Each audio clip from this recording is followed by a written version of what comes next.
Champions, welcome. The squares have aligned and bingo is nigh. This is the moment that you all have been waiting for. The finals of the Elden Squares Season 3 Golden Order.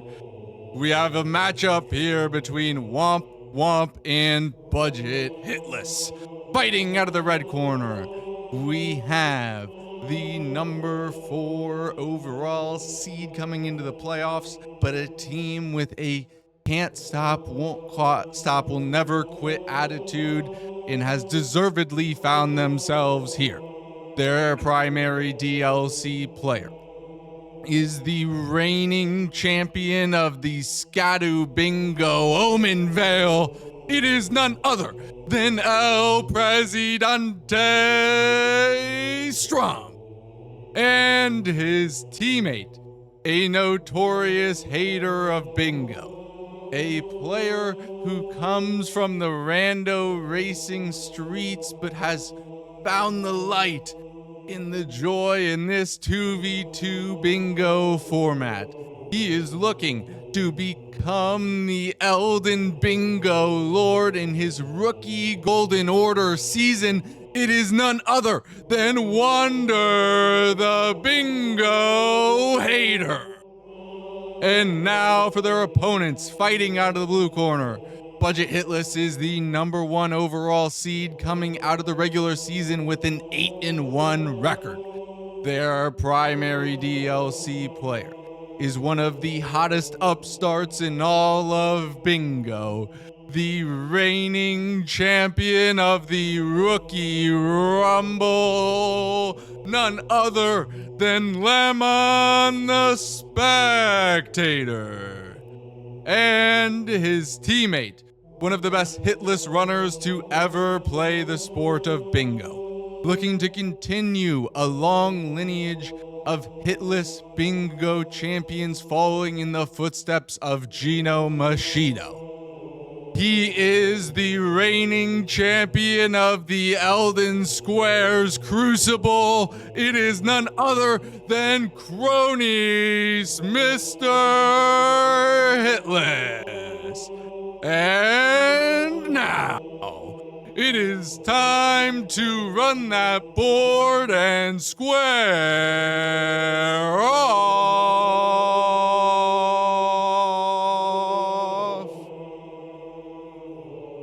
All right, you boys ready?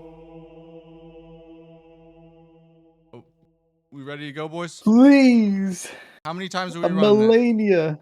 How many times are we running Sure, sure, you call it. How many we got? Let's just run it 4 times. All right. All right, 4 times the board will be ran. And here we go. Melania 10 DLC scores. Finger Creeper 8. Fire Giant, middle square 10. All right, so Deals is the center square on this board. In total, we have 1, 2, 3, 4, 5, 6, 7, 8, 9 DLC squares. So this is that light DLC board that we were talking about that probably favors. We knew that one of these would probably show up at one point, and this immediately favors Budget Hitless here in the game 1, I would imagine. They are probably the best team in the league on these light DLC boards. Seals is the center square, and then which is probably a longer one. You're going to look to route that in. In terms of the bigger kills on the board, we have Moog, Lord of Blood, Fire Giant, Fortisac, Scatatree, Avatar. Looking at Grail here as a potential rush idea. Loretta is also a big kill on here, which has synergy with the 2-handed sword Dragon Crest Great Shield talisman idea.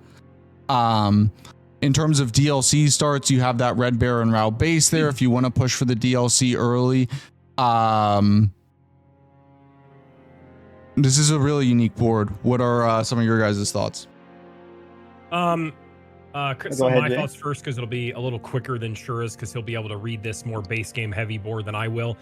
I do see a nice proceed into Altus for the DLC player, and then try to do like a Loretta Revenant 2-handed sword Dragon Crest, and then maybe get your remembrances another way.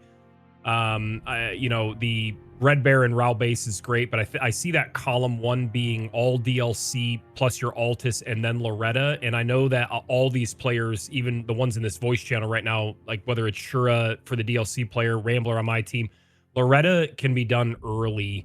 It's a good chunk of money. It sets you up for the Remnants and whatnot. That's kind of what I see initially.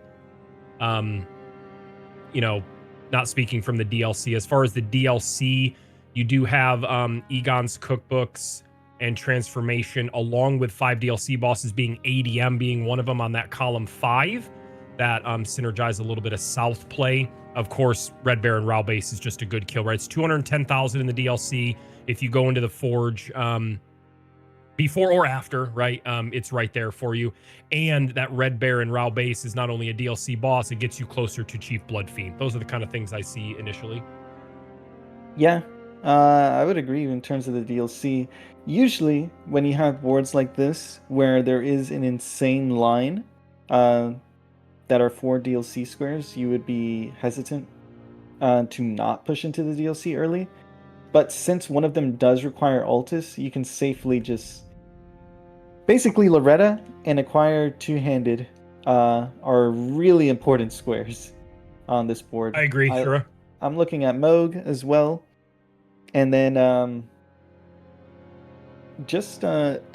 Loretta itself is so strong.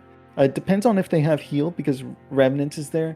Just heading towards Ordina kind of works you 2-3 squares in Two-Handed, Royal Revenants, and Loretta, Knight of the Halleck Tree. I believe Cronies is probably the most comfortable rushing that one. I don't know if they will. However, you may see a Moog rush from one of the players. Starfist, though.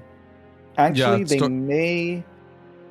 Starfist is huge in further Grail advantage without to Dragon. Cronies. I think, like, base game heavy board Cronies, the Hitless runner has Starfist. I think this is going to be a tough game 1 here for Wander and Strump. Also, I just want to say, if anyone is new to Elden Squares Bingo, let me walk you through how this works. It is base game plus DLC Bingo.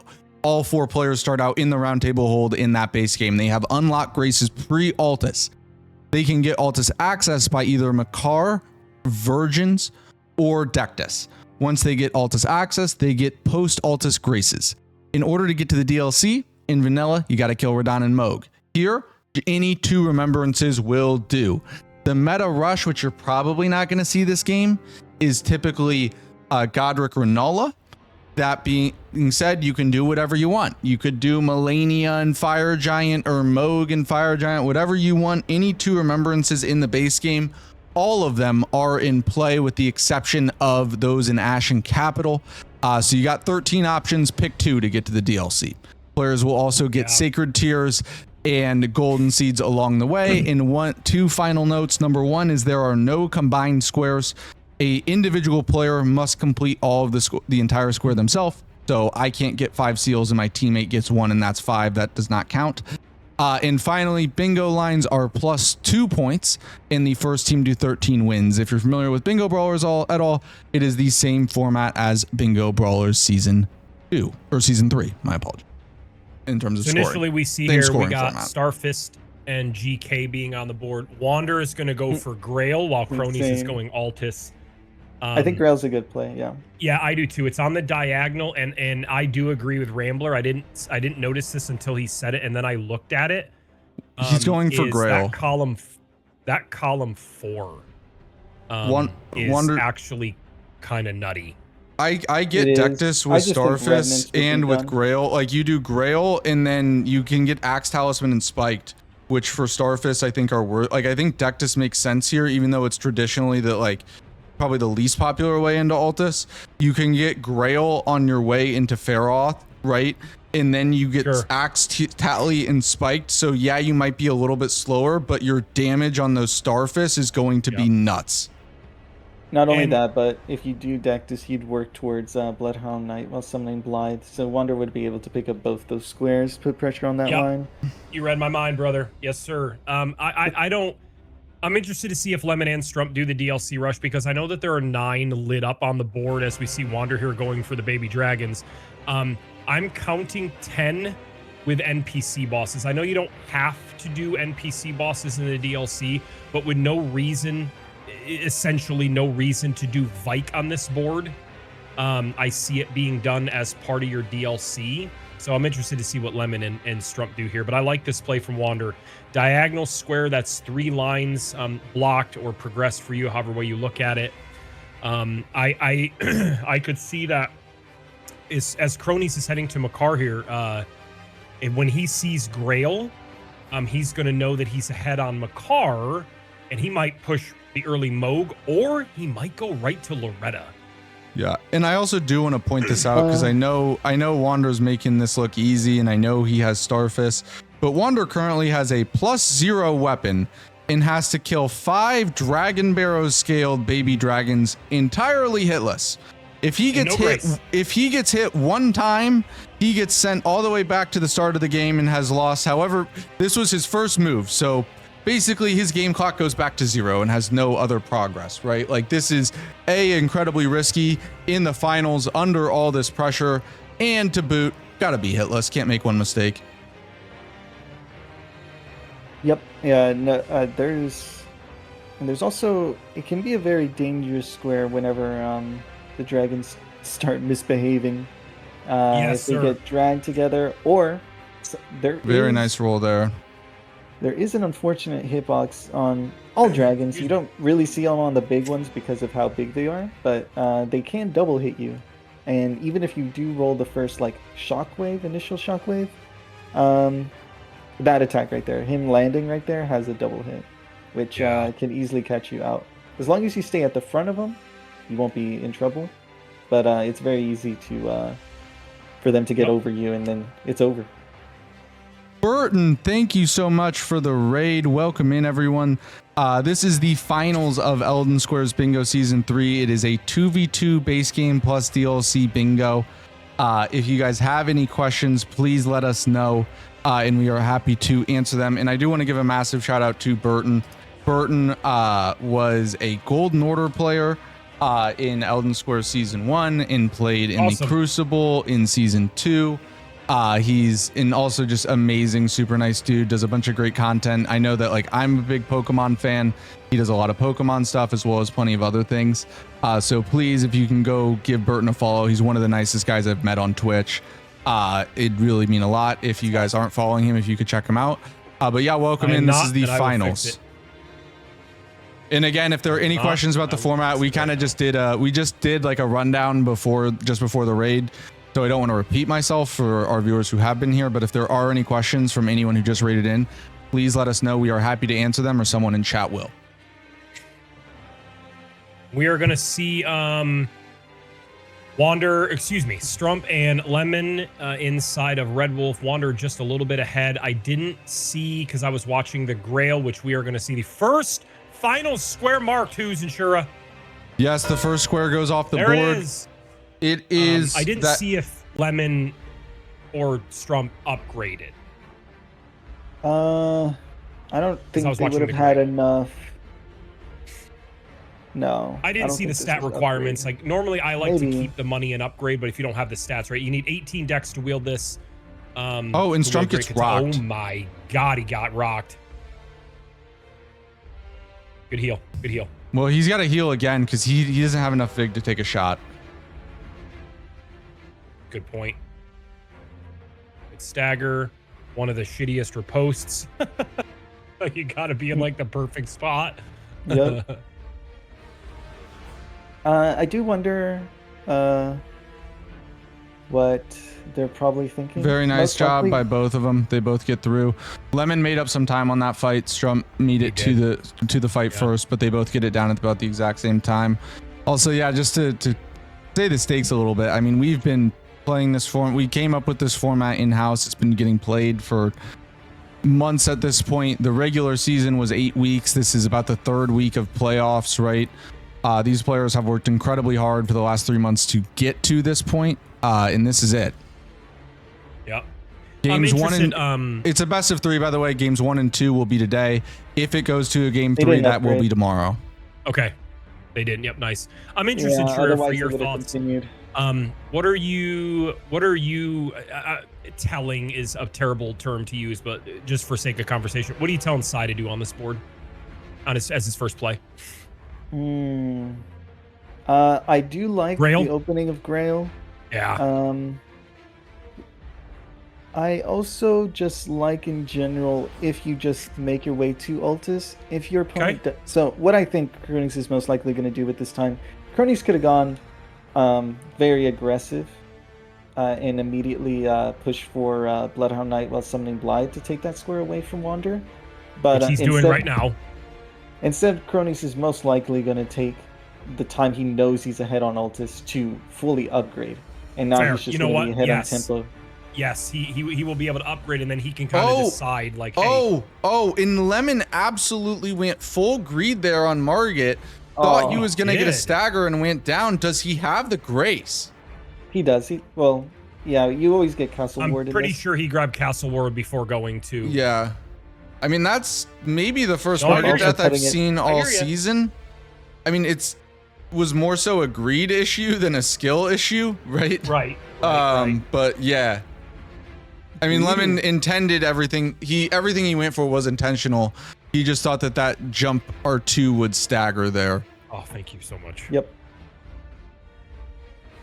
You're welcome, Jay. All right, Lemon gets Margit down. We'll go check in with Cronies here.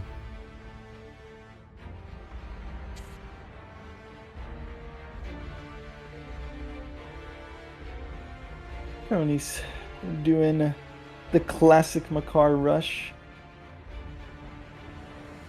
I will say I do know that the players are rooting for Wander and Strump because they know that they will never hear the end of Lemon's shit talk if he wins. Hey, no. Lemon doesn't shit talk. He's a nice guy. Sure. His playful shit talk. Like, not toxic, but you know. We're among friends. A little shit talk is okay, right? You know, not toxic, but you know, everything one of the proudest things I am about this league is the fact that not only is this a competitive league, right, but it is a community more than anything, right? These four are those who made it to the finals, but you know, none of these guys would be where they are today, and this league wouldn't be here where we are today without our community. You know, the hard work of each and every one of us, whether it be people, you know, pushing to help make the organization better, make the league run better, or teach each other tech, or, you know, just push each other to the limit and make each other as good of players and make this as good of a league as it can be, would not have been possible without each and every one of you. Right. So while this is the finals, it's also a celebration of everything that we've achieved as a community over these last 3 months. And I cannot thank you all enough for being a massive part of it. Trump here on Godric. Almost got in trouble there. Luckily, he did not die in Stormvale. That is a really big time loss to have. Yep, and they both go right into the fight. Yeah, and Cronies is already in Altus. Meanwhile, Wander will have 2 squares on the board and a lot of juice from that grill without status effects. And Axe, Talisman, and Spiked, but he's way behind on tempo. Right, he's way behind on map progress and tempo. And I think what we're going to see, I'm going to make a prediction. I think what we're going to see here is we're going to see a Revenants into a Loretta. I mean, that wouldn't surprise me at all. It's probably going to be like that, or the other way around, whichever one. That's true, or the other way around. Yeah, fair enough. Especially because I know that he's practiced Loretta a ton, right?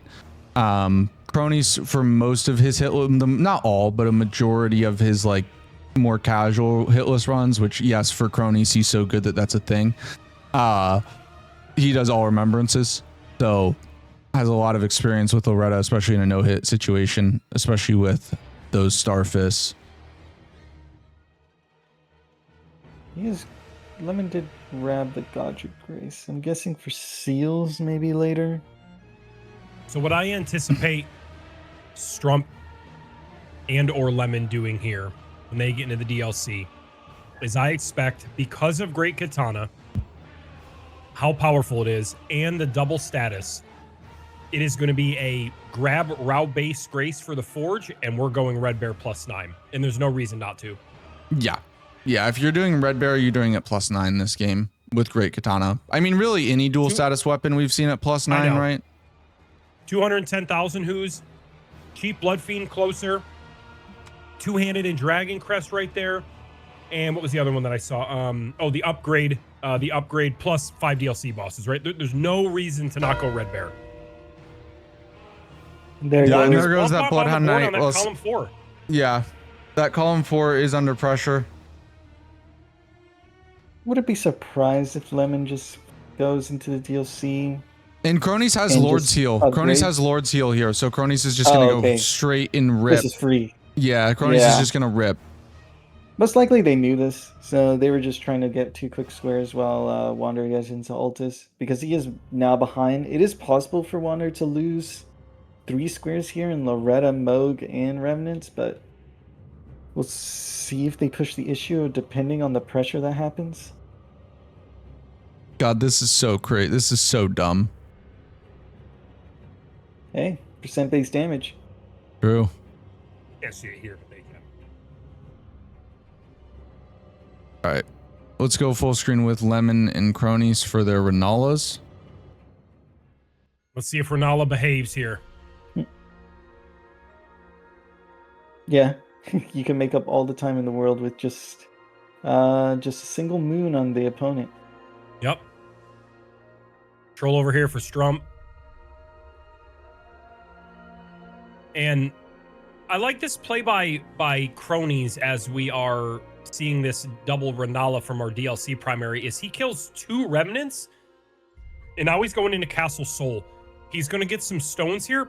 He's going to get his 2 5s and his 7s, and he might. Does he drop the lift? He does not. Okay. No, he's comfortable with this. Yeah, skip, he's so very comfortable with this. Sure. He does the skip. Absolutely. He does the skip in hitless runs. So yeah, just rip the skip again. As both of those players get through Renala nice and clean. I wouldn't actually be surprised if Cronies is now looking at Fire Giant or Remembrance, like one of the Moog or Fire Giants. Just because that it is possible for Lemon to just straight up do Cheek Blood Fiend +9. By the way, I do want to point out that Lemon's fights were so fast that they both entered the DLC at the same time, despite the Margit death. This is an unbelievably Sonic. Like, they picked up the fucking Skidoo at the same frame. Yeah. This is a legitimate, like, and their stream delay their Trump is maybe Trump is maybe half a second behind in terms of stream delay. Like, if any, yeah, they're identical. This is wild. We'll get the supersonic race music. I'm gonna wait to see if they decide to, if either of them do decide to go Forge. Yeah. You don't need to prematurely bust out the supersonic raced.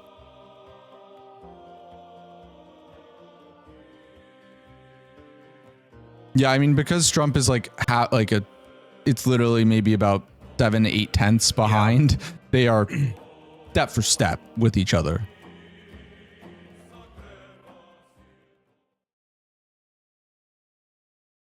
It's obviously not going to happen, but wouldn't it just be mind-blowing? Excuse me, as I eat my lunch, is if Wander, because you don't need Haligtree or Altus to do and Lemon does go Forge. Remnant. Lemon does go Forge. Okay. Yeah, you don't need Haligtree or Altus to do the 3 Remnant square, and wouldn't that be wild if Wander was like, I'm behind on Altus, I'm gonna kill the Remnant next to EG, I'm gonna kill the one in Laskiar, and then I'm gonna kill the one at the bottom of the Putrid Trio. That would be crazy. I think like we wouldn't see that, right? But like, imagine. Yeah.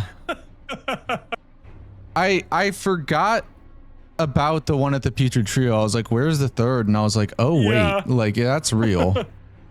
Yep.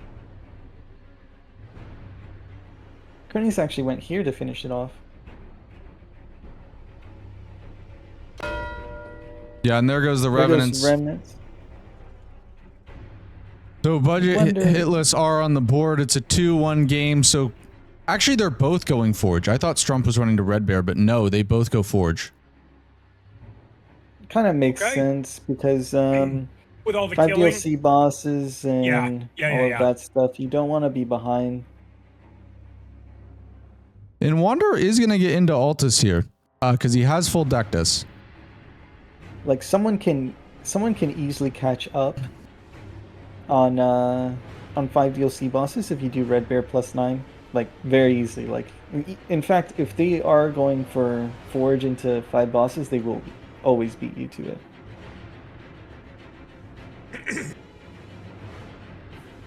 I think the Forge is good here due to all the killing. It just also wouldn't be a bad play for the +9 either. But with all the killing, if you were to go +9 and it were to take a while, even with the double status, your opponent gets your +25 and upgrades and is on the way to Red Bear. Depending on when it was killed, you could just finish it out at that +25, and now you're essentially tied at DLC bosses, right? So I like this. Yep.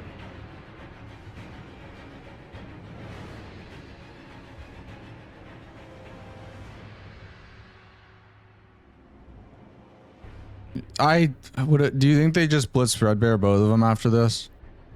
Yeah. Because of the timing, they will. Yeah. I believe so. Oh, and Cronies goes down to the ants. Oh, yeah. I hate those ants, man. I hate those ants. There's a somewhat consistent way to get by them, but yeah, they're really annoying. Always.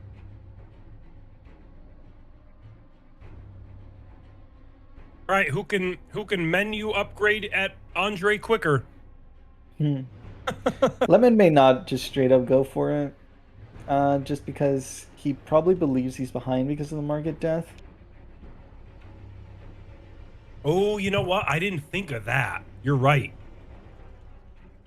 He may actually go for it now because as soon as like 21 minutes hits, he's gonna realize that he's like, they didn't rush it.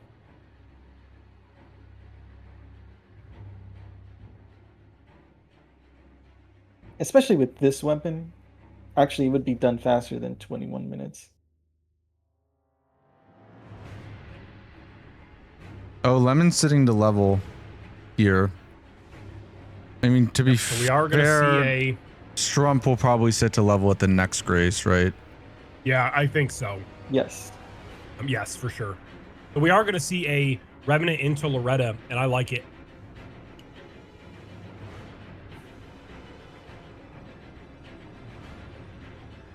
Yeah, this is a really strong opener from Cronies. Yeah, we'll go with Cronies here for the Loretta, and then we'll check in on the Supersonic race. I think after this, I think he just straight up will go Fire Giant.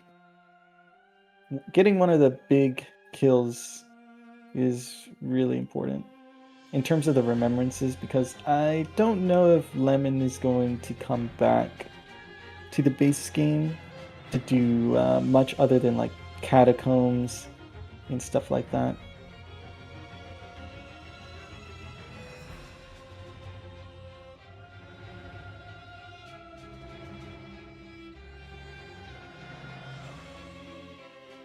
Wander's going to get his 5s inside a Celia tunnel here.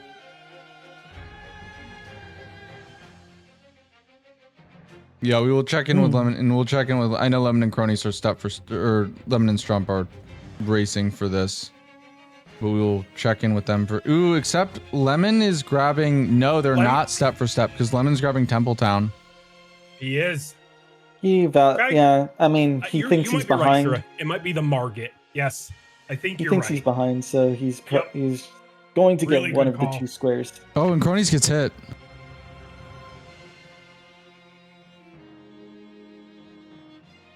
Wander's really struggling with the combugs here. Recovery. Holy shit, that lunch was so good. I needed that. Oof. That was a tricky roll there on the Loretta's mastery. Yeah. When they split up like that, it's very easy to die because their hitbox is very nice job there. Well done. Great bleed at the end there. Yep. And I think I think now is like when you should call to do Fire Giant. Yes, I think Fire Giant would be the play here, right? Yep. Or Moog. I mean, True. Yep. Moog just prevents because after this red bear mark, you would probably see Strump look at imbued keys. Strump in on Red Bear. Wander is going to upgrade. Grabs the stones that he needs. He got those 5 from Celia Tunnel. Grabs the 4 on the chair on the way to Radon past O'Neill. And Lemon says, you can have Red Bear. I'm going to cut the diagonal off with Blood Fiend because we already have the column 1 blocked. Man, I like this.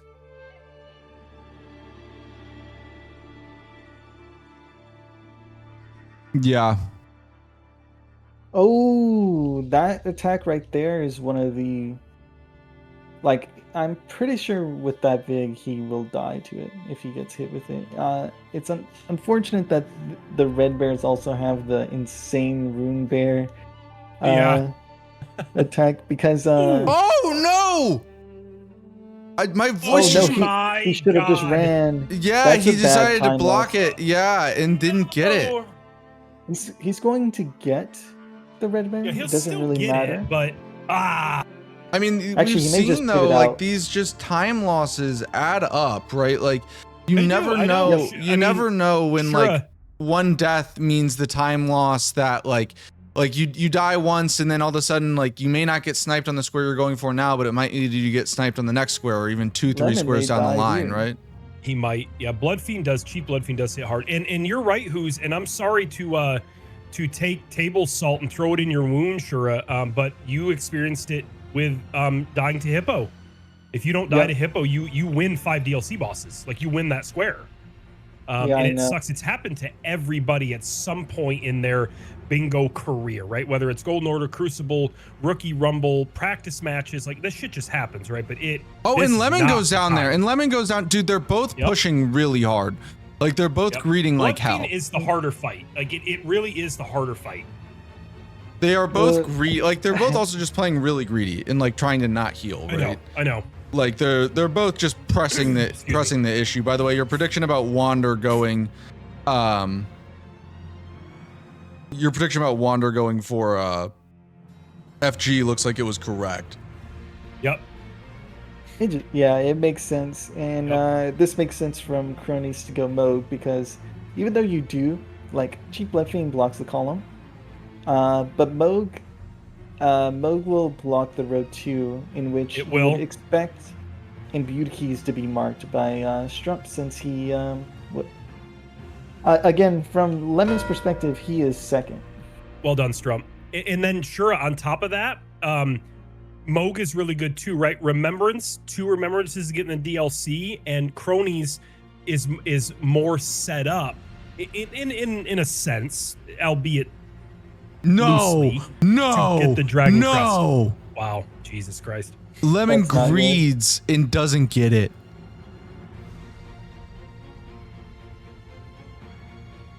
Come on, Lemon. Come on. Lock in. 3 to 2. Get in there.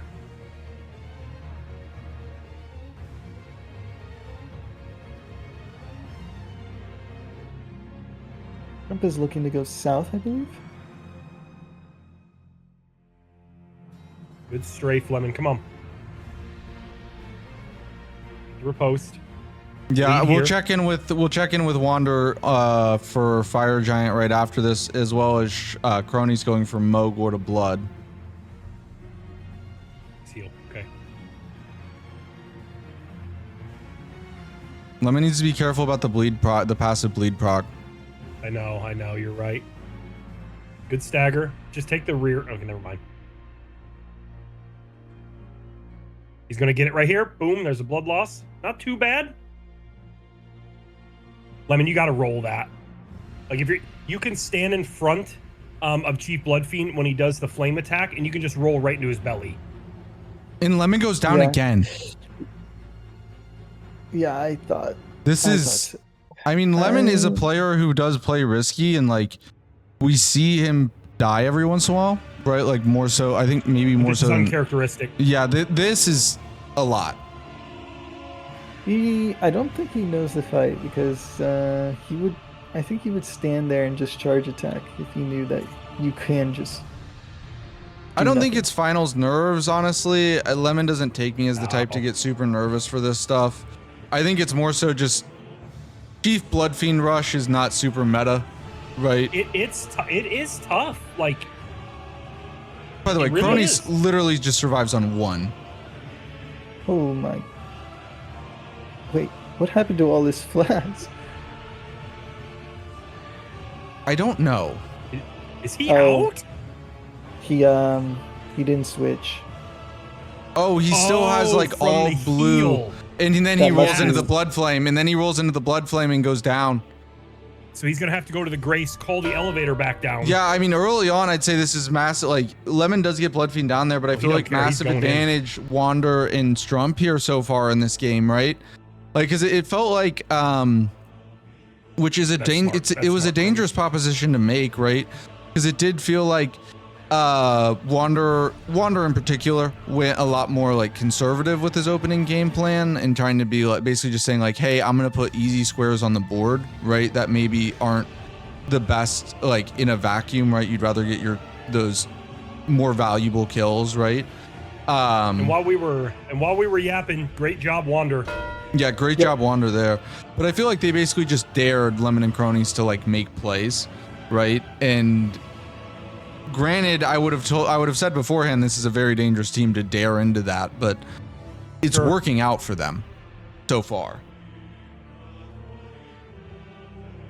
So Lemon's going.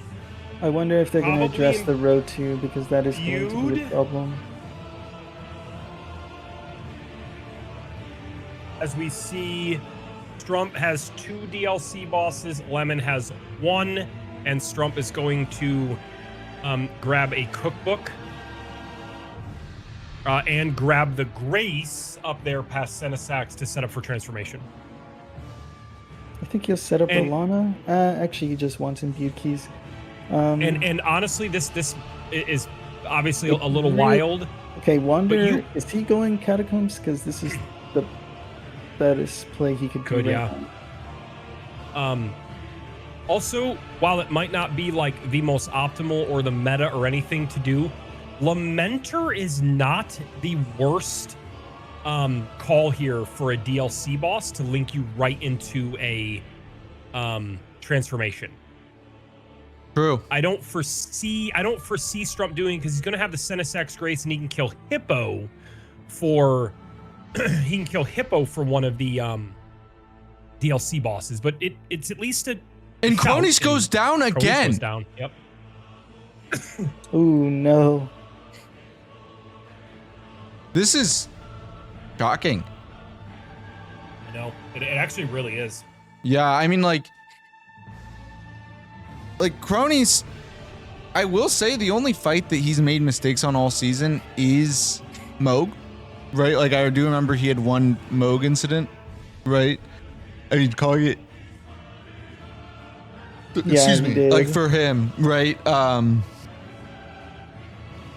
But sure. You know, just uncharacteristic mistakes from both players on the team, right? And Wamp are playing quite well here, and I think too, this is a game that I feel like you know we said it right. It has nothing to do with it being game 1 or whatnot, but. Sure. We saw the weapons, we saw the board, and we were like, oh, this really favors budget Hitless, right? Like, I know. Getting Cronies with Starfist, like, that's what you want, right? A base game heavy board, they're so good at doubling up the base game, like, that's what you want. You would have, if you guys didn't know me so well, you would think I would have handpicked this seed and weapon stuff for them. But it's not going their way early. Okay, so there's Egon's cookbooks, which essentially tells Lemon, hey, I have 2 DLC bosses at a minimum, and I'm set up for transformation. Lemon struggled a little bit with Chief Bloodfiend, dies 2 or 3 times, and says, okay, I'm going to go address this, and I'm assuming he's going to go Noble here.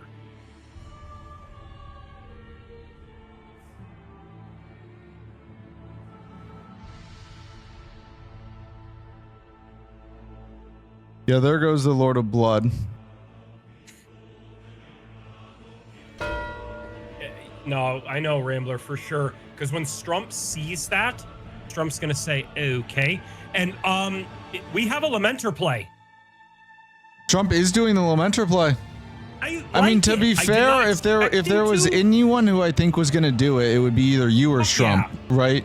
Like, you two are the two DLC bingo champions in the league, right? You guys both know DLC bingo better than everybody. Better than anybody, right? If there were any two who were going to do it, it'd be you or Strump.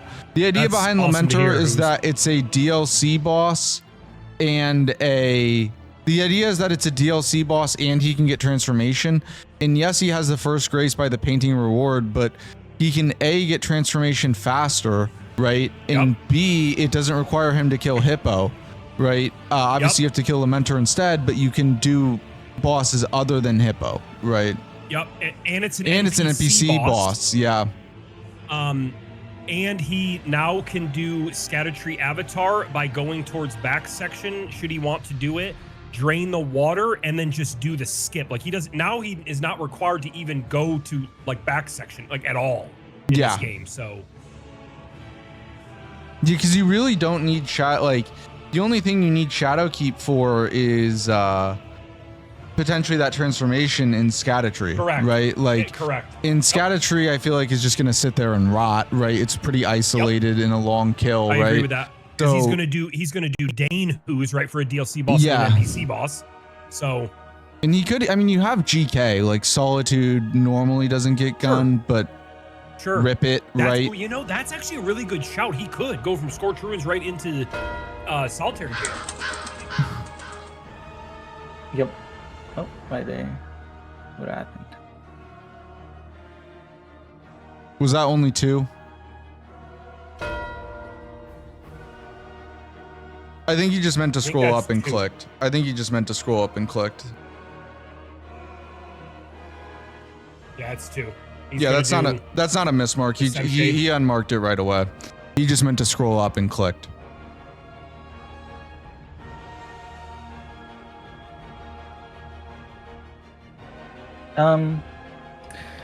I wonder what they can do, because I don't think Lemon is now looking at doing much DLC stuff. I think you're right, man. I think he's gonna do knows he's lost out on I hope so. DLC bosses and transformation, right? He knows it.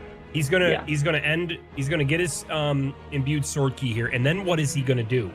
Go Tree Spirit and Bellarat, he should do. That's what I was thinking, or does he like if you do Tree Spirit and Bellarat and go Altus, they're fine. Okay. Because then he'll just either look at two-handed. It depends, really. Cronus may actually end up eventually doing... oh my gosh.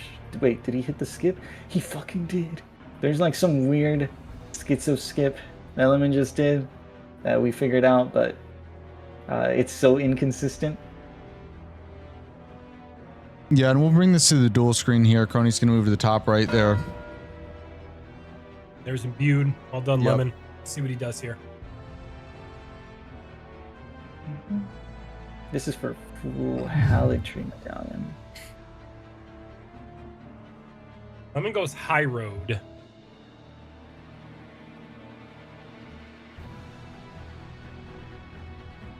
Oh, he's going NPC bosses. He's gonna try to take NPC bosses away. I don't think he's gonna be able to, because I don't think he's gonna be expecting this. All right, and I did just confirm with the refs, by the way. Wander is good on his catacombs count. So awesome. Okay.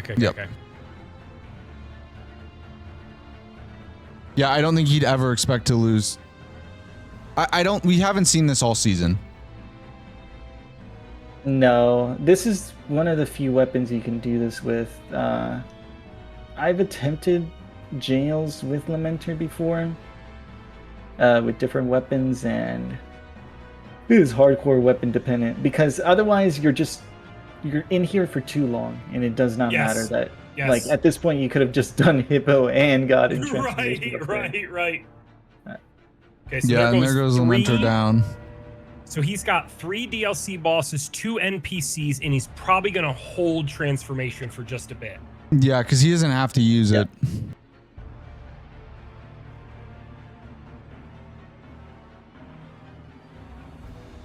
He can be scary, Iron. Yes. Because you have to make the way that in DLC like bingo, whether you play season 4 mods, Scadu bingo, whatever, the rule of thumb is if you can't identify the real Lamentor immediately, just start killing clones. I've seen way too many people die, to include myself, where you're like looking around the room. Oh, he gets the transformation. Okay.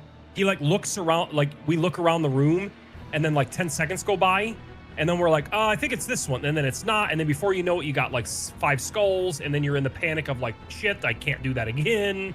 So he can be scary. He's gonna finish DLC bosses and oh shit. Well, especially in this because his damage is lower. Like Strump wasn't one-shotting the Strump was not one-shotting the summons, right? And Wander's gonna get sniped here on full Haligtree. Yup. Not badly. Cronies is already. I mean, not badly, but it's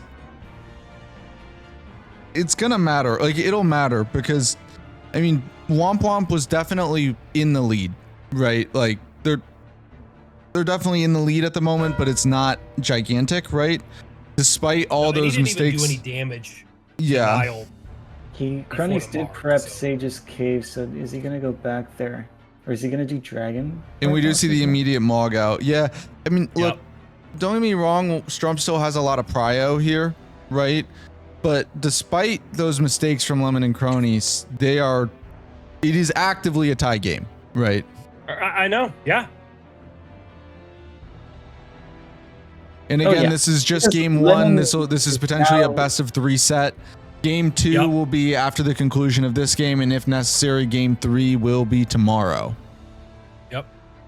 Yes. Yep. And we are doing Western Nameless Mausoleum, so we are doing the Solitary Jail Knight. So really good shout who's on this.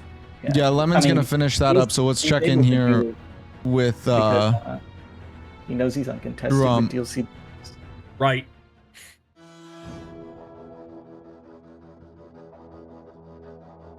Cronies is Bear, Lamentor, red Dane, in hearts. He will get Bear, sniped Lamentor, on. Dane, Well, he prepped Sage's cave, and he's going to end up losing that. Lemon is now going to go. I believe he's now going Tree Spirit and Ballarat, which is good. You want to take away a DLC square. You do. The thing is, in this position, Strump really doesn't have too much prio. Scattertree Avatar doesn't really show anything. Yes. They have the same 2 remembrances. In fact, if Cronies does kill another remembrance, he'd be in the DLC to be able to do Renola. Or Lemon is actually able to do Lion instead of Renola, depending on the the weapon. Is there any chance Strump goes Red Bear NPC for the double mark? And since Lemon is Strump Red Bear NPC? I don't know. He's got Temple Town. He could take the Spirit Spring. Yeah, I would double mark NPC unless he's already at 3.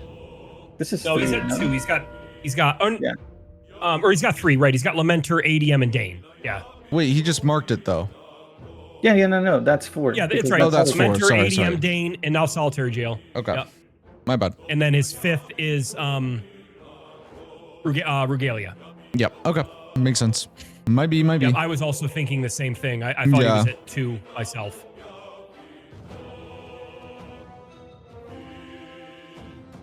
And this is good for Lemon. He's just enough ahead where it'll waste Strump's time if Strump goes all the way to Tree Spirit and Ballarat here.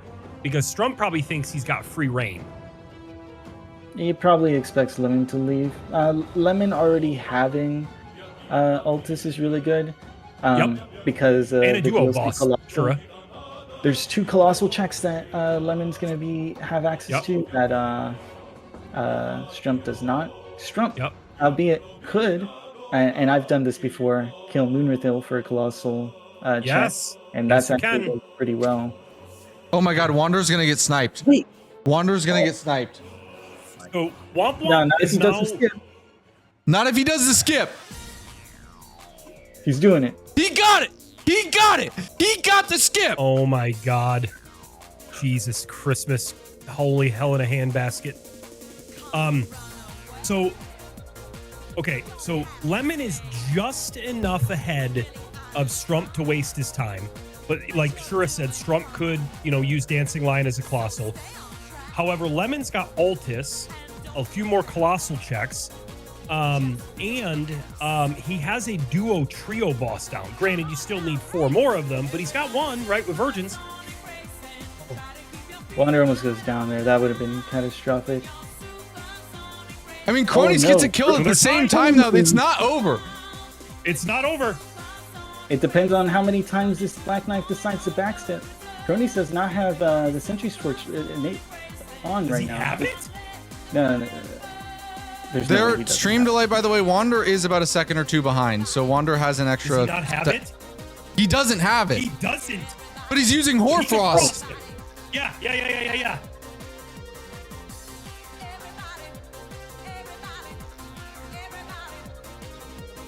Cronies has lost him.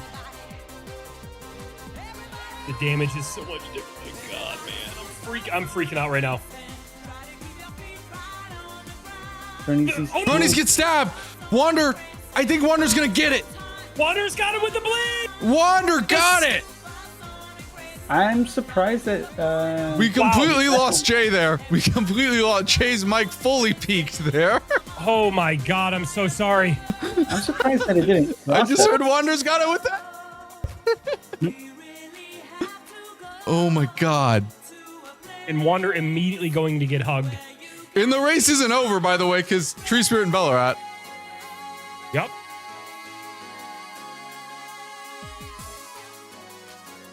And like I said, I've said it twice already. I'll say it one more time. Lemon is just far enough ahead to waste the time. This is kind of where if you're going to snipe somebody, this is like where you want to be, right?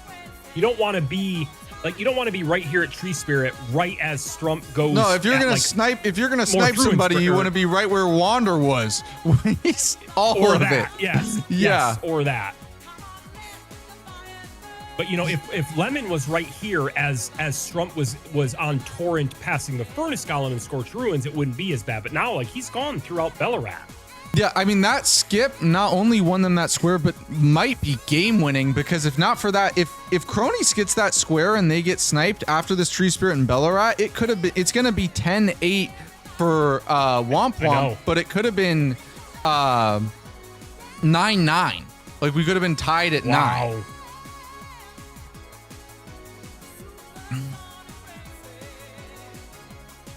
Dragonheart boss is iron. Yeah, it makes sense to go for Brillianus. You have strike damage. And I think this is probably a fastest dragon. Maybe Exikes. Lemon's playing so greedy. Just fucking you heal. Can't die, Lemon. Trump's right here.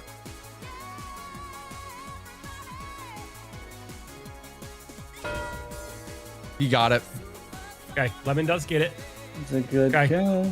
And the fact that he is ahead is problematic. I wonder if Strump now looks at Scatter Tree. What a hell of a game 1, man. Yep.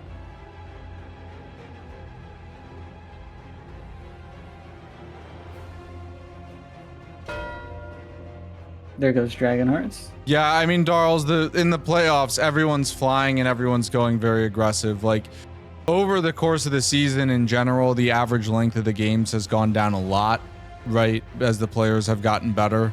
So it's not a coincidence that we're seeing so many crazy fast games in the playoffs, right? Everyone's just pushing. Which is the smart decision here. Lemon is also already on his way to Scatter Tree, which this is actually huge. And he's slightly ahead. The problem here, the problem for Wamp here is the fact that Lemon already has Altis. Strump is doing Scatter Tree Avatar because it is unlikely. Well, it's not really unlikely in this position because of the Sage's Cave snipe. Yeah. But usually it would be unlikely that Lemon would have to push for Scatter Tree Avatar. Okay. Lemon is free to work on Scatter Tree Avatar because he already has Altis, and he probably thinks that Strump doesn't even have Altis yet. Yep. So, here is basically game defying because right after this, Lemon is able to instantly pivot out, go check Colossals, go do two-handed sword, Dragon Crest, do all of that. The thing is, Wander can also do that as soon as Lich Dragon Fortisax is dead. As soon as Fortisax is down, exactly, in which we're going to see here a Wander Fortisax play. And again, this is one of those situations where Lemon is just far enough ahead. And the way you want to do this is you want to grab the Church District entrance Grace. You want to do the parkour over. You want to drain the water. And then, believe it or not, you want to quit out, port back to Church District and do the skip. It is faster than running past the Fire Knight. Yep. Also, I will say this. I think this is probably going to be a trade. My guess is what's going to happen here is as soon as Wander does mark Fortisax, Lemon is going to go do two-handed. Because he wants to prevent Wander from getting that square. Yeah, they kind of have Lemon. But that also loses Scatter Tree. He can't get because this is really smart with the Fortisax because they put Lemon in the spot where he can't get both, right? Like he has to pick one. He cannot get both. You're right, because Fortisax is going to fall. The best player to snipe here is Avatar, though. I will say that. If he does go for Scatter Tree, that is just better. Solely because Wander does have to make the conscious decision of the fact that Lemon has already ran. Look at this. Cronies Lemon is doing basically two already squares. has two-handed. Yeah. Cronies is working on Seals and Duo Trio simultaneously. And this is great routing for it too. We'll check in with Wander for Fortisax. Yeah, I mean it makes sense. I think they have to go for it a little bit, like they're down. I agree. Right? Like you gotta try to go for something. Like trying to be greedy and get a double square. Do it, right? Yep.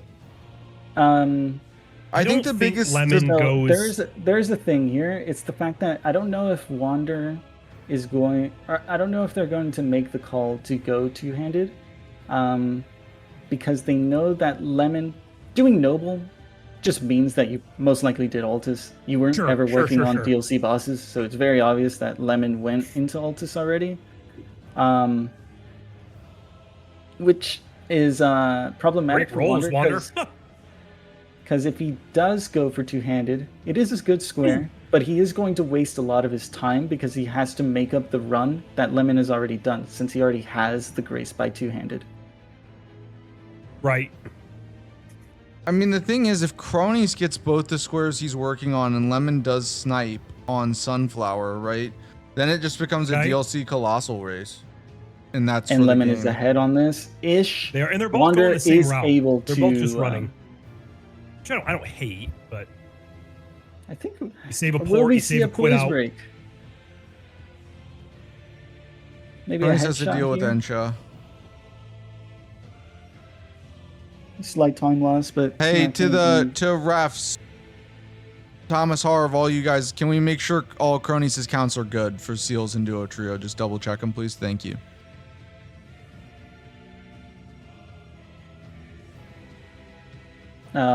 Unfortunately, if Wander got into the Fortisax would have been dead normally if he just chose a different set of moves. So the Fortisax stalls a little bit longer, but he should be able to get this down. And I do wonder what they're going to choose now. Yeah, there goes the 40. He's going to go two-handed. Now, I will say this. Lemon is ahead, and we'll start the fight first, assuming he doesn't pivot out. But this is a 3-phase fight, and you can easily make up time. You can, 100% you can. It does not matter that with punishes and whatnot, I agree. And I don't know how good Lemons is. I don't know how good Strumps is either. I know he does it for Scattered Bingo, but like, in terms of optimizations, no one really optimizes this fight. The only optimization people like to do is the fucking the jumping. This is wild. This is smart by Lemon. At this point in the game, fucked America's Rune. Good job, Strump. This is a Sonic race. We already used Sonic. We're blasting Sunflower music, but same difference. Awesome. This is really, honestly, a big difference here is is the explosions in the phase 3, I think. Yeah, being naked is not good. Especially because Strump is gonna get bled like a motherfucker and he goes down. Ooh, that actually, might have been intentional because he went down right away. But he sat at the Grace though. Does Strump you're have talking about dance for the Lamento to get rid of Lamento. Yeah. Okay, I'm sorry. Yeah, I'm sorry. That's not bad. I will say Strump has way more Vig than Lemon. Like, way more Vig. Yes. I don't even think Lem's at 40. Here's, I think, can make a really big difference. Oh, nice double hit for Lemon on the jump R2. Ooh. If you are able to roll the explosion and start wild striking, you are going to melt the phase 3. Yes, you are. And whoever can do that, like if you do get pushed down, like it legit will Lemon's already in phase 2, so it's pretty hard to catch up, and Strump is like finicking around his inventory, and he's heavy loaded. By the way, Wander's preparing a Colossal. He has Envoy's Doot. Envoy's Great Horn Hammer. Where'd he get that? I don't know, but he's picking up the Faith Talisman, 2 Fingers Heirloom, like all the stuff he needs. It's a good thing. Good to prepare, because that is a square that's essential. Strump will not be able to do it because he doesn't have Altus. I mean, he could just Luxac Moonrithil and do +0 or +9 or whatever.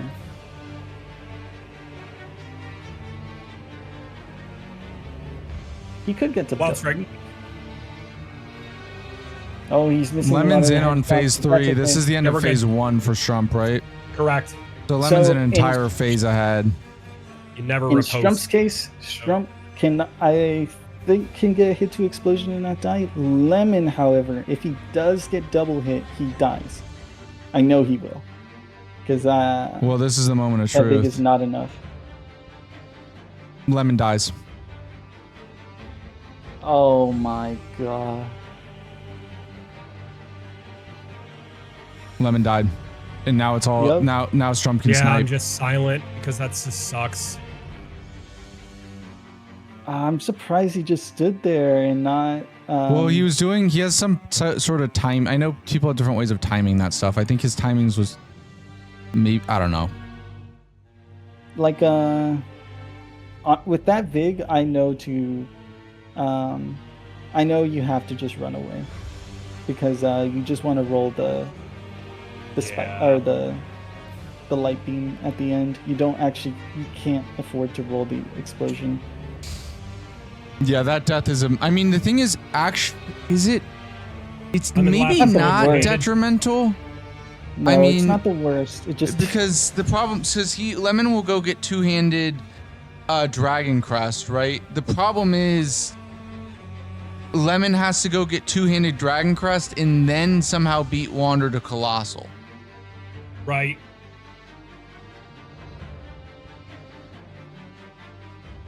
And Strump rolls it just fine. Here's the Wild Strikes on the head. And as long as Strump doesn't mess up the 3 roll, he should be fine. Assuming that the Avatar even wants to pull out that move.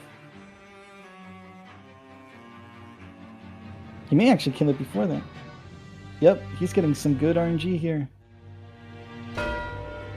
Yeah, he gets it down, there it goes. And Lemon does know from that he would have had it. Yeah. Yep. 100%.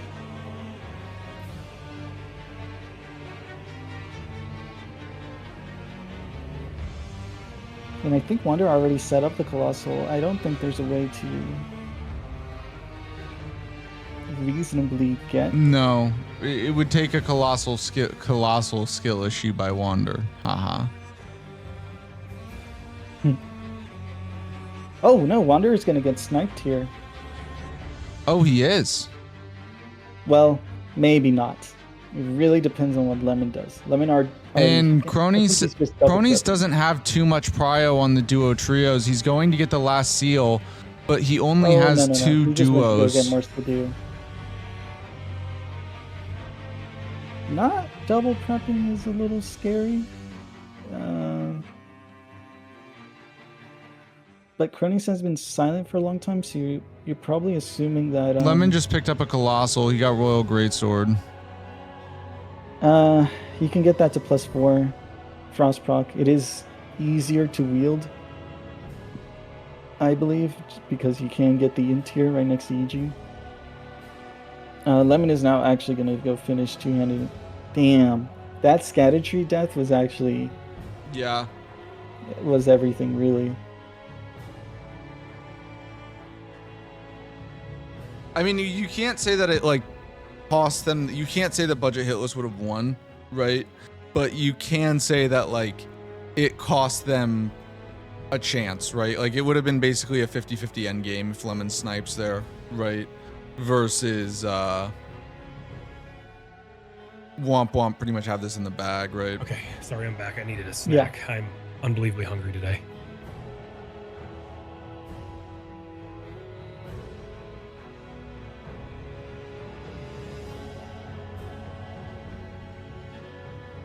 Is this Cronies' 5th seal? Yeah. Okay. The good news is Trump is actually also getting seals. There's no stopping this Colossal barring major incidents, right? Like there's no contention here, right? Okay. Okay. No, I mean it's possible that he doesn't reach the because Cronies is gonna get both duo, trio, and seals, right? There goes seals. He is physic dependent though, and I'm always worried about that with Rolana. Well, we'll see. He's playing for the game here. This would be game 1 and put Team Wamp 1 win away from securing the title as the Elden Bingo Lord and the champion of Elden Squares Season 3. I was about to say, I think he did go higher. Dude, his damage is shit. Ooh, wow. That was 516 on a jump R2.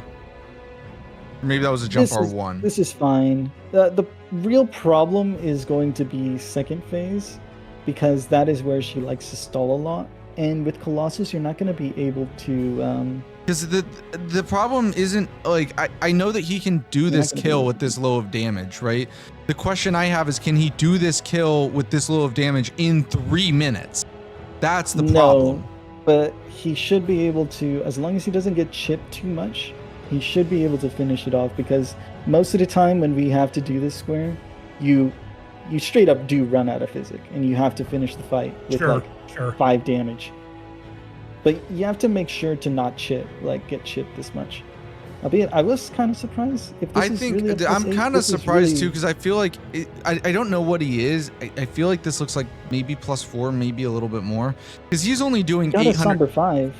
Okay, maybe it's 5, because he's only doing 800 and something on a charged R2 with Axe, Talisman, and Spiked, right? Like, I'm kind of surprised that he didn't go to Lake of Rot or something and upgrade this a little bit more, because he should know that he's well ahead, right? Like, this just seems really unnecessarily risky to jump in here now.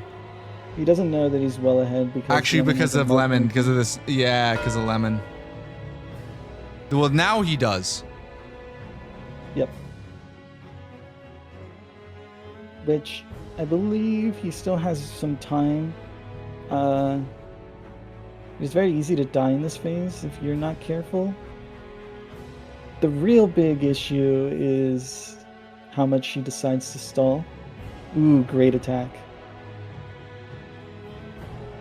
Blunder comes out and Wander goes down. Oh, that's stamina. That's pretty bad. All right.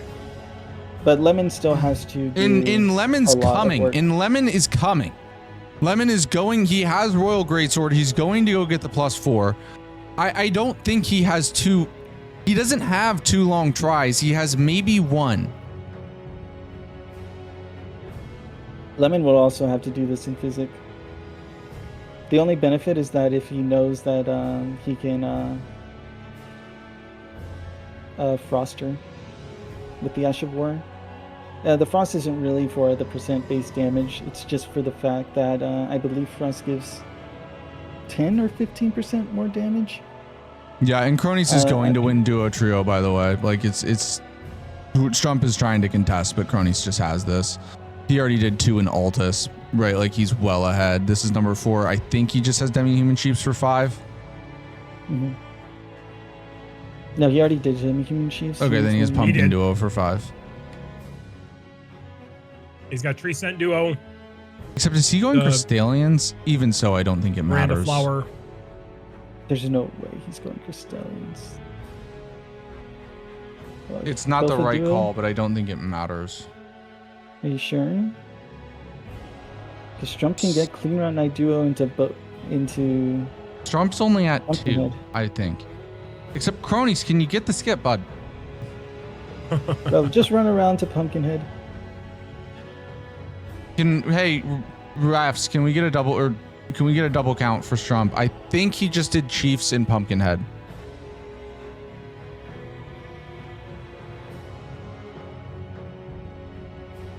I mean, Crystallians is faster than. You should just do Crystallians, then both strike damage is fine.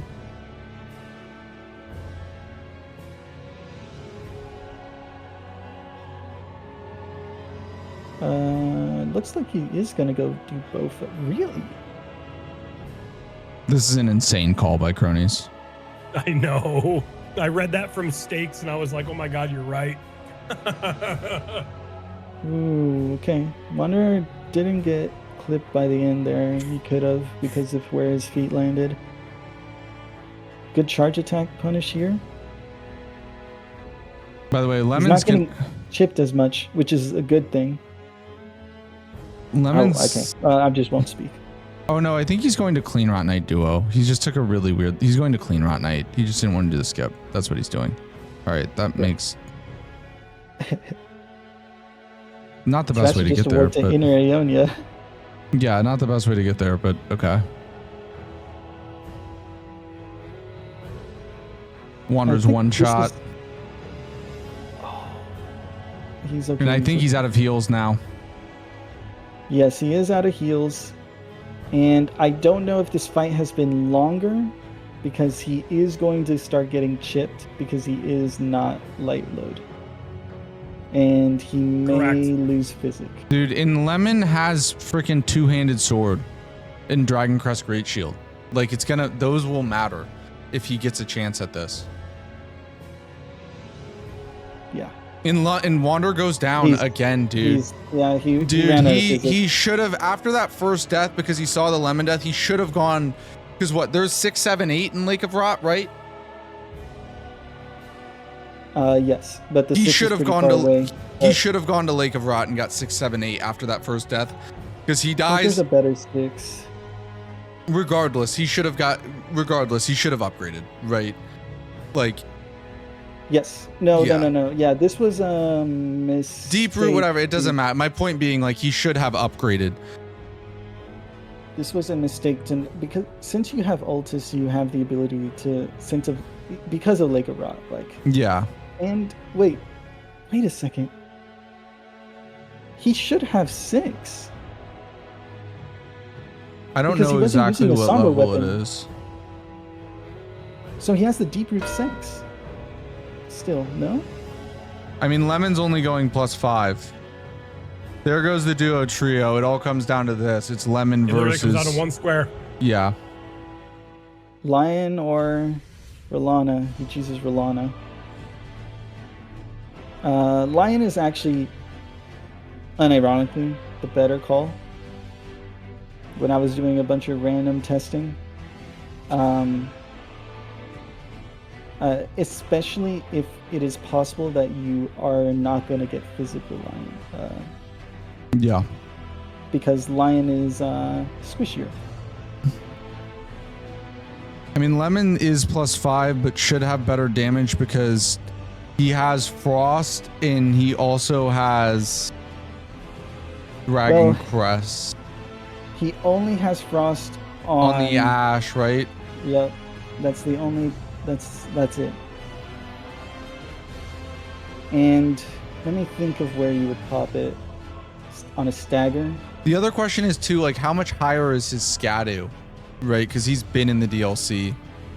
And Wander goes down again. They're fucking even. Oh fuck.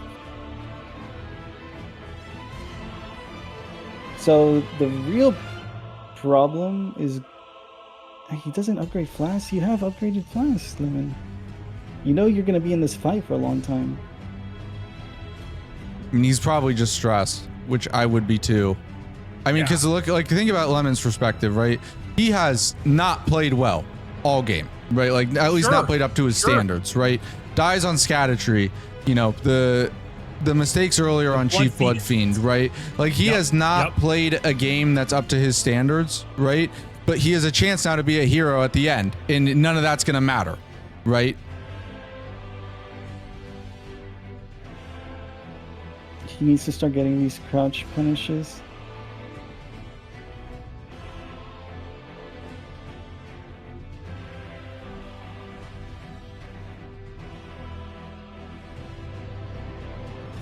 He's opting not to proc the Frost yet. I don't think he's ever going to. That combo that he just got hit with in phase 2 will most likely kill him. So, and he does go down. He does go down. Yeah, Lemon thought he spaced that and he didn't. Oh, I'm surprised he didn't space it. Yeah. Yeah, the Frost is only on the Ash. It's only on the Ash. Dude, the thing is, we still haven't seen when Wander's Physic is gonna run out. Wander's Physic is going to run out. There's no way you can do this fight in 3 minutes with this weapon. I just started a timer on Lemon when he drank his Physic.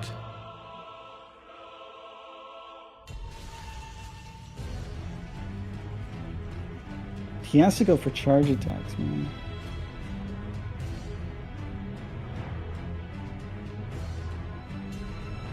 I know why he's not. It's because it is a Colossal and it's fucking heavy in terms of stamina usage. Okay, he's good. Good. That's what I like to see.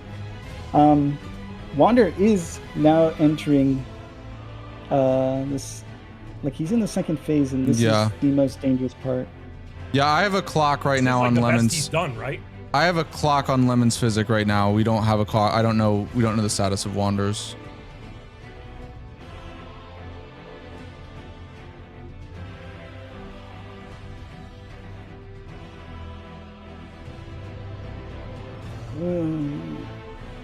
Wander has so much flasks though. It's good. He's played this fight way better. Way better. I'll say this, there's a chance Lemon doesn't run out. Yes. His weapons damage is way stronger. Lemon is... Oh, and he goes Wolf Assault now.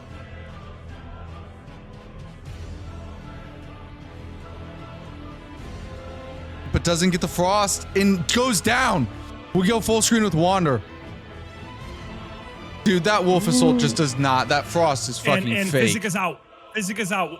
Physic is out. Dude, he's doing 300 damage on an R1. And the bigger question too is like the stamina, right? Actually, damage is still decent because he, I think, was only Physical Reliant for the Faith portion. But the stamina cost is going to be insane. And we saw him already die to stamina. I think he should. As long as he doesn't, he has to just R1 and just walk like. I mean, he's at, yeah, he got hit there because he couldn't roll. Attention. But huge stagger. Huge stagger. This won't kill, but it'll be close. It's very close. I think just one or two more. Charge R2 get up. He's got it. He's got it. Wander gets it done, and Wamp Wamp win game 1. Is the hero. Oh, look at him. Look at him. My boy. Good work, Wander. Good fucking work. Good work. Wamp Wamp win game 1, and they are now 1 win away from taking the title.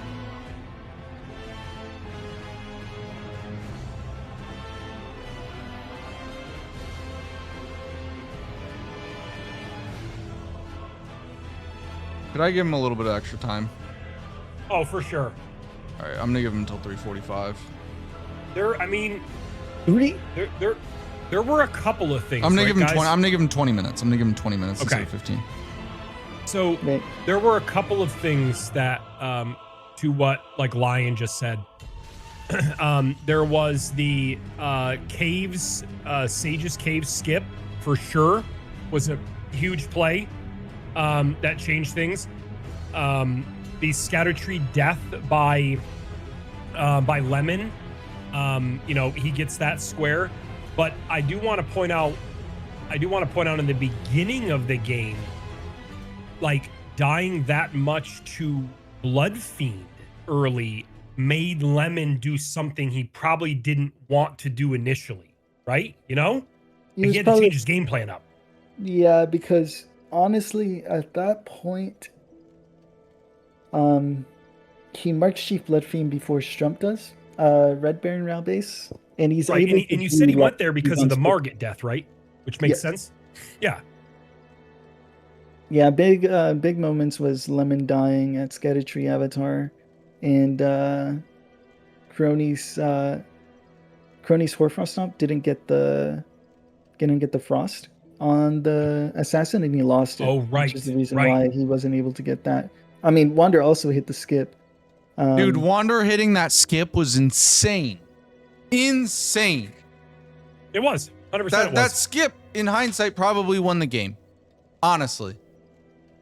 If Wander doesn't hit that, if he either doesn't go for it or misses it, they don't win that square. And yeah, like that skip probably won the game. Like so often I say these stupid skips, right? I very rarely have I ever like capital skip and these sort of things seen them win a square. More than they win. They will most often lose you a square rather than win you a square. That might be the first time in like 100-something matches that I've commentated that I've seen like an insane skip like that just win a race. And I think he wasn't that far behind Kroon.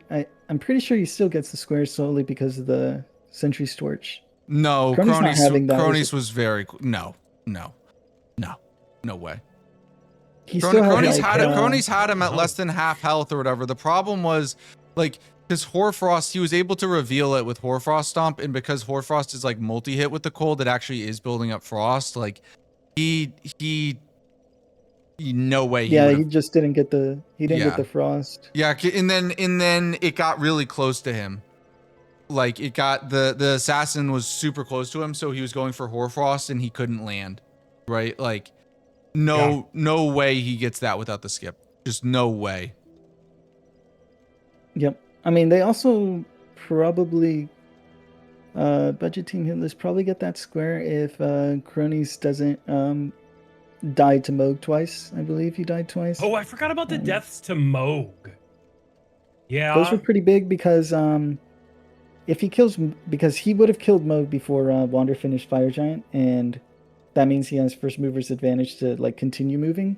Not only that, I think they just straight up get the road 2. If not, they build pressure because I think he goes Catacombs right afterwards. But since Cronies was still in the Moog fight, Lemon had to go out and do Noble to block the column. Otherwise, like they get because I believe their game plan was for Cronies to do Moog into Catacombs to block the column, and since Cronies wasn't done with Moog yet, Lemon had to come back and do Noble because I don't think Lemon wanted to do Noble at that time. Center square, I'm going Melania 10 DLC squares. Colossal Finger Creeper 11. Melania 12. Ooh, double Melania. Let's see it. Let's see it for the NPC bosses is the center square. Melania is one off of center here. And we'll count that as a possible DLC square in your count. Possible. So yeah, so we have 1, 2, 3, 4, 5, 6, 7, 8, 9, 10, 11 DLC squares, and then a possible DLC square with the NPC bosses, as well as the Exaltation Talismans. They are both possible DLC squares. I think for the base game player here, well, let's talk about the big fights first. Obviously, that Melania is on there. Great to see her there. That Moog, Lord of Blood, Rilana, Gaius, and the real boss, Dancing Lion, Onze, or his cousin. Looks like a fun board here. Pretty DLC heavy. But I will turn it over to you guys, the experts, to tell us how our players are going to approach this. Yeah, sure. Go ahead, man. I'm still kind of processing it. Okay, well,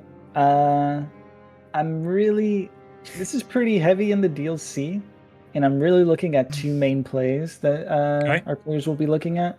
That is the Southern play with 2 Ghost Flames and Deathrite Bird.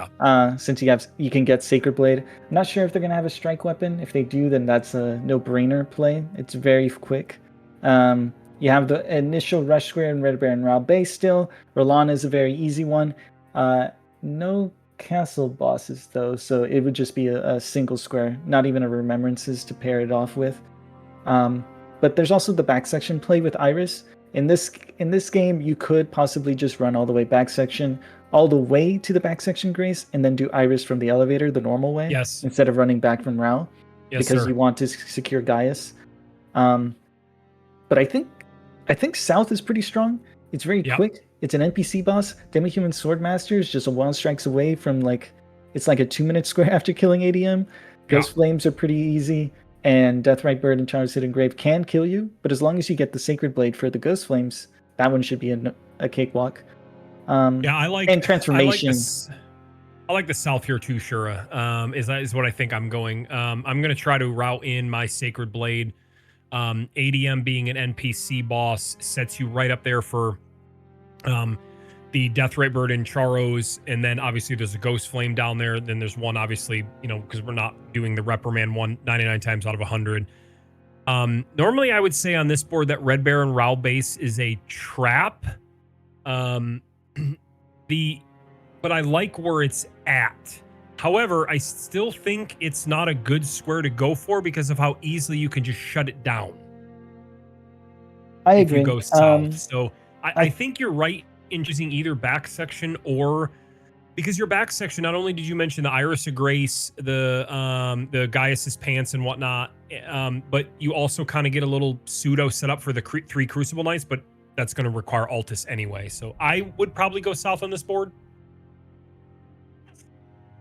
Yeah, I think so, just because I think the way or at least the way I look at these, and I know the way that Strump and Lemon are looking at it, is they're looking at a part of the map they want to claim and immediately go back and do something that hasn't been claimed yet, that they have equal access to. In this case, one of the bigger squares is, I would have said it is going to be Red Baron Rao base.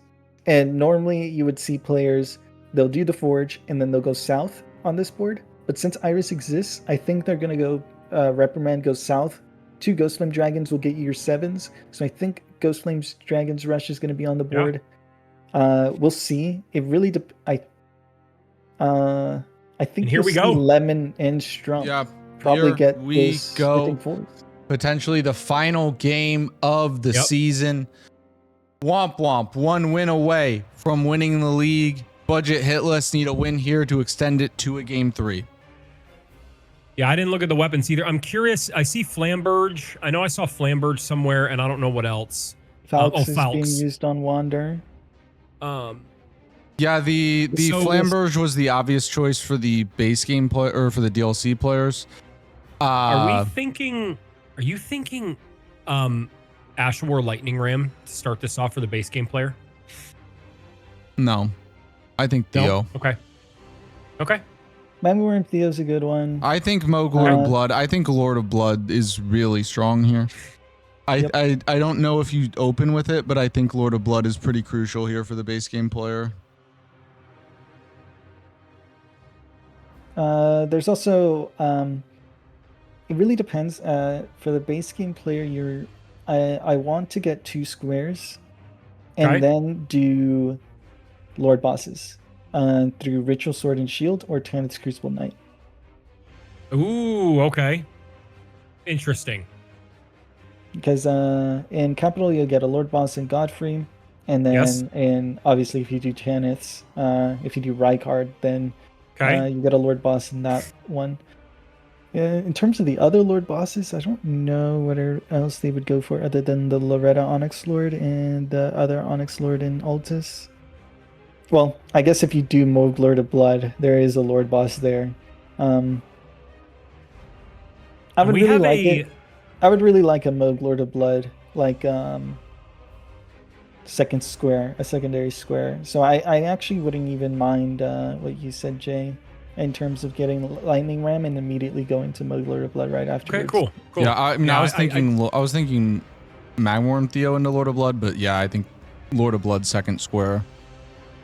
Okay. There is a weapon difference, not a weapon diff, as we call it, in the base game players. Wander running Falx and Crony's running Rotten Great Axe. Wander running Falx tells me he's looking at Magmorn Theo. It's been his comfort square all season. It's been his that's been his rush square all season. Somber route is faster through precipice, right? It just tells me that's what he's looking at. Yep. Thomas, good to see you, by the way, man. Hats off again to you today. Really awesome to watch, man. I know it's not the outcome we all wanted and you wanted, but all the flowers, man. Yeah, great job, Thomas. Great job. Seriously. Honestly, if it wasn't Rotten Great Axe, I would rush Moog Lord of Blood. But Rotten Great Axe on Moog is not fantastic. Rod's gonna do most of it. Frost is okay, but you are gonna be in that fight longer. Albeit, if you do it first try, should be in like 20, 21, 22 minutes. Okay. And that's just mostly due to not as many punishes because of your stamina, yeah? Yes. Yeah. And you can't fit in as many little, like there's, with other weapons, you can sometimes fit in like little R1s and stuff. You can't do that with a Colossal. I learned that I had a wake-up call with PCR on that, because I spent what felt like the last 15 years doing it with backhand blades, right? Essentially. Yeah.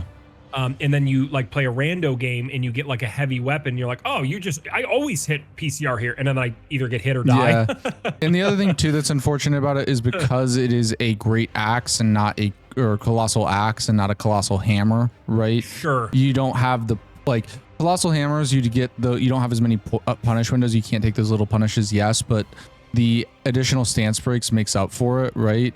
Okay. With the great axe, it's not the same. Like it doesn't hit the 20 poise per R1 that the colossal hammers do.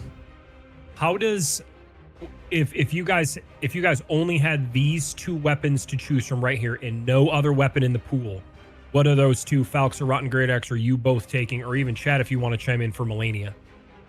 You can only choose Falx or Rotten Great Axe.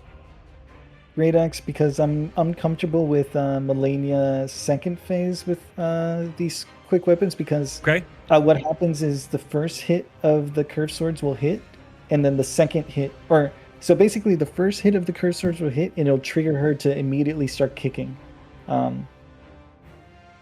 Because Milady also has this issue. Milady is like a Melania and Strump killer. is in some trouble with the Burger King, says he missed up the skip.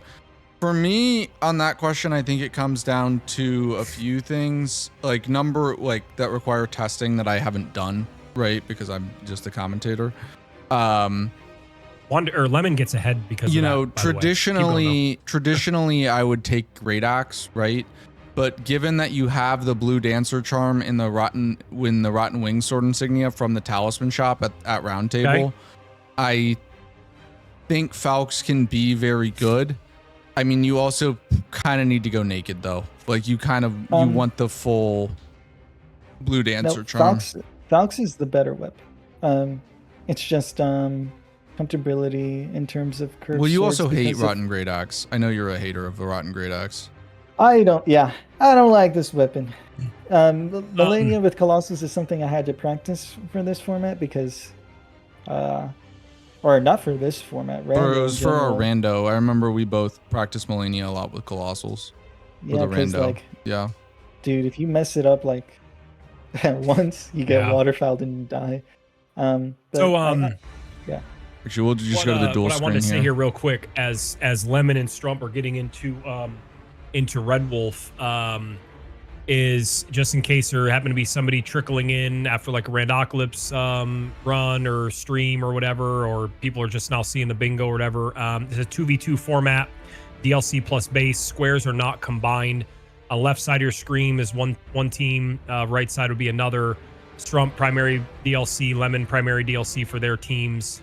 The way to get into everybody starts a round table hold. 6 graces unlocked across Weeping Limgrave and Liurnia. Any 2 remembrances to get into the DLC. And what we're likely going to see here, or what, let's just say it, what we're going to see here is Renala Godric to get into the DLC.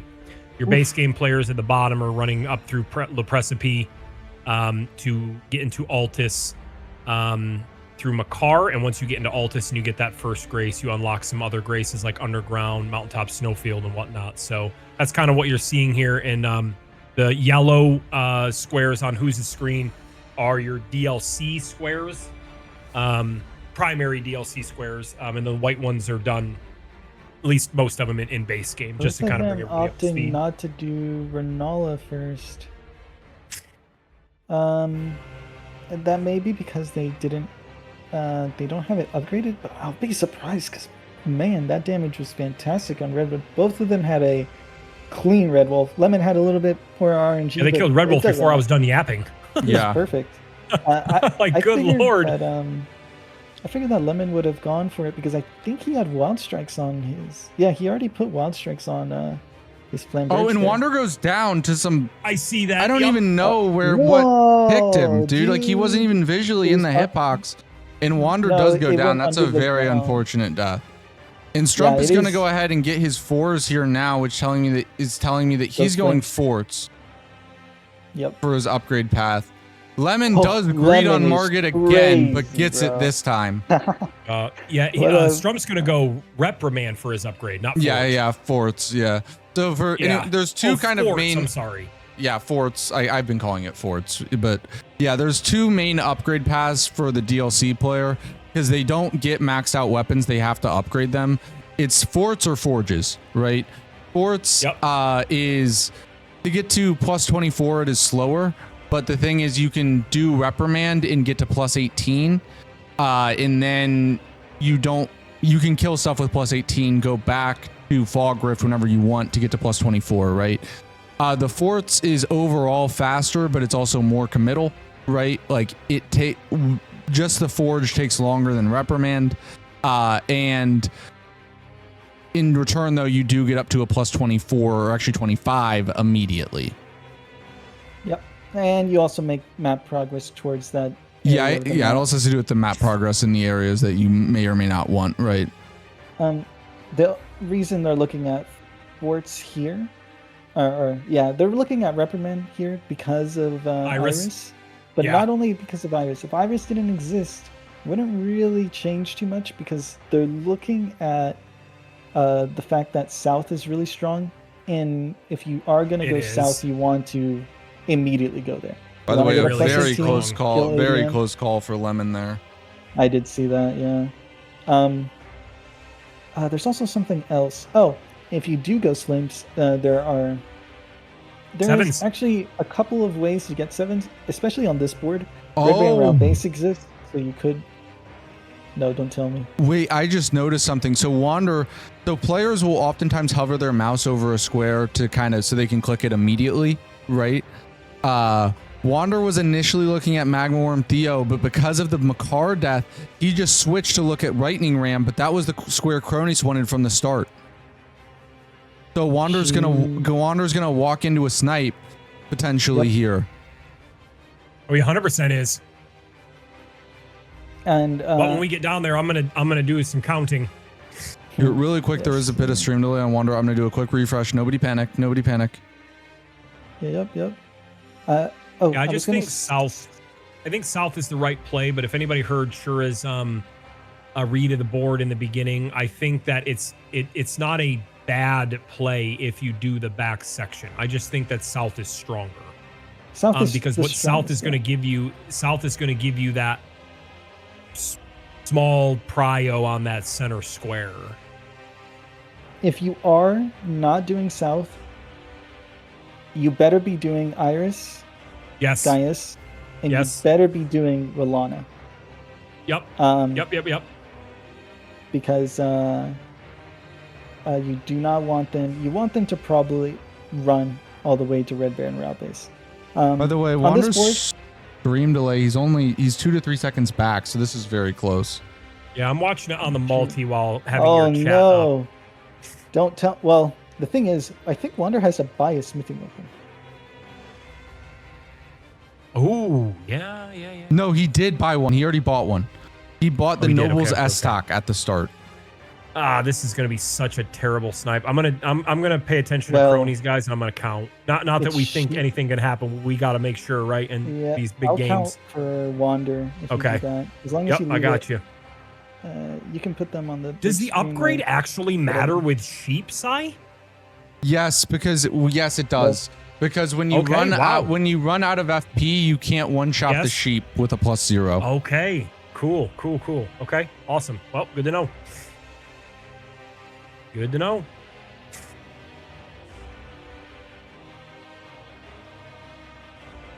I'll count for Wander if you count for cronies. I got cronies.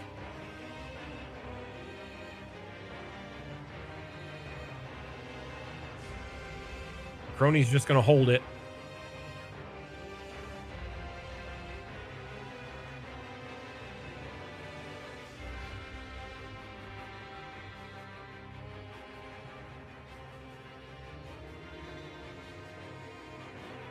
Cronies at 6.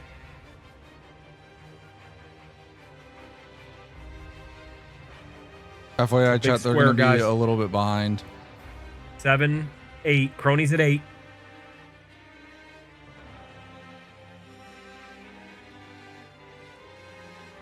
Cronies needs one more. And Cronies gets and Cronies got 10. Yep, and that was 10. Yeah, and Wander just killed his... Dude, Wander's shocked. Wander was expecting him to go Theo. Okay, so that was... Yeah, they both did 10. Wander was just 1 away. Damn. That's brutal. And especially Wander because... going right to Theo as Cronies goes to Castle Soul. Okay. Wander wanted Theo from the start. Right, Wander wanted Theo from the start, but he thought... Because he died at Makar, he thought that Cronies would go, like, he thought they were going to be racing Theo. And so after the death, he said, screw it, I'm going Lightning Ram. Except I think he outplayed himself. I think a little bit of that was also, like, that is Wander's square. Like, that is Wander. Wander and Iron have been the two best at Magmorn Theo all season, right? I wouldn't be surprised if Cronies just decided I'm not going to ever contest that in this set, right? Well, I think the reason is because they were looking at the weapons, and if you are trying to get a second square in Moog, the fastest way to do that is Lightning Ram and pivot immediately to it. They both get Renala down at like the same time. Nice. And Wander immediately dies to Theo. Yeah. Ooh, that's Nexus, not good. Nexus I don't think he's got it. He may get the rock race now. From what I remember, I don't think either team broke the Great Rune last game. No. Neither team even broke the Great Rune last game. And both are headed to the Fort of Reprimand. Actually, a cool, unique skip to get the smithing 8s here that you would be able to finally utilize it for Ghost Flame Dragons on here. Because usually, if you do want to get your smithing 8s, you have to, 1, commit to grabbing the Grace behind Fort of Reprimand to get them later, or you have to immediately grab your 8s and then continue along your path. But it is possible to just skip both of that, grab the center Grace, and you can do like a little cool hop. Dude, and Wander's flustered. MPT rated him, and I think that might have thrown him off. Oh no. Oh shit. Which thank you, MPT, for the raid, but yeah. Yeah, huge raid.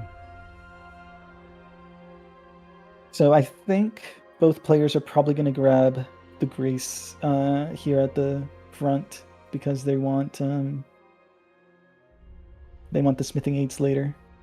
Oh no. Oh yeah. Okay, yeah. Lemon. Strump is gonna get them now.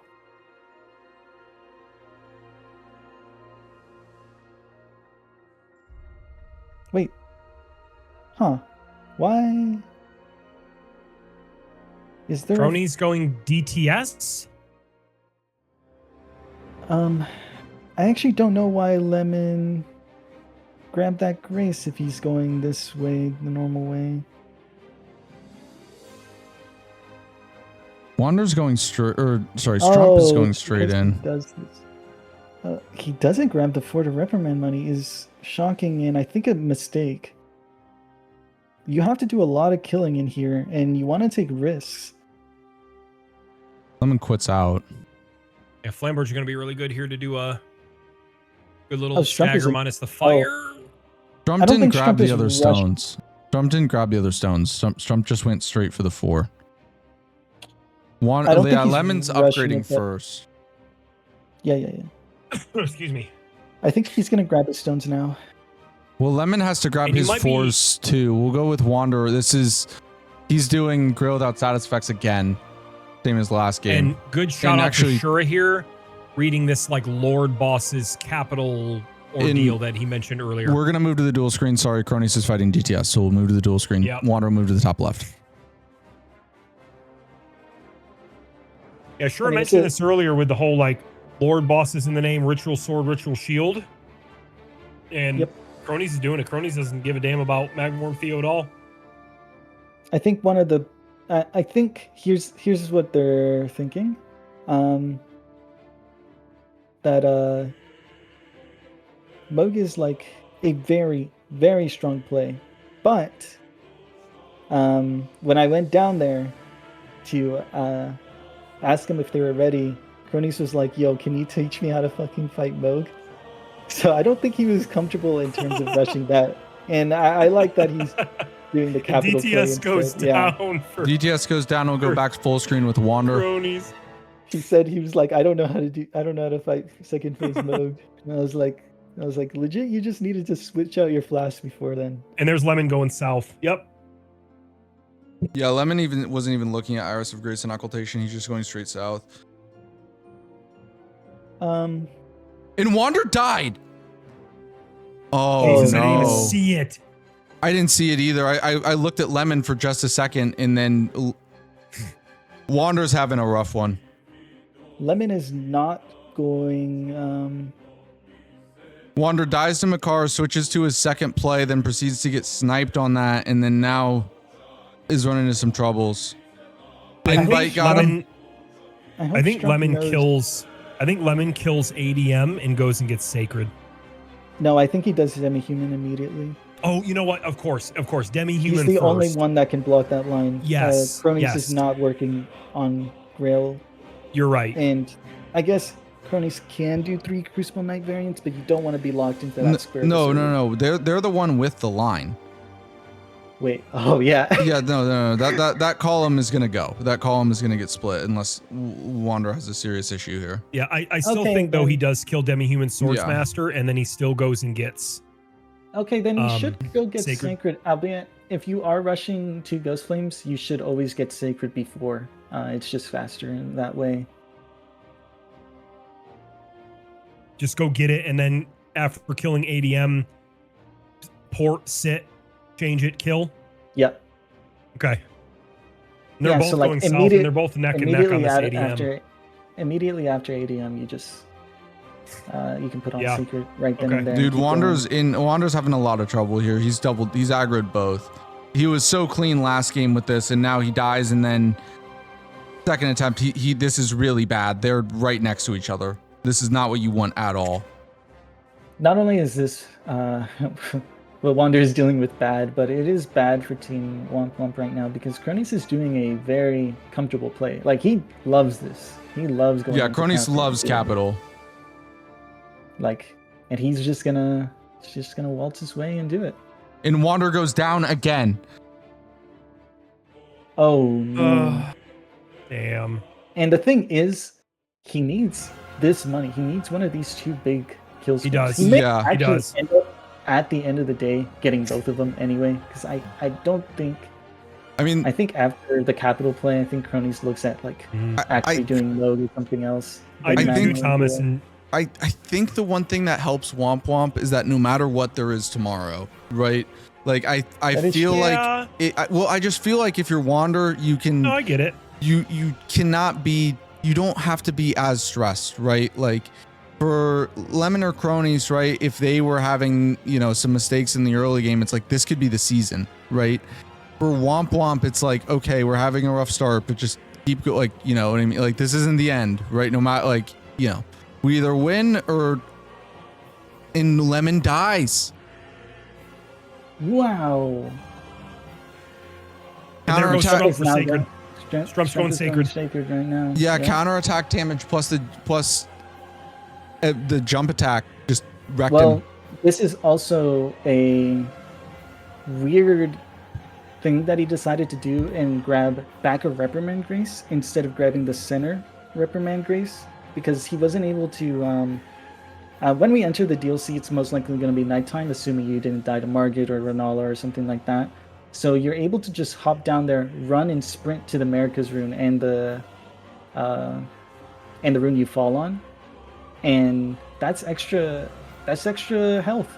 That, like, I mean, if you look at the difference between their health bars, like, I don't even know, like, oh yeah, look at it's a big difference. Like, it is a big difference, yeah. Because not only is the health bar bigger for Strump, he has talismans, I think, right? Yes.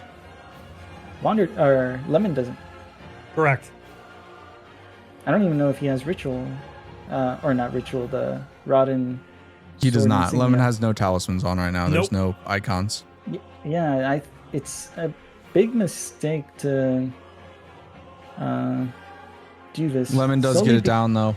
And Wander's just saying screw it. I kind of like this for Wander. He's just saying fuck it. I'm going Lord of Blood. Like, I kind of like it. I need money. I need a kill. I need a square. Yeah. Yes. Lemon may now. I guess he may just do Demi-Human Swordmaster. I don't think he thinks he can get Ghost Flames. And Cronies is like, he's not sitting on any of this shit because he's like, it's 24 minutes into this game. Where the fuck is Wander? Yeah. Yes. I do think Lord of Blood is. I think if he had seen Lemon dies a Cerulean Coast skip. Lemon dies a Cerulean Coast. That was some bullshit. Oh god, I hate that. Yeah, that was kind of some bullshit.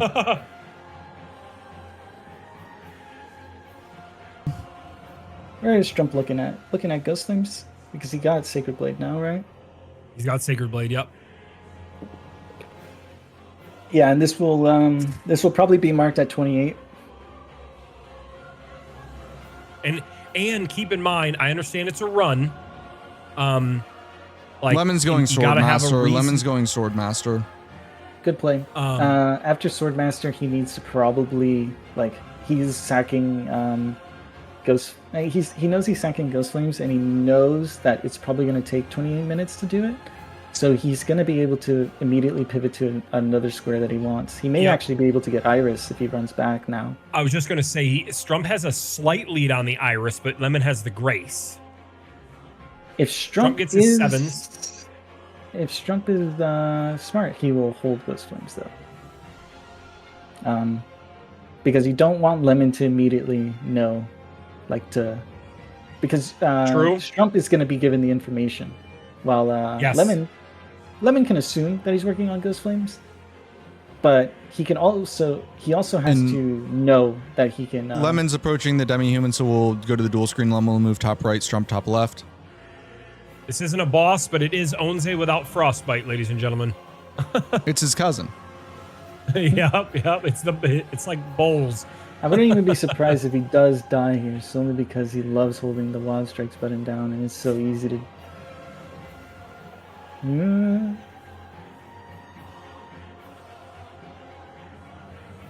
Okay, he's okay.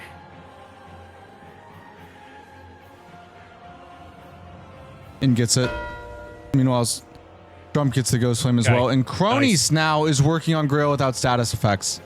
This is not a good thing for Womp Womp. It isn't, but here's the mentality, and you've said it before on a lot of cast who's I've heard Shura say it, Sai say it, you name it, and so I'm kind of just stealing this from the old playbook.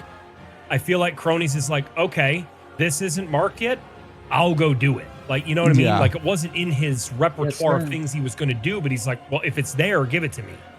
Yep. Yeah. I mean, that is one of the worst things you can have happen to you if you're playing against anyone is like not only did you get away with your game plan, you're able to get away with the squares that you were willing to lose. Yes, sir.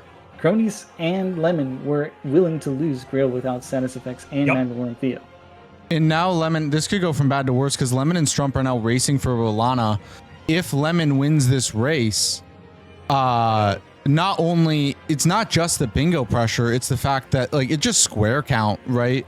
Like they're down 5-0 after getting sniped. Like in a lot of those snipes, like they don't have a lot to show for it. You know, sometimes if you're down 5-0, if you have a lot of prep, right, that could be different, but they're not going to have much to show for this whatsoever. Yep. And Cronies right there takes the riposte. Takes the riposte for the iframes, but he's got so much damage on this weapon that he doesn't even actually need to use he doesn't even need the riposte to kill these baby dragons, but he did it there in case the other one hit him during the iframes. I will say, all else equal, I believe that Strump gets this because he has talismans. Yeah, well, Lemon is going now to buy talismans, but Strump already has them, so he's going to enter first.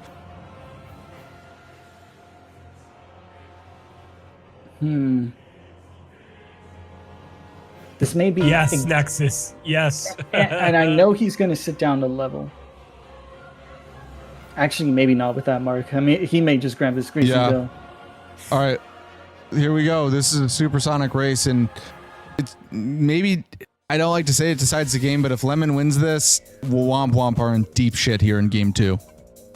Yep. Yep, I very much agree with that. The problem now is... this is even fantastic pressure because Lemon getting sniped here is going to be would be bad, but it actually is going to be horrendous because of the top row. But luckily, Cronies has been working on Lord bosses. Well, Wander's going Lord of Blood right now. We're gonna keep. I'm gonna keep Wander in the bottom left, even though he is fighting Moog, because this race is crucial. It is big. I mean, this would almost guarantee they can see another day. Great frost into the stagger. A couple of R1s there. Rolana stays down. For anybody who doesn't know, she stays down a lot longer than you would think she would. So you can get some nice attacks in before the riposte. Big stagger there for Lem. Strump has a huge lead. Yeah, he needs this square.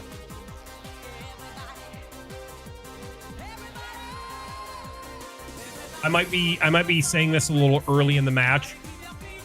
Wamp getting this square doesn't seal the game by any means, but I think Lemon getting it does. Yes, or at least damn close. Yeah, like they're in deep trouble. Fire comes out for Strump.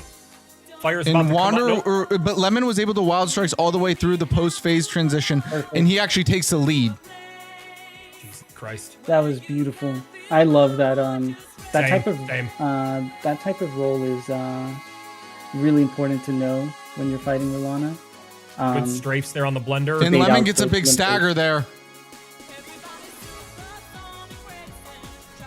Lemon just needs one proc. I'm gonna puke. Holy Moons shit. come out though.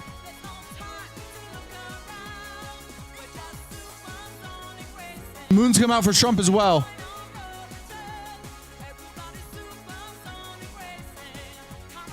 And he gets Lemon gets a great attack. What a great attack this is to punish. And Lemon got it. Lemon got it. Lemon gets the frost proc and gets the square. Oh, no. And now it's 5-0. Meanwhile, while we were watching that, Wander did go down to Moog. We were watching Crony Scott through. Wamp are in deep trouble. I think we're looking at a game 3 here. This is I mean, at this point you do know that you sniped. You have to. Yeah, either you snipe and Strump goes down there too. it doesn't matter too much, but that's a lot of money left on the table. Like, I could understand why you would want to, like, you'd want to finish that out just for the money, right? Yep, and I hope Strump knows that, because right now, Lemon has shown exactly what he's done. He has gone Reprimand, he has killed ADM, killed the Demi-Human Swordmaster, and then immediately pivoted to Rolana. You know he cannot be anywhere close to Ghost Flames or Iris. Yeah, I mean, like I said, the good news is for Wamp Wamp is, like, again, they will live another day, right? But, and, you know, kind of the other good thing about it is they do have that day off. Like, they have 24 hours or so before the next game. I think it's going to be, I think they want to play it tomorrow night after the Crucible games is when they want to play it. Oh, really? I figured they weren't going to, because of all, I thought that, yeah, I guess they would. We'll figure it out. We'll confirm it after. That's the time that was discussed. Two big snipes in this game so far, boys, along with the cronies taking Grail. Yeah. Yeah, and in budget, Hitless are just playing really well, right? No, very well, very good, absolutely. I mean, yes, Lemon went down to ADM, but playing really well. Cronies, I definitely didn't see the capital play on this board, and Shura saw it nearly immediately. And then when I was talking to Thomas in chat, W raid there from Min. Min, thank you so much for the raid, by the way. Thank you. When I started looking at the board, I'm like, yeah, we have Lord Bosses, Exaltation Talismans, Writ Sword, and Writ Shield. Like, okay. Oh, and Wander goes down. This is just going from bad to worse. Damn. I've got to say, I will. Min, also welcome in. This is Elden Squares Bingo. We are in the finals. This is game 2. Currently, Budget Hitless are out to a massive lead to try to force a game 3. Yeah, we've been training players have been working for 3 months in this league. Iron Type and played in it. And thank you so much for the support, Min. If anyone has any questions, any raiders have any questions, please let us know. We'll get you in chat. We'll be able to answer any questions that you may have. But also, I do want to say, anyone's welcome to play in this league. We have multiple different divisions for players of all skill levels. If you want to get into bingo, you can join Ignite. That is the community that hosts this league, as well as we have a rando league coming up. And the Nightmare Seed and various other types of competitive Elden Ring events. So if you're interested in that or just want to hang out with the community, we'd love to see you there. But yeah, I gotta say though, I'm so impressed with Budget Hitless. This might be the best response I've ever seen to a game 1 loss. Yeah, man. Yeah, because I would. Well, actually, the only other one I can think of is Shura, your response against Rambler after you lost game 1, right? Oh yeah. You were never no. But I'll be this was not this was it was never this dominant. This is I mean, it was never that dominant, right? I mean, part of the dominance though is Rambler. like part of the dominance is the fact that like Wander and Strump are having some issues, right? But yes. I don't know. No man in the world was going to beat you in that game. No one was going to beat you in that game. You were unbeatable in that game. Strump is going to finish Iris here. I was going to say that even with like Wander obviously was having a bit of like skill issues. Lemon still gets those squares that he was working towards anyway, because he was just ahead of Strump. So even if Wander isn't having that bad of a game, they are still. It is a much even game. Yeah. But I believe they're still in a commanding position. Because I think for anybody who is wondering though, just a quick like TLDR, everybody started this game in round table. When the clock hit 0, everyone starts in base game with 6 squares across Limgrave, Weeping, and Liurnia. Strump and Wander had to kill, or excuse me, Strump and Lemon had to kill 2 remembrances, getting into the DLC, and they killed the Godric Renala, which is the rush, and that's why you're seeing the top 2 in DLC. So at the just very to give everybody least, heads up, it's progression. Wamp is gonna fire back here with unless something catastrophic happens. Wamp will snipe on Iris of Grace and Occultation, but so they're gonna get that. Let's go to the bottom here because, dude, Cronies is just continuing, just be like, all right, I'll take these squares. He's going for Theo right now. There goes Iris of Gracious and Occultation. So Lemon does get sniped. Womp Womp do get on the board there. But yeah, Cronies, like, never in a million years did he probably expect to get these squares, but he's just like, fuck it. Like, they're there. And if I get sniped, it is what it is. Like, I could get sniped on anything, right? Like, it's 36 minutes in. Wanderer hasn't marked a square. Like, he could be doing anything. I could be sniped anywhere. I might as well just go for the fastest, easiest square, right? Yep. I was about to say, right now Lemon is curious as to what could have happened at the beginning of the game. He doesn't really know if Ghost Flames was being done. Doesn't really know if Rolana was being contested there, solely because of how late the Iris mark is. He knows that Strump, at this timing, he could have backsection all the way, so he's now forfeiting the Commander Gaius square, and I believe he's not even going to run back there ever into the game. And Lemon's going Furnace, yeah. Yeah, this is correct. Like, it was either this or Red Baron Rao base that I was looking at, in terms of square, or not Red Baron Rao base. I mean, it was Furnace Golem or Dancing Lion is what the two squares I was looking at, because Dancing Lion will get you closer to Oathkeeper Black Knight set. And Wanderer and Cronies both get their fights down. Wanderer gets the Lord of Blood. Cronies gets the Magmaworm. Theo will go with Lemon here. There is a potential. And Cronies is going Melania. Cronies is going Melania. I think they're just trying to shut down. They're like, screw it. That line could be a threat, right? Like, we don't know what they've been working on. Let's just get these blocks on the board, right? Yep. Yep. You're in a position now where most squares for Womp Womp are going to be blocks. So. And after this, I think after Furnace Golem, Lemon is going to be looking at NPC bosses.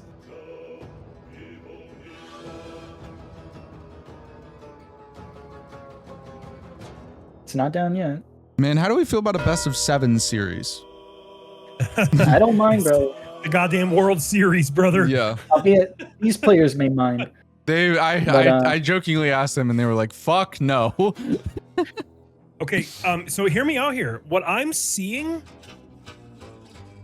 100%, I'm seeing a Womp Womp wants column 4. Yeah, they're just sending it. 110%. That's what I'm seeing right now, right? They're sending it. They're fully sending it. They're just saying, screw it. Look where Cronies is right now. Yeah. I mean, this is probably. If Wander picks up the Black Knife set and then is going to go to Melania for the square and to get into DLC. Yeah, but Cronies can do the exact same thing. Correct. Right? And he's ahead. I think this is a situation where, like, let's be honest, if there was a man in the world, or at the very least in this league, right, who you wouldn't want to bet having a skill issue on Melania, it would be Cronies, right? But unfortunately, that's the position that Womp Womp have found themselves in, right? It's very likely that Cronies is working towards Melania right now if you're Wander, but you just got to push it, right? You're too far. Yep. You're behind. You got to try to make something happen, right? The reality is they've made too many mistakes this game. If Lemon and Cronies are perfect, they're not going to win. They can't win, right? So, and we're going to get a Goddess of Rot, baby, on the screen. So while I would never bet on Cronies having a mistake on Melania, if it's probably your best bet on the board, because everything else is pretty trivial for the base game, right? And yes, Rambler, Cronies is a Memby short, but based on what I'm seeing... No, Cronies killed Morgott. Cronies killed Morgott. Did he? Yes. He killed I thought he stopped at gold free. He killed Morgott. Okay, then never mind. Okay, then yes, the beautiful strength. By the way, Lemon is out of heals on this Furnace Golem. He must have done that fight so fast, I just missed it. I don't actually know if he's physic dependent or not. Unironically, dying at this Furnace Golem is pretty bad. I'm surprised he is doing the one weird way. Actually, he hasn't upgraded, right? No. Beautiful waterfowl dodge. incorporating the throwing daggers. Beautiful strafe.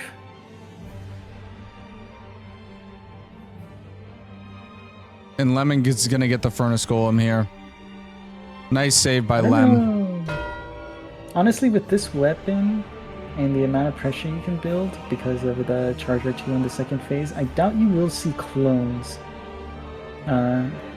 Assuming that he keeps up the pressure. Like, if he doesn't get hit... Oh, but he can't get the repose there. That sucks. And Wanderer is going for Dragon Crest Great Shield just for some extra defense. It's not on the board. Trump is trying to make a play. He's going for Red Baron route base via the Red Bear NPC. Just this is faster, but it's riskier than just doing the Red Bear. Yep, and the he's bear, almost dead right? after one. Jesus. Yeah. This is such a menace. I have not seen him yet in my French challenge, and I'm going to Capital next, and I'm kind of starting to freak out. Yeah, I don't like this NPC at all. Oh, I hate him. The only really good ones that I like in the DLC are, I think Solitary and ADM are good. We'll stay with Cronies. I mean, ADM's a menace, but Wander's too far behind. He's going to be entering the fight, but they need Cronies to go down here for them to stay in the game, basically.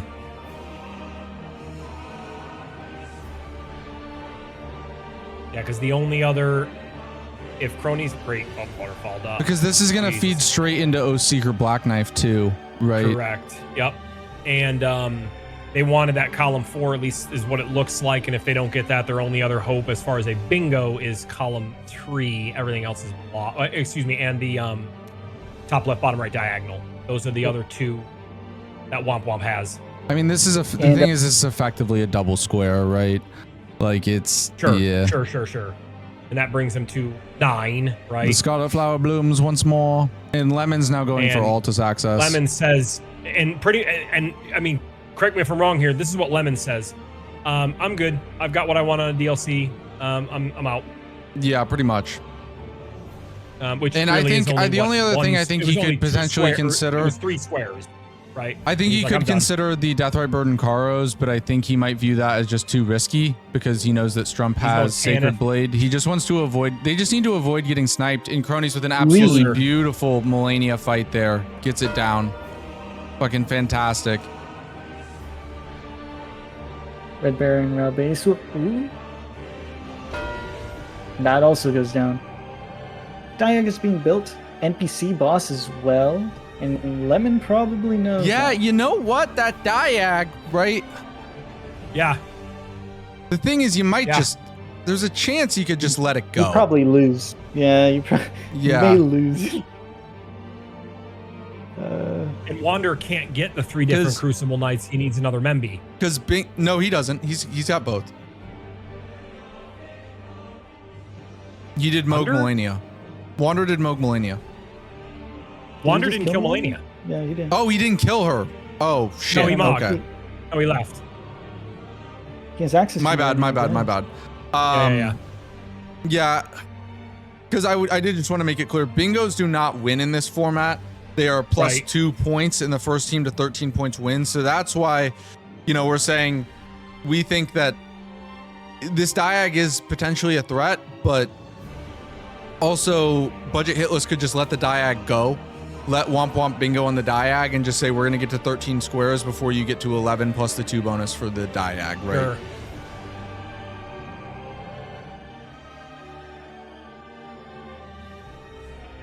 Sure. Will they be able to? I mean, they might be able to. Tennis Knight, that would put them at 9. 10 is going to be from Cronies, but the rest are kind of long.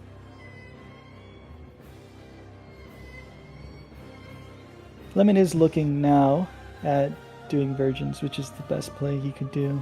I mean, Cronies might go do Crucible Knight variants.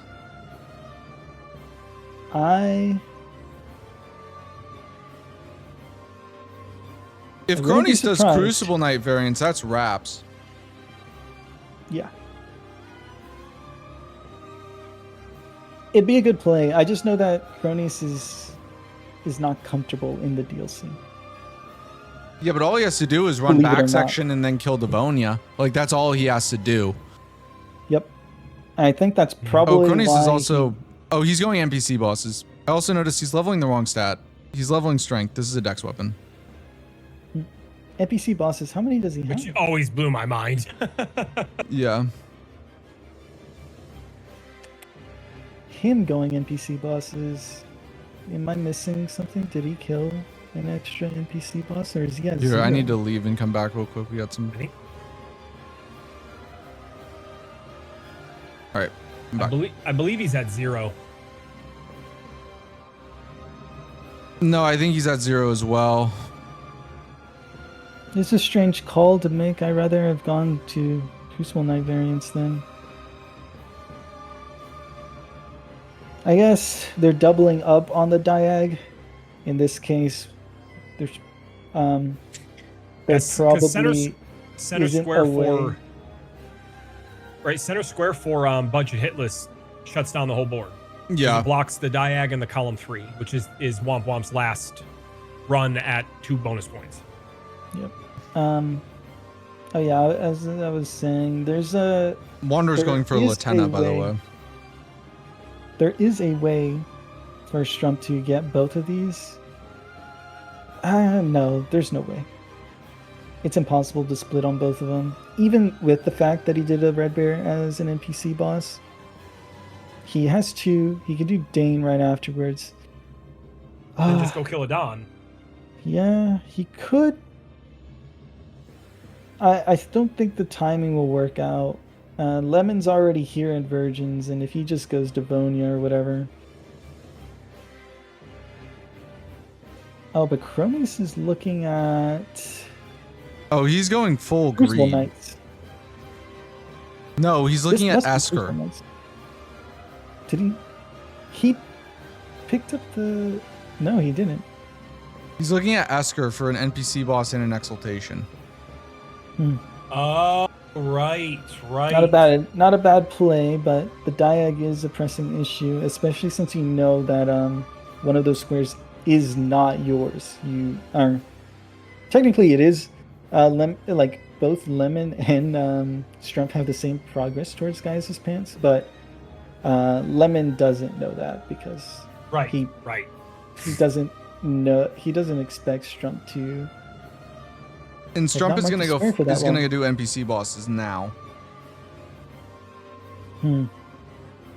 If he gets one. I mean, Lemon's having a pretty long Virgins fight too.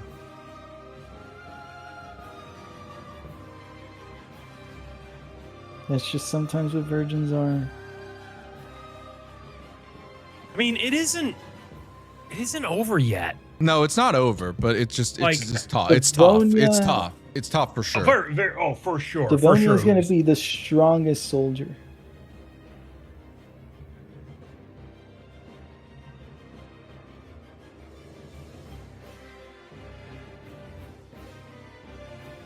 I mean, if Lem pushes Crucible Knights right here, then for sure a wrap, right? Because that brings him to 11.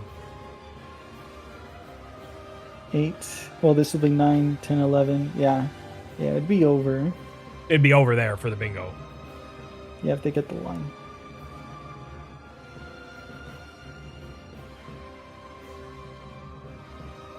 And I think Lemon is gonna. Yeah, he's gonna do Crucible Knight variants now, starting with Siluria. I feel like it's just one of those squares that's like, you're not going for it. I will. Yeah, that ends the game basically because Cronies is going to get Wamp Wamp though. Cronies, no, you can't. You know, just sucks. No, they're just. I mean, Wamp Wamp is just in a really tough spot, and like, you got to pick your outs to try to play too, right? Like, you know, Cronies Melania skill issue. Like, it's a shitty out. Like, your outs aren't good, right? Yes, it's just what you have, right? It's the situation that you've put yourself in. You know, they played to the Cronies Melania skill issue out. Didn't work. Okay. Now their best out is probably to sit on Crucibles and just hope they never go for it and they can snipe elsewhere. Yeah, right. This SFB, this could be the final game. If Wamp Wamp pull this, come back and win, that'll be the final game of the season.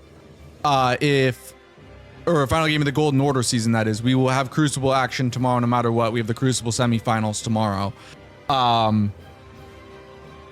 But this is the final set of the Golden Order season, the finals. If Budget Hitless win, the finals will, I think, be tomorrow, but that's not 100%. Like, the game 3 will be tomorrow, I think, as well. And then for my stream, yeah, this is the last game of my stream. I've been on for 8 hours. So fair. So he's not doing a Dawn, he's doing patches for his 4th, which yeah, completely makes sense. I think it's faster, maybe not. They seem pretty even. He did do a double quit out because he didn't touch the fog wall first. He fell like too far to the south.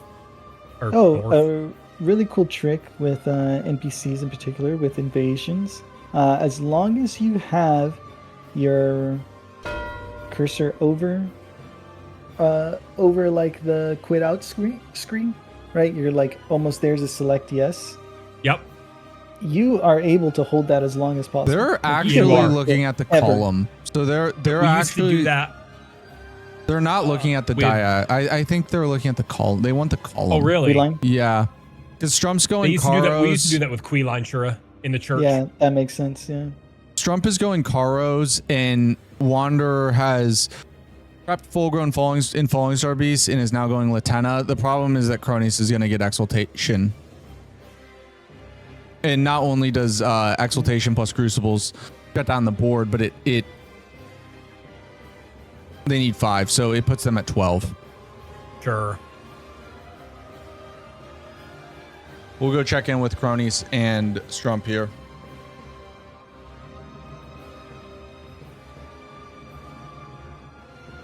What a fantastic fight. What a great fight Esker is. Yeah. Oh, what a and Strump fantastic got fight. The attention of one of the Gravebirds. Luckily, Two of them. Oh, there's friendly fire here, so he should be able to. Yep.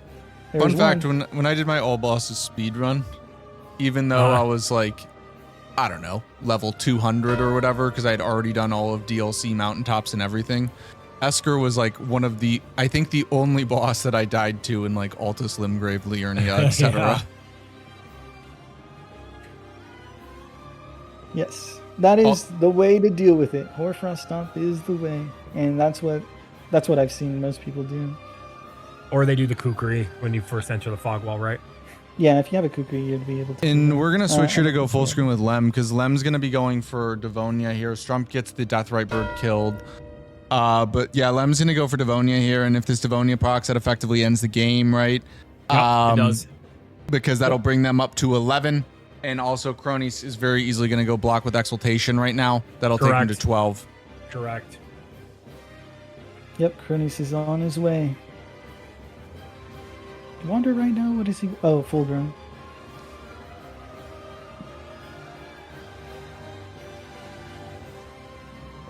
Devonia.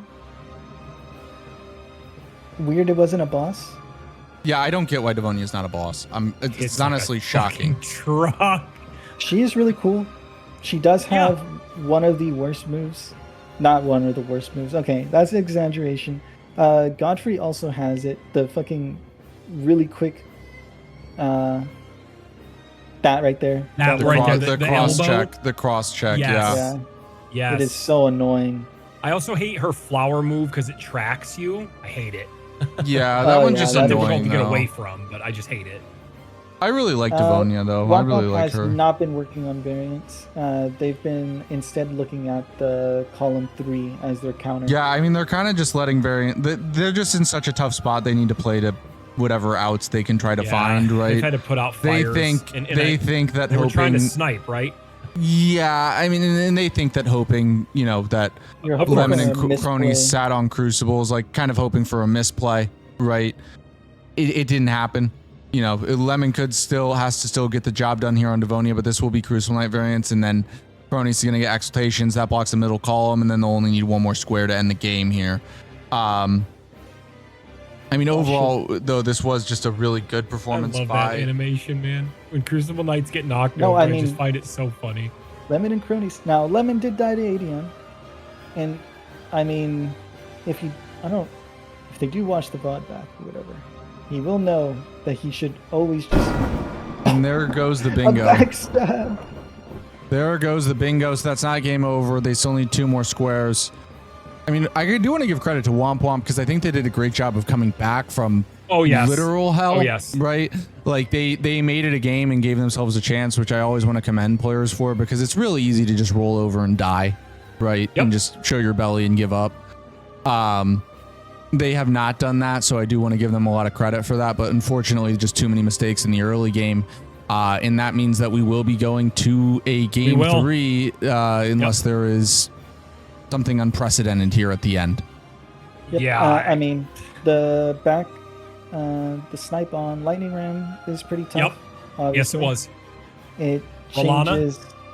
The snipe on Rolana is obviously pretty bad, solely because they would probably have to worry about that row way earlier because of the fact that Strump would get Iris and Gaius's pants.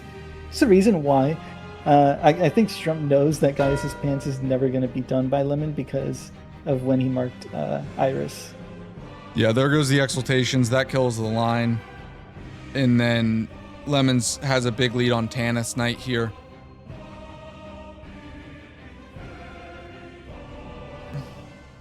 Yep. And Cronus is going to do Oathkeeper Black Knight Scent, which I think he's going to... Oh, yeah. Cronus is going to end the game. Yeah, Cronies will end the game here with Oathseeker. Just an easy pickup in Prospect Town. I still agree, about they didn't roll over and die. They definitely try to put up some threats, but I'm going to be selfish here and say that I'm happy there's a game 3 because I get to watch more bingo on top of the bingo that's already scheduled tomorrow. I won't speak for what whose plans are after this, guys, but this is not the winner of the Golden Order. That'll be presumably tomorrow, but we'll see. Regardless of whether the Golden Order happens tomorrow or not, there is two Crucible matches, correct? Yeah, there were 4 Crucible matches, 2 Crucible sets. Oh, right, game 4 one, because games of 1 course, and 2. Of course. Yep. We will start at 1 p.m. American Eastern time, so that is 4 hours before now, or 3 hours and 50 minutes. The sets tomorrow will be as follows. The first set will be Josh and Dagger versus Stakes and Champa. Those 2 games will be at 1 p.m. American Eastern time, and then that'll be followed up by Harv and J-Man versus NVCC and Jers. And where are they in the standings? Those games are both semifinals. Clean slate semifinals, correct. right? So both games going to be games 1 and 2 of those semifinals. And then if necessary, the game 3 will be later. And then the Crucible will also, all of Elden Squares will be wrapped up by the 20th would be the last possible day because I leave. Oh, really? The 20th? Yeah. I put the 15th, bro. You're on a higher schedule. And that'll do it. And that will do take it. Your photo. Yes, sir. Take your screenshot. Lemon and Cronies get the job done. They force a game 3. And that means that well we will done. all be back in a winner-take-all game number 3. And I think, I will say, for these playoffs, they've been so razor close all the way through, right? These playoffs deserve the finals to go to game 3, right? They just do. And we will see, we'll see what happens. Yeah, I mean, 2 good takeaways for both teams. Strump and Wanda are probably thinking well, damn, if we don't skill issue, we probably, look how close we brought it back. Imagine if we didn't skill issue, right? They're probably thinking they have their hopes up high for the second game. And then Lemon and Cronies, now that they won, they know that they can probably beat them again. So both these teams are going to be that final game. I don't think, or this is what I'm hoping for. I think we're not going to get any skill issues, and I think it's just going to be all tactics. I think that they're going to go fast, and we're going to see who comes out on top. Well, hopefully we do. Sure. Can I send you down to see if both the teams are ready to do a post-match interview? And if so, we will interview them and then, get ready for game number 3, either tomorrow or later this week. Yep. Man, what a day. What a day. Randocalypse, you did a practice 3/4 of a seed. 2 bingo games in the finals. Yeah, it's been a crazy day. Cliffhanger now, right? Who's gonna win? Who's gonna win? So, and yeah, I do want to say thank you guys all for an amazing stream. And while Sure is talking to the players, I want to say thank you all so much for being a part of the Ignite in Elden Squares community. Whether it's supporting, our guys as we try to conquer Randocalypse or supporting our leagues, right? It means a lot, and the experience would not be the same without each and every one of you, right? So whether you're a player, a viewer, whoever you are, like, you all help make this experience feel more special for each and every one of us. So really thank you so much for being a part of it. I will say this league and everything has grown from the smallest of the small to, a great community, which we have now. Like when we first started in Elden Squares, it was about 8 to 10 guys, right? And look at where we are now. And I do want to say thank you all for being a part of it. And also thank you to even those who aren't around anymore, but who made Elden Squares and Ignite and everything what it is, right? Thank you guys all so much. And welcome in, Lemon and Cronies. Welcome in. GG's. One hell of a game two from you there, boys. Yeah. Thank you. Thanks. I thought Lemon was going to go, you know what? I don't want to play any more bingo. Let's throw this son of a bitch. That is what I said. You guys came out That's kind of what we did. though. I died to ADM. I said, Cronus, it is time. Brains off. Line, go. Yep. Wander, Strump, GG's, boys. GG's, boys. GG's. Welcome in. We were just talking with Lemon and Cronus. Lemon and Cronus said, despite Lemon wanting to throw, one of the best, I think, comebacks from a game 1 loss I think we've ever seen. You guys did an amazing job in that game 2. And that game 1 was one hell of a game, man. My God. Yep. Yeah, that was ridiculous. That was insane. That was a really fun game. Dude, Wander, Yeah. your Sage's Cave skip won the game. We called it. We freaking called Oh my it. God. We Yeah. called Yeah. it, bro. Let's go. That's so funny. I Yeah, almost didn't make it too. I hit the stalactite, which is usually it, and then I had so much momentum that I got it anyway. We were freaking out because we were like, Cronus is ahead. Wander's going to get sniped. Oh my God. Wait, he's going for the skip. He got it. Yeah, I was behind and I was like, not if he goes for the skip. Yeah. And I'm just patiently waiting to see if he lands or not. Yeah. That's crazy. But yeah, I mean, one hell of a first 2 games, boys. Congratulations to both of you. I mean, if you guys want to say anything, I'll leave it up to you. And then, are we doing the game 3 on Sunday? Is that confirmed, or do we need to talk more? Fuck it. Do it right now. No. No, I'm good. Yeah. I'm all Worst right. game If you three guys ever. could have seen the game I had, you would understand why I don't want to play anymore. We were today. informed. Holy shit! We were informed that you really wanted a game 3. I don't know what happened. I think I just spent all my juice on freaking Rolana, and then I just died internally or something. You had to do it was awful. Yeah, you had to fight her 3 times, both 4-minute fights. Yeah, dude. And they were all going really well until they weren't, which was really annoying. Yeah. I'm sure, I mean, you guys obviously know it because you're the ones that got sniped, but for Cronies and Lemon, the game was not over by any means, but it was damn near impossible when Cronies, you sniped Wander by 1 sheep, and Rolana didn't really. Wow. Lemon, you did more punishes than Strump did on the Rolana, but in Strump's defense, Rolana kind of played fuck games and was running around the arena and doing stall bullshit. Fuck that boss. Those squares, along with Cronies saying, because Cronies doesn't know that Wander went for Grail and died. Cronies was like, okay, I'll just go get this square now. It was kind of at that point, but definitely the Lightning Ram and the Rolana set the tone for sure. Yeah. Was Lightning Ram late for a particular reason? Were you prepping something else? I was Cronies really went surprised smithing. you weren't Cronies even went going for it. smithing. Was it late? That- Oh, big of a so that was difference? full push. Thanks to your smithing. I Holy shit. died to Makar because there was invisible lava on the floor. So Mhm. Nice. I have a clip Saw of it. that. It looks like I'm It's just so standing stupid. there and Yeah, then I we just were- die. We were surprised. We were very surprised when you died. Yeah, you swapped off of Theo and went to Lightning Ram, and he also had that upgraded Rotten Great Axe. Yeah, I because went around because for it, actually. Cronies full pushed it, but he went Rotten Great Axe, so you had to go strength tier smithing, right? So that's why you were so far ahead. Like you guys basically got to killing the sheep at pretty much about the same time. Cronies was maybe a second or two ahead. Part of the difference though is the fact that because Cronies had an upgraded smithing weapon while you had the S stock, when you ran out of FP, he was still one-shotting the sheep. Okay, there was That's that, but so did you also see the one sheep at the end doing the craziest jukes of all fucking? That was Cronies' strongest soldier, man. It was insane. True. That guy was crazy. That's awesome for me. Not awesome. Come on, dude. sorry. Holy shit. Well, yeah. Overall, that was really solid. I think hats off to Wamp this game for not just like who said it really good. Like you guys just didn't roll over.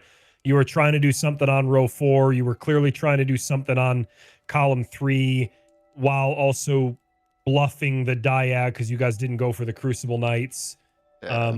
So I know you guys were definitely trying to pull something, and that's really it's really easy to lose Lightning Ram, Asher War, Rolana, and essentially lose Grail even though you weren't sniped on it, and be like fuck it, and just so Yeah. Yeah. Well, it was just sort of one of those things where, like, obviously we've seen it all season. Strump and I don't really stop playing. You don't. No. The game ever. We were kind of like looking for ways back in, but we weren't taking it super we were taking it seriously. We weren't taking it super hopefully until some of the lines formed. But really, it just came down to we had to pick a time to block. And we just guessed wrong. Yeah, I know. When you guys had a lot of flares, that's fine. And you got an NPT rate of like 400 viewers. Yeah, I was yeah, like, I'm not.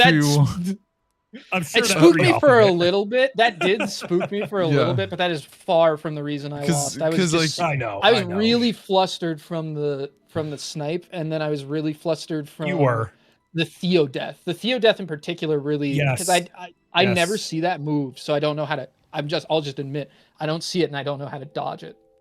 Yeah, you got raided, and I was like, MBT, thank you so much for the raid and the support. That's a big raid, but I think it might be Wander might be a little flustered right now. Yeah, but that wasn't the reason. It was the game that flustered me. It was those two things that really just kind of like, my headspace was not there. I was still tired from last game. Well done though on that DLC, because I don't know if you guys like talked about it or went back in the VOD during like the 15-20 minute break, but Lemon was right there. If you didn't know. Oh wow. Oh, he was. Oh, he was right there. He got into that fight on your second or third attempt. Don't fucking die to the he was there. Like yeah, that is true, dude. Yeah. And I get Colossal if I first try the boss, but I'm just not a Colossal enjoyer, and I actually had 30 vig, so it was not happening. How the fuck did you have 30 vig? Why did you have 30 I killed vig? like 3 bosses. Holy shit. Dude, 40 vig was also obnoxious as fuck. And honestly, I don't think I've ever like fought Rolana with Colossals before. Yeah, that was obnoxious. It's trash. Yeah. It was so obnoxious. All the punishes are different. Are any of you guys gonna stay alive? No, I'm probably gonna raid out. I am freaking pooped. This is in German, but I'm gonna raid out into Sirius. He's doing the German community is doing a charity bingo match that Sirius and Vord, who played in the last Lucky Rumble, are playing in. So we will send you out to Sirius. I will see you guys all again tomorrow. 1-1, both of you guys. And then as soon as we get the game 3 confirmed, I will post an Ignite. As well, keep in mind we have 4 matches tomorrow, 2 sets starting at 1 p.m. American Eastern Time. That is 6 p.m. UTC. So we will see you guys all later. Peace out. Have a good one. Love you all. Thank you for being a part of the community. Champions, welcome. The squares have aligned and bingo is nigh. It's time for Game 3 of the Golden Order Finals. The winner will be declared the undisputed Elden Bingo Lord. And now introducing our teams. Fighting out of the red corner, we have Wamp Wamp.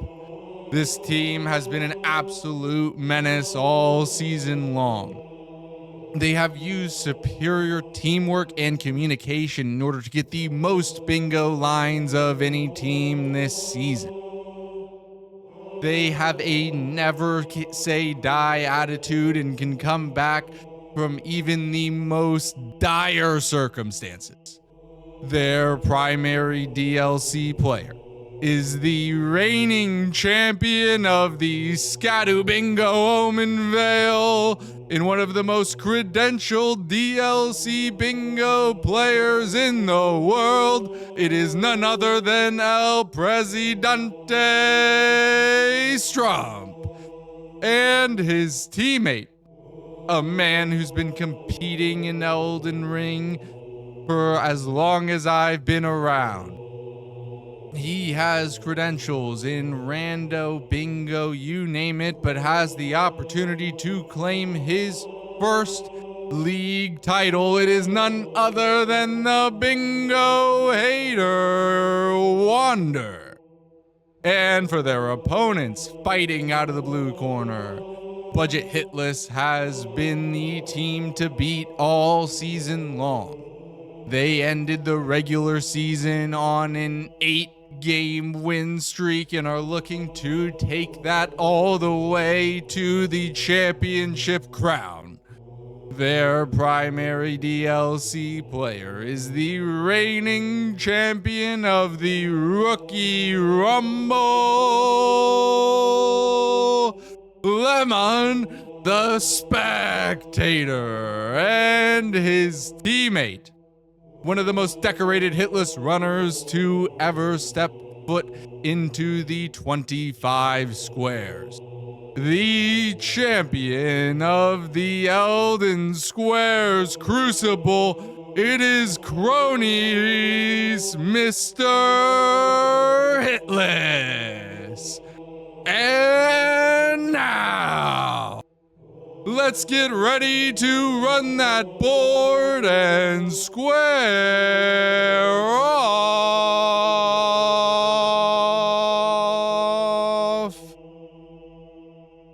All right, Shura, here we go. The final game of the season. Can I please get your center square and how many DLC square predictions?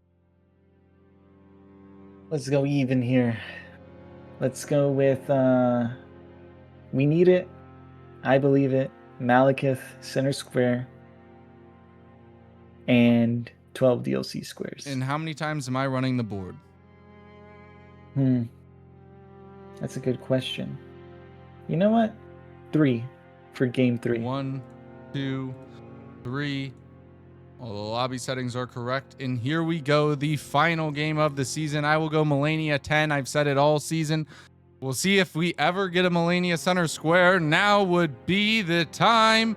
And the center square is Egon's Furled Finger.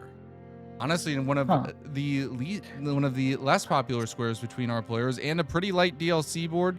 Immediately, I would say this favors Team Budget Hitless here a little bit. I need to go ahead and refresh here as we're having some delay issues. Shura, can you walk us through the board here? Yep. We have some notable rush squares I'd like to get done. We have boss, daggers, fist only. It depends on if they find a fist or a dagger in any of the starting classes. We have 3 bosses with Lord in the name. And unfortunately, it doesn't seem like there's any pairing with that. We have Imbibe. actually, this board is basically isolation in terms of the DLC. So I think you'll see both. I think you may see all 4 players just rush Precipice on this. I'm looking at Tunnels for one of the teams because Tunnels like flows naturally after doing Makar. And we do have our normal rush square. There's Ashewar Blood Tax can get you to a Lord boss. I am looking at that Dragon Barrow synergy, both with Dua and BBK, if you're able to get onto that part of the map. We have 6 mountain bosses. Crazy thing is, you can turn that into a DLC square. If you did do Gaius, he counts as a mountain boss. There's 2 tree sentinels out there that you could kill from mountain bosses, but usually it'd take too long.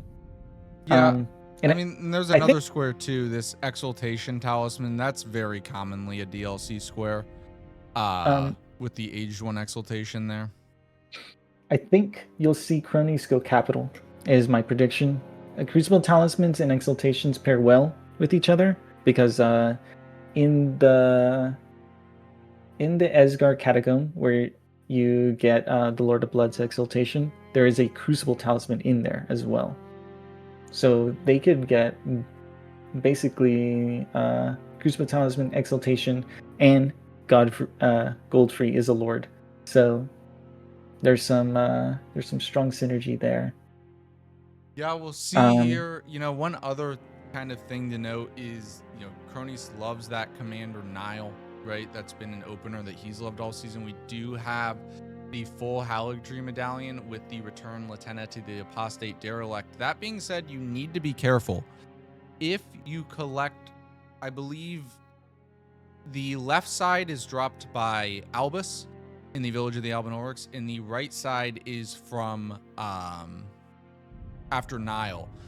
I believe it's left or right. I might have those flipped. But if you grab the half that is post Nile first, or before you do Latenna, at least before you get the Spirit Ash, you will get locked out of that square. So all of our players are aware of that. I think Cronus actually one that figured that out.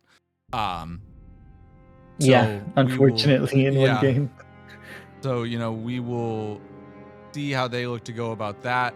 Because, we have seen this like commander, if there's no fist or dagger weapon, the Nile for the fist check with the Haligtree and the Latenna, right? There's a little bit there going on. Overall, though, I mean, it's pretty light on DLC, and like there's really not the most big kills on this board. We do still have that Fire Giant, right? And obviously the Gaius and the Lion and the Imbibe, right? But it'll be really interesting to see how these players decide to basically like route together and work together. I do like this board in that it is kind of an ultimate test of teamwork, right? And overall, the best team is going to win this one, not necessarily the best individual players, but we are underway. I 100% agree. This board is not one where there's one by default good play. There's a lot of good counters. One of the strongest plays on here is you do have to address that column 2. Both bosses in Sage's Cave, that's 2 Altus, that's already a square, and then working towards 5 Altus bosses is pretty easy afterwards. You can also kill DTS as a tree boss in Altus. And then if your teammate goes tunnels immediately after finishing Makar, then you have a pretty unfortunate line to deal with because of Latenna. Yeah. And but I think, all of them should be. Oh wait, Strump is going up here for Wild Strikes. He may see something. They may be pushing something in the DLC. He's setting up Godric. I actually don't know if he will. I think he will go Altus. But I is my guess. Maybe not. He may actually see DLC rush being useful here. Well, look, if he rushes DLC and does Dagger's Fist only on Godric, if he can find one, and then Wander does an early BBK, that middle column could be pretty damn threatening, right? Yeah. Yeah. I would just be I'd be worried that you would leave Wander to the Wolves on that column too if he doesn't. Because Strump wouldn't be able to contest like if Sage's Cave, Tunnels, and Altus Bosses goes the side of Budget Hitless, the only person that can deal with the last 2 squares is Wander. If Strump doesn't have Altus, he can't do... Well, you can do Tree Bosses without Altus, but then you're just pulling him away from the DLC, which gives them time to... Lemon time to, I guess, eventually head up there. I do wonder what Lemon is going to use as his DLC entrance. I don't know if he'll look at Fire Giant immediately. Cronies and Lemon are both comfortable with that fight, doing it. Lemon especially, because he's been working on that rune level 1 Hitless.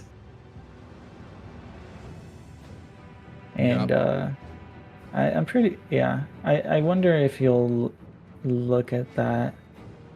Now, Shura, I have a question for you. As you have until the end of this game, you're still the reigning, defending, undisputed Elden Bingo Lord, right? You will be the second Elden Bingo Lord behind Alex the first.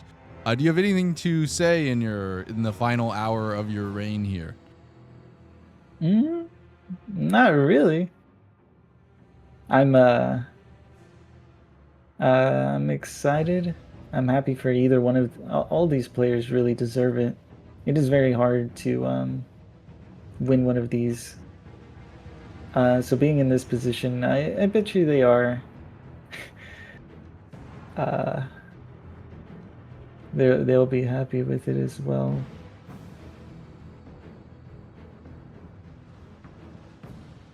Yeah, Strump is going for the normal DLC rush. He's also going for the more aggressive play with Renala. He already put on Wild Strikes on his Flamberge, so I'm guessing he's going to go for Renala immediately after the Whetstone Knife. Well, as I can promise you that if Lemon wins, he will not be succeeded by an equally benevolent king. That is very true.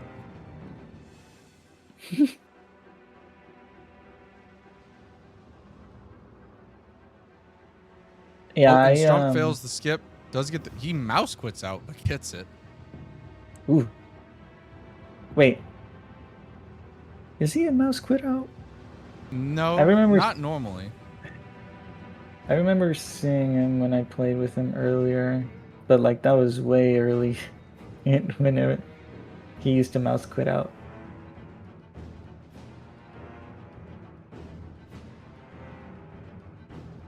I do wonder what they're eyeing in terms of squares. And all 4 are going up Le Precipice. Wander actually is the one with the lead, though. Or, sorry, not all 4. 3 of the 4 are going up Le Precipice. Wander has the lead here. Yep. Not sure. Well, it makes sense for him to be ahead of Lemon, because Lemon set up the Loretta Grace. He's probably looking to do that Onyx Lord behind Loretta eventually. For that square, but I'm not sure what Cronies did in the meantime. He may have had to get, because he's a bit he's not that far, I guess. Straighter lines, most likely. That, or actually, you know what it could have been? I bet I think, yeah, it could have been that Cronies leveled, or I think he likes to buy Bewitching Branches when he passes by the Bella Merchant. And since Niall is on the board, he may have done that beforehand. Well, you know, I heard that Cronies has having some internet issues today. We're just gonna hope it works out. There's unfortunately not much that we can do here, but we will go full screen with Strump here for the Red Wolf. Yep. His last Red Wolf kill of the season. His last Red Wolf kill for a while, because next season is DLC bingo, right? Oh, yeah. Yeah, you won't be seeing this guy for a bit. Yeah, everyone who was tired of Red Wolf Renala. They're literally gone. Very We got clean. rid of them.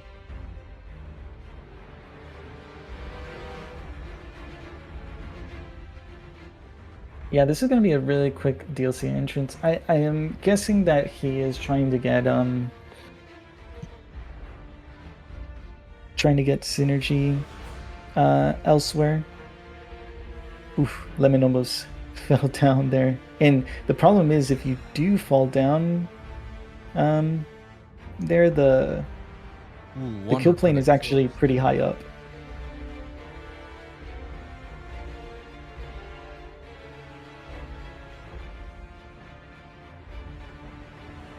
Like Strump is most likely looking at you want to get away, you want to get Crucible Talismans away from Budget Team Hitless if they decide to go capital, because you don't want them to sync that up as well with the Exaltation.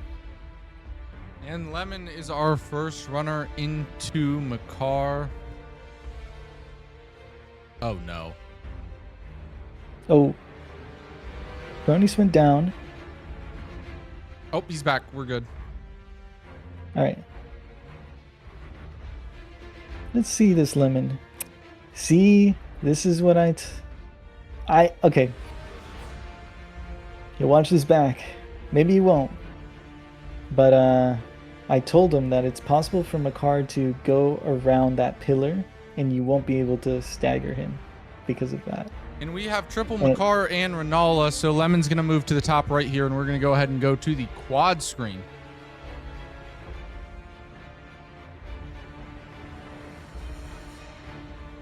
Also, very solid weapons to end the final. It's not like they ended up with strong OP weapons, but they didn't end up with trash weapons. Flamberge doesn't do the best later into the game in the DLC, but it's still really good. Double status will carry.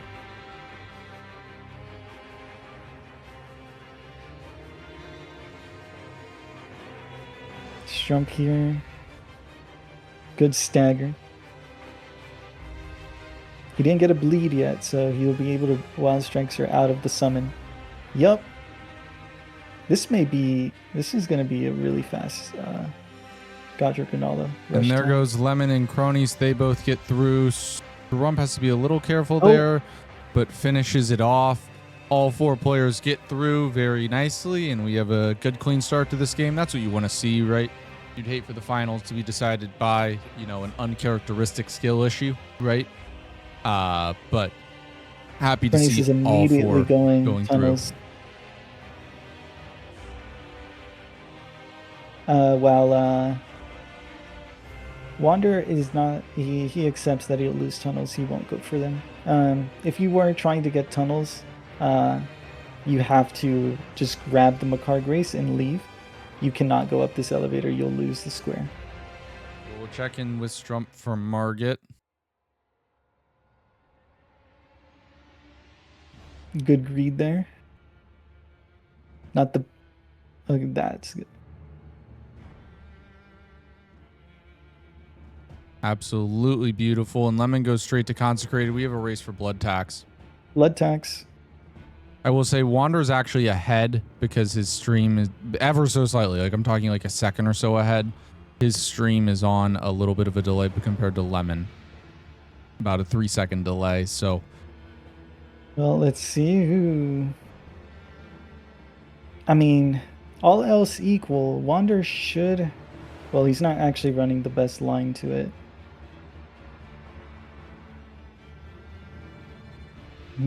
We'll see.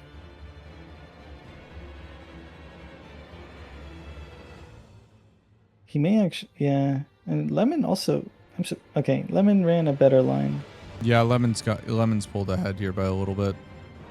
Yeah, Wander went to the wrong tree, which is where you're supposed to turn around. I was about to say, all else equal, I believed Wander would have gotten this because I think his weapon would have done more damage. Actually, they probably take the same amount of hits. If they're equal, there's legit latency on the bingo app on who would have marked that square first. Yeah, they are stride for stride. Oh, they were stride for stride, but Wander took a bad line here, and now... Yeah, I mean, given there is that little bit of stream delay, he's not fully lost, but he is about However, subtract like 2.5 seconds from Lemon, and that's where, or add 2.5 seconds to Wander, and that's where he is relatively.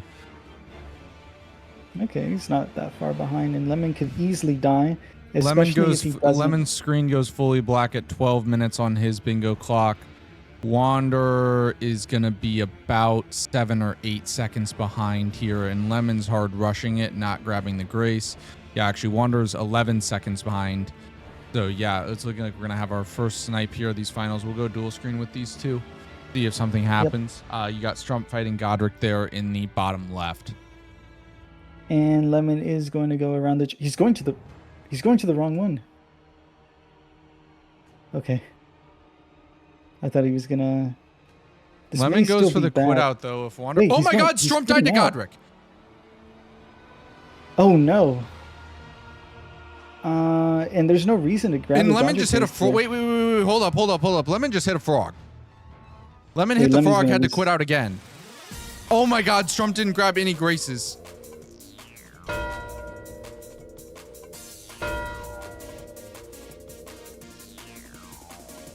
And Wander gets it. Wander got it. Yeah, Lemon didn't know the quit out tech. No, he did know the quit out tech. He did know the quit out tech, but he accidentally, he loaded back in and missed and hit a frog. So had to quit out a second time. No. Like, yeah, there's a way to not get a single quit out. Like, you don't have to quit out there if you run to. Yeah, there's a way to just. And you're perfectly fine. He's gonna go all the way to Moog. Oh, and Lemon just went down there to High Lord. Oh no, and that's pretty devastating. Yeah, because he just straight up loses all those runes and doesn't get the grace. So yeah, devastating. Kind of crazy spot, right? Lemon loses 26k and access to the Mogwin grace, right? Meanwhile, Strump, though, dies to Godric, might even be the first Godric death all season, and goes all the way back to the Margit grace. The pre-Margit grace. And to add insult to injury, Strump probably thinks he's behind, so he's probably not going to go for the best play in the DLC now. Because of the Godric death, but as soon as Lemon does mark a square, he's gonna know he's okay. But it does suck because it's like an extra like 3 to 4 minutes that Strump has lost, which could I mean, if you think about it, it takes 4 minutes and 30 seconds to fully upgrade your weapon. Yeah. After. Well, you know what's shocking is despite dying and losing all that time, he was so fast otherwise, his time actually is not going to be that bad. He's going to be probably around 16 minutes. Yep. Yeah, I mean, it was that he made up so much time on that Renala, yeah.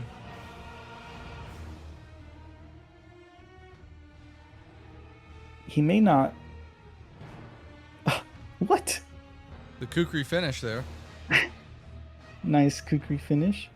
Cronus is now heading to upgrade. Lemon is getting... He's gonna, despite dying and going back, he would have been well under 14. Or well, he would have been sub 14. Like massively. I was saying that it would have been one of the fastest times we've seen because of that Renala. Like, it was perfect. And Cronus is going straight in for Commander Nile here.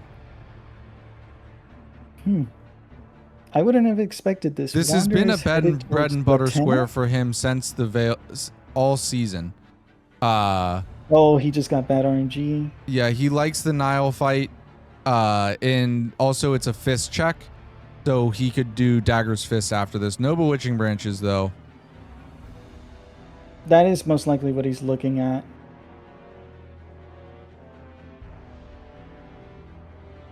Wander is already preempting the block, by the way. He's not contesting tunnels, or not tunnels. He's not going to do Sage's Cave or 5 Altus bosses because he reasonably cannot.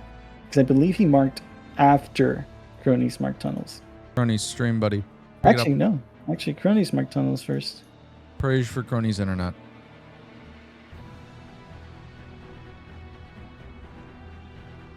He's I mean, we frozen don't in even time. need to know what happens here. We already know. Lemon is actually going to be the one that does Altus bosses here. I'm gonna go if ahead he's and going just to buy refresh here, real quick.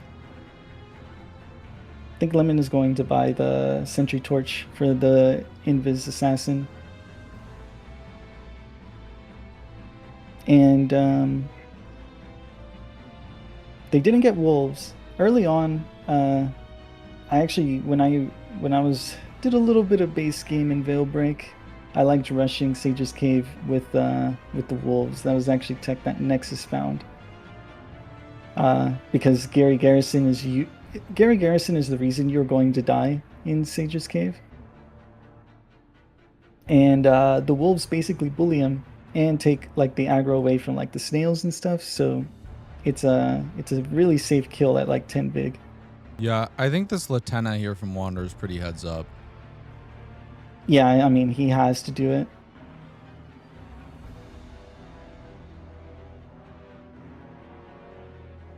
Ooh. Cronies missed there. Oh, that was good that he didn't. Whoa, I've never seen that attack. What? Yeah, I've never seen that before either. He's cutting it close with those R1s. He's doing it again. Man. What? He did it a third time. What is happening? What the? Is that even an attack? Yeah, he like slams down with the halberd. Yeah, he slams down, but it's like after the combo. Like, Crony that's says like the broken combo Nile. finisher. Apparently you can loop it according to Lank, which he would know. Oh. See, I did not. That's so cool. Lemon gets down the DTS there. I don't even know how you begin to loop that attack, though. It doesn't seem I've like literally, you fought that's him the any first time I've differently. ever seen it. I've fought this guy so much, and that's the first time I've never, ever seen it. Clean fight by Cronies. Yeah, very nice Wander fight by doing- Cronies. Ah, yes, Wander's doing the skip. Wander does the risky skip down to the Bloodhound Knight and gets it. Lemon going straight for Sage's Cave here.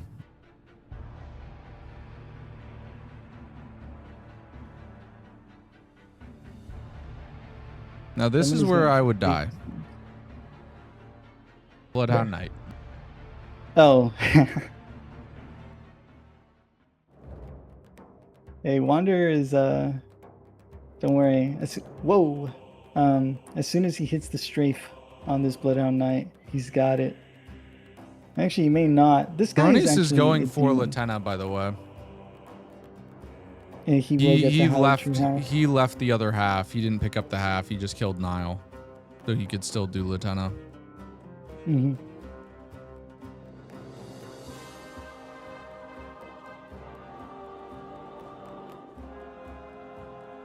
And Wander does get through there. Got a little close, but got through. Jump is finished. Lemon going for Sage's Cave. Let's see. Does he go for the skip? He is. He does, and he gets it. Very nice by Lemon there. That was clean. Yeah, I was talking to them after Wander hit that crazy skip to basically win that game 1 in this set, and yeah, I can tell now how it's supposed to be done and how that skip you can tell very easily. It looks very easy when they get it, but that skip is incredibly difficult. Yeah, you have to. It's legit like all the way at the end of the collision, so your character like does a little drop down, and that's where you're jumping off from. And you have to jump perfectly there.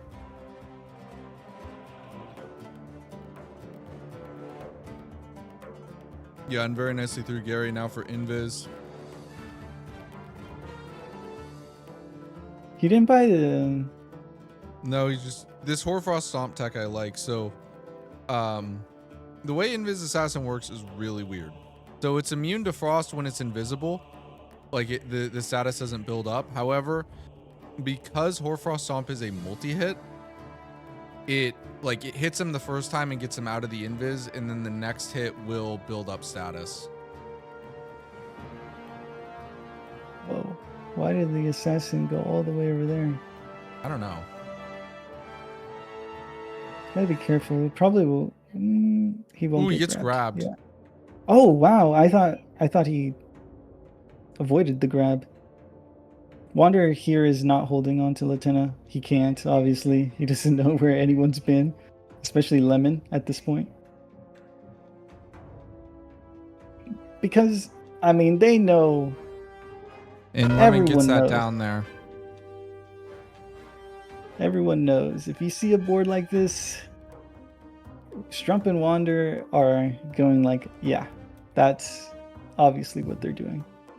And you now have to be careful about mounted bosses. Because look at that row 4. Lemon doesn't have DLC access. Legendary Ashes is Strump's. He's finishing them off right now. And Wander's finishing off Latenna. They basically have the row 4. Mounted bosses need to be worked on, and I don't know if Budget Hitless sees that threat. Yeah. I mean, they're clearly banking on Latenna, but they're not going to get it. Lemon does have DTS done for one mounted boss there. And there goes the Latenna. We'll see how Budget Chronis is Hitless gonna responds. leave this cave. There's no way. Oh, yeah, because he has freaking 90k. Lemon has to go do... You have to kill mounted bosses, bro. Yeah, this is... Yeah, Cronies has to do this. Lemon is going up from here. He's going to do the Demi-Human Queen. Most likely he's going to do...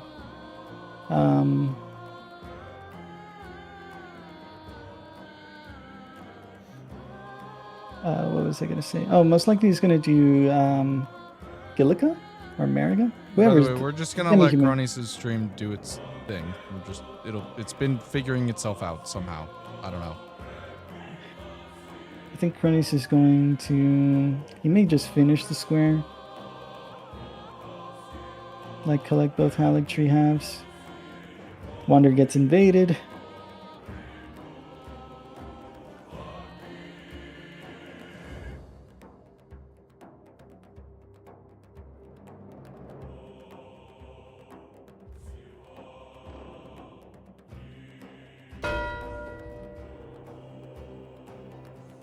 There goes full Halig Tree halves.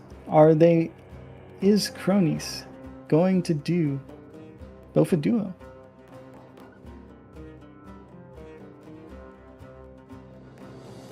You know what this is? This is like the inverse of like Cronies what is going BBK. He might go Okay. BBK into Bofa Duo, but Strump's doing Catacombs here for the preemptive block. Yeah. I mean, he already finished one, might as well continue. And with that mark, you know that Lemon could have never possibly... Well, you can expect he killed one Remembrance, but you probably know that he's not in the DLC.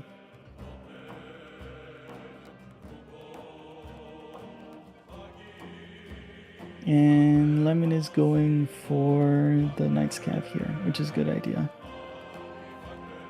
Yeah, an Altus boss plus a mounted boss. Might go Tree Scent Duo as well. Yep.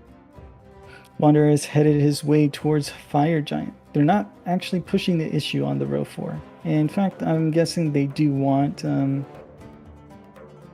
one of these players to be forced to deal with that. I will say I'm kind of shocked that Bofa Duo isn't being pushed by Wander. He may I just like think the Fire that- Giant though, because here's why. Because they know that Lemon and Cronies have no DLC, right? So in Fire Giant would be a Remembrance and a Square, right? Take that away. Yep. Also, I don't remember what fish check that Cronies got from Niall. I don't I don't know if he got Lemon's having anything. a tough time. Lemon needs to get this guy quick, because otherwise the Lanedale soldiers are going to come in. Cestus? I mean, that's free on Godric. I mean, it's going to take a while because it's not spike system, I guess.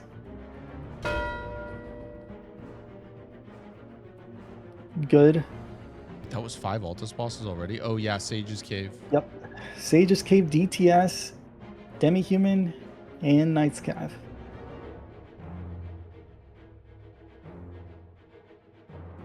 Yeah, so Where's Budget Lemon Hitless headed? have the lead, but Wamp Wamp have the biggest threat on the board.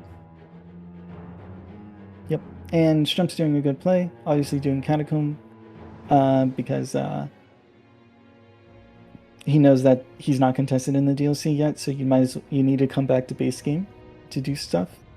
And I really like this also because I think this is a tree boss. Or is he not in the tree catacomb? Yes, he is. Good. That's good. That's good. And Crony's going for that BBK.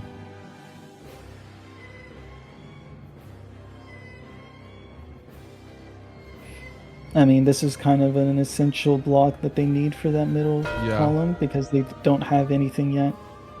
Catacombs gets marked. Now, mounted bosses is like... I think Lemon is working on it. Mounted Yeah, he bosses is. is He just has 3 such down a already. huge... Is like such a huge square because they'll block both those lines that they're not ready to contest with yet. Yeah. He'd probably like to greed with Radon for one, but I don't know if he might feel like it's too much. I don't think he will. Not unless he sees Wander marked Fire Giant while And doing Strump this. is in, or sorry, Wander's in on the Fire Giant here, so we're going to go to the dual screen here. Strump Ronnie's is headed moves towards top BBK. left, or top right. Well, Strump's Strump going to get should sniped go- on BBK. The question is what happens with Bofa Duo right after. Because the bottom left, he might be looking at Bofa Duo actually, because the bottom left to top right is nasty if they get Bofa Duo. Yep. That's why I'm kind of worried. Because I would assume that since you know you did Nile, your block on the column is going to have to be Dagger's Fist only.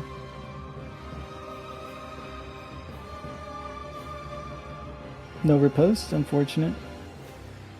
Yeah, Strump has a plus 25 though. Like they're gonna, I don't even think he's thinking about BBK. He might grab the 21. Grace. He might grab the Grace, but he's gonna be blitzing Bofa Duo, I would imagine.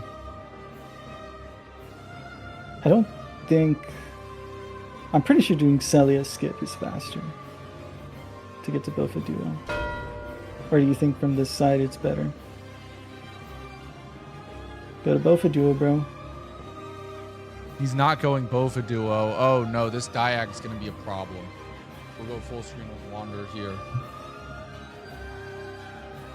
Because the rest of that Diag is 3 DLC squares, and currently Lemon and Cronies have 0 Remembrance bosses killed. They need 2 to access the DLC. At least like one of them needs to get 2 to get DLC access, and they have 0 right now. And that line is all DLC. Granted, it's quite spread out within the DLC, but it is all DLC.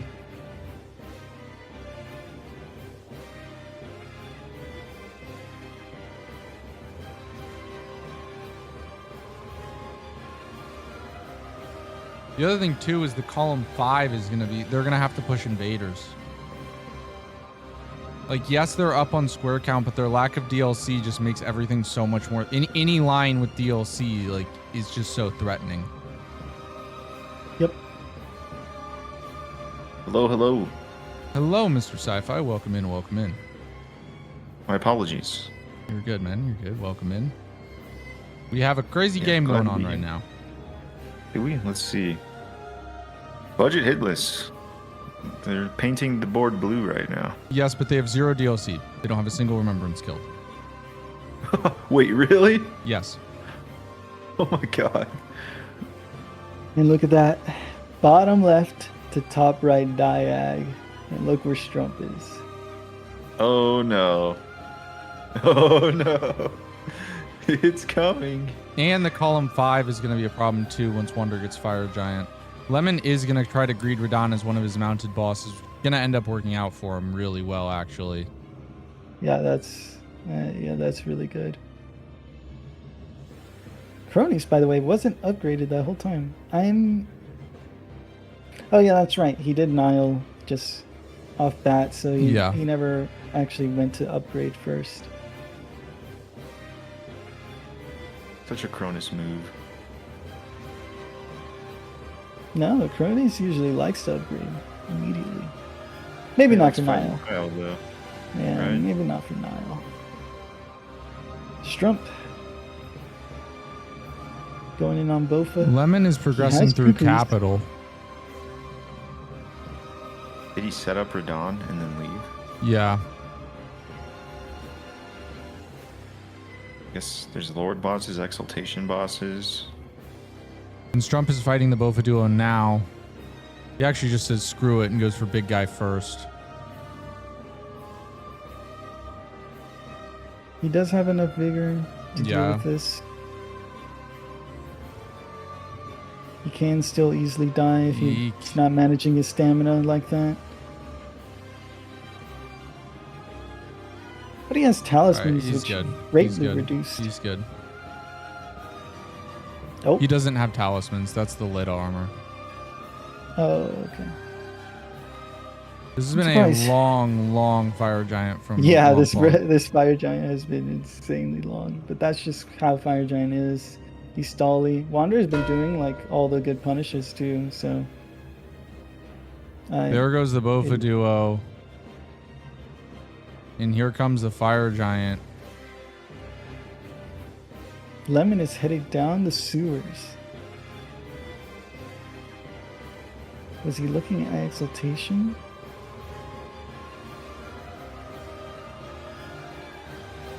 This boss is so ridiculously stally. There goes fire giant. And Strump is going straight to queen line. Strump is going straight to queen line. It is the best play on the board left. They might have to do base game Crucible talismans.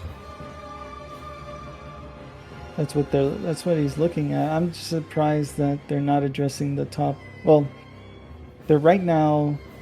Cronies is working on invaders, so that doesn't really matter in terms of the column. But the diag is like terrible. Oh wait, Len's actually doing something kind of smart here. He's gonna do Crucible and Exaltation. Yeah. Yeah.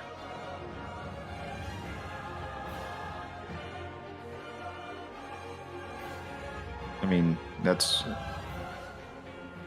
a good synergy, but the if Strump hard rushes this, I don't think they can stop this diag. No.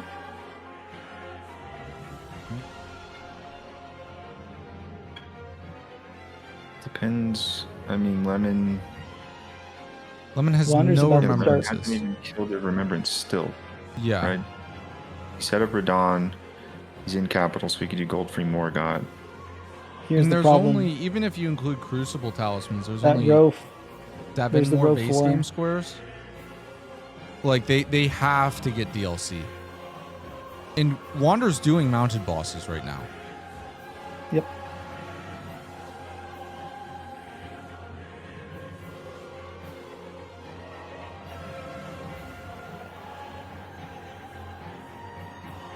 I think Budget Hitless are in big trouble.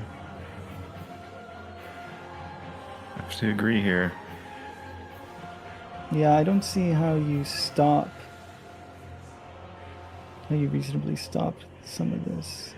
Like, I'm surprised they didn't look at base game. Or I'm surprised they didn't look at going into the DLC like immediately. He's going South Raya. It feels like the play of ignoring base game, or I'm sorry, ignoring DLC works in 2 scenarios. One, when there's a low DLC, which this doesn't look like the board for that.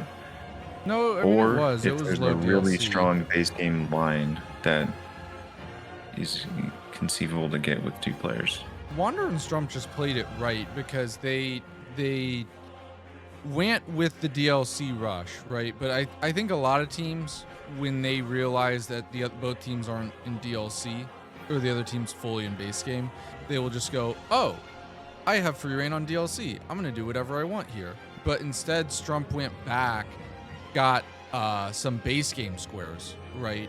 Yeah, and that's that what just put that do. he just played it really well. Because there's only So did he do Catacombs then? yeah, he did both Yeah. Catacombs and Bofa Duo, right? Yeah, that's actually devastating die to if you're Queenline. as a team staying in. Oh my god.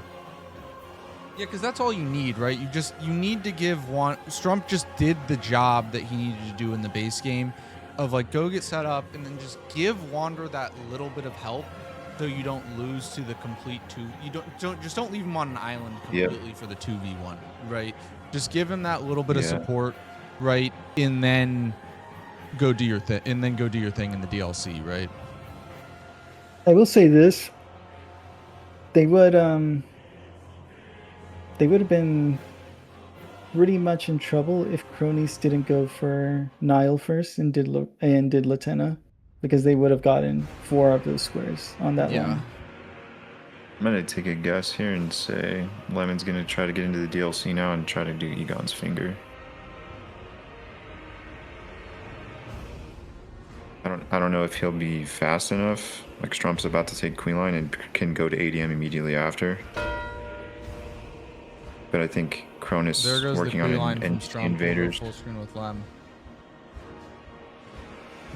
How many mounted bosses is this for Lem? There should be 4. DTS, Knights Cav Altis, Knights Cav Limgrave, Knights Cav and Kaled. So this would be his 5th. Yeah. Or his 6th. I don't remember if he did the Knights Cav. Can I send one of you to double check the count there? He does mark it. Can we just get a double check on the count? Yeah, I'm gonna look through.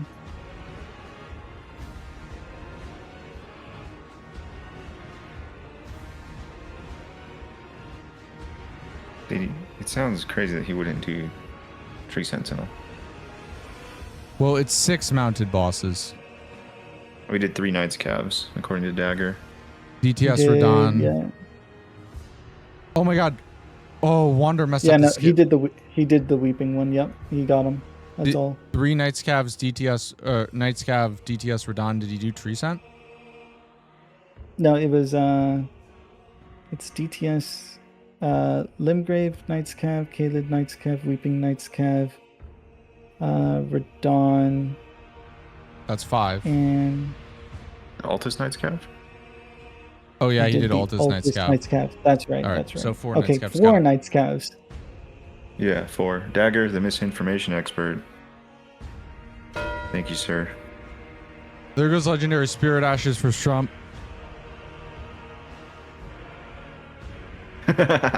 He said for sure. That's basically like a get out of jail free card. Trump is now going for the center square. Lemon, minute 39, acquires Wild Strikes. Cronies is finishing invaders now. Yeah, Trump's already going south. Like, Lemon's not going to catch him on Egon's, unfortunately. But if he plays it by going PK, he might be able to get the block.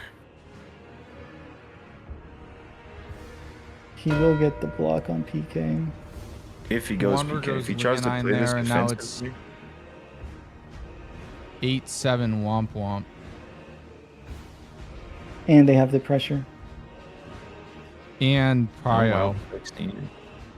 Yeah. Prio The on only Dancing, like Prio on DLC, and particularly the Dancing Lion. The only real bad pressure that they can have right now is row 1. Yeah, I actually think think you Trump just is- go imbibe for. I think he maybe should kill Yeah. ADM and then immediately go imbibe. That's what I think is going to happen. I Yeah. think, well, I think that's Yeah. exactly what Trump is going to do. I think he's going to kill ADM and go imbibe. He'll kill ADM, I get don't- the Grace in ADM's cave, obviously. Or no, you Yeah. don't need that because you... You don't need it.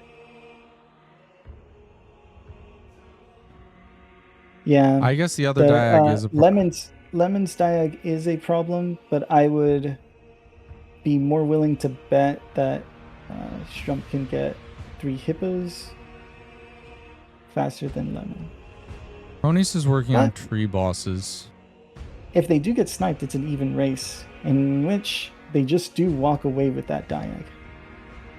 Oh, Strump almost goes down. Strump there. goes down to 8. Does go down to ADM. Oh shoot. My bad, Strump. Wander doing something really cool. A skip here. Wait, I actually don't know where the fuck he's at. Wait, where is he? No, that's he went to the South Grace in Liurnia and just butchered the Spirit Spring jump. and somehow He's getting his smithing stones right now, and I think Cronus is turned around.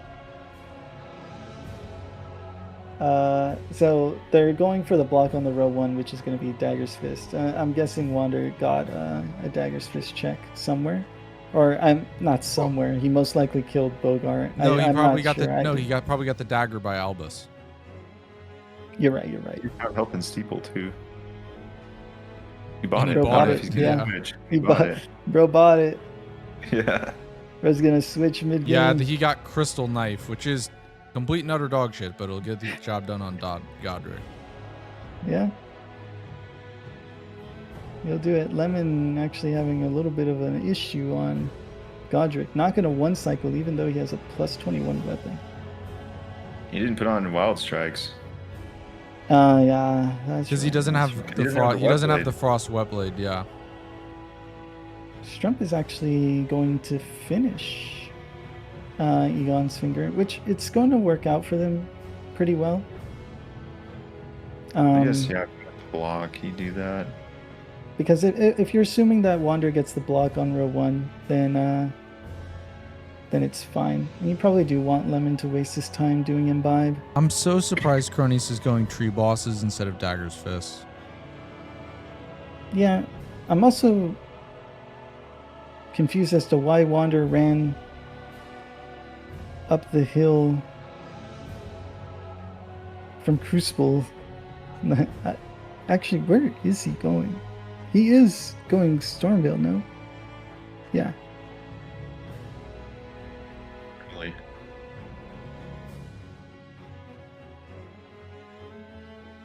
And Lemon's What is in the Lemon last had square that Lemon marked?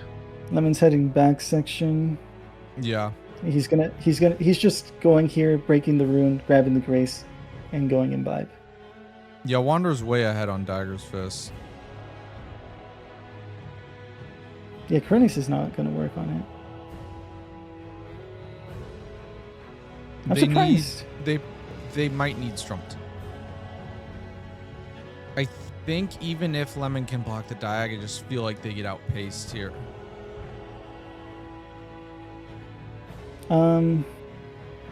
Yeah, he should be.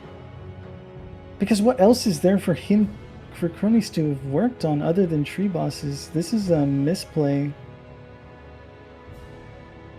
Like you did Nile that's early. because Wander's gonna have DLC access too. This will be one. That's why the Fire Giant play was so good.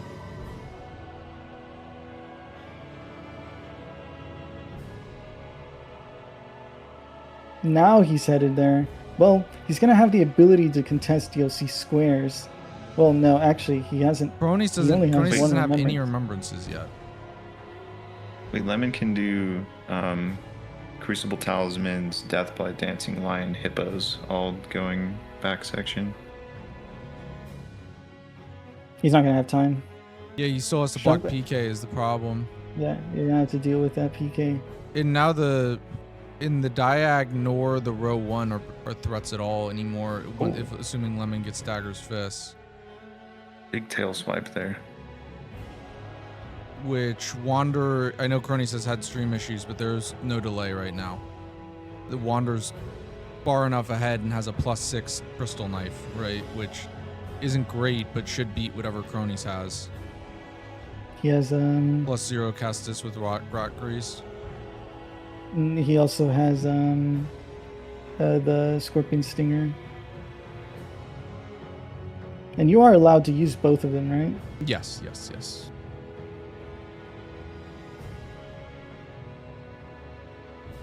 It doesn't have frost, but it's +6. Like it's gonna do. It'll be He has a big enough lead It's as well. fine.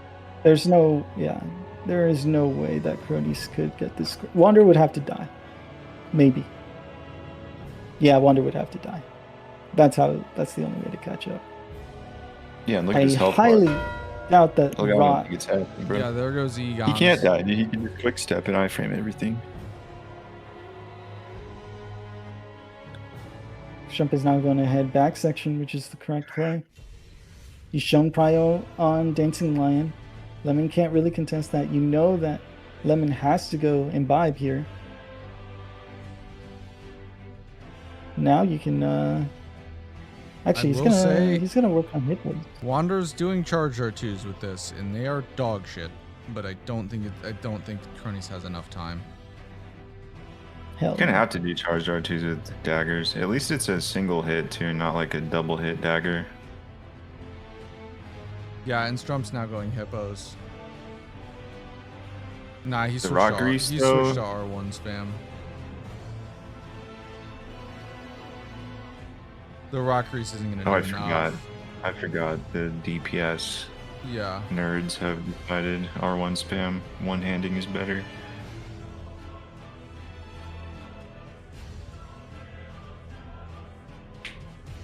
Unless Cronus' Castus are secretly like plus 25 somehow. I do not believe these are upgraded at all. He's got rockery, so nah. This is such a I don't know why they decided to talk about tree bosses. Yeah, that was a big mistake. Like I thought the next best play was to do like daggers. Yeah. Like that, I don't know. And Wander gets it. Yeah, you need that row 1 pressure for sure. You need row 1 because you want Strump to actually go for St. Trina's Nectar. Or waste time prepping it a little bit at least. It's going to be 10-7. But now that bingo thread doesn't exist, it's... And Wander has the ability to just run back section, grab some Crucible Talismans, work on Gaius. Yeah, could work on Exaltation. It's not over till it's over. He's getting appreciated.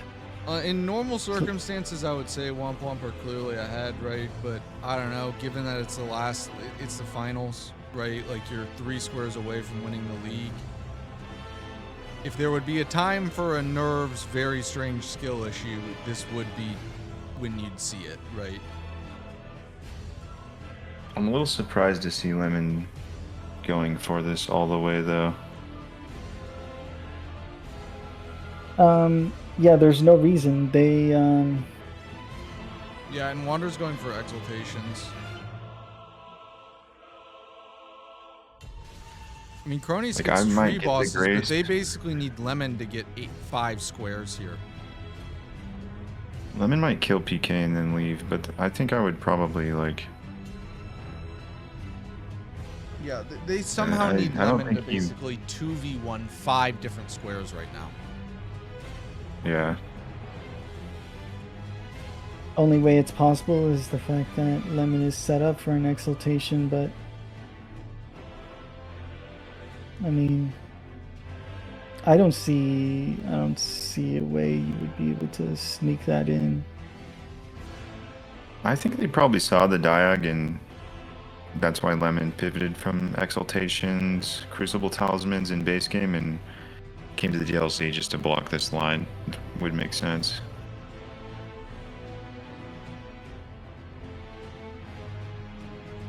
And his damage on PK is not good.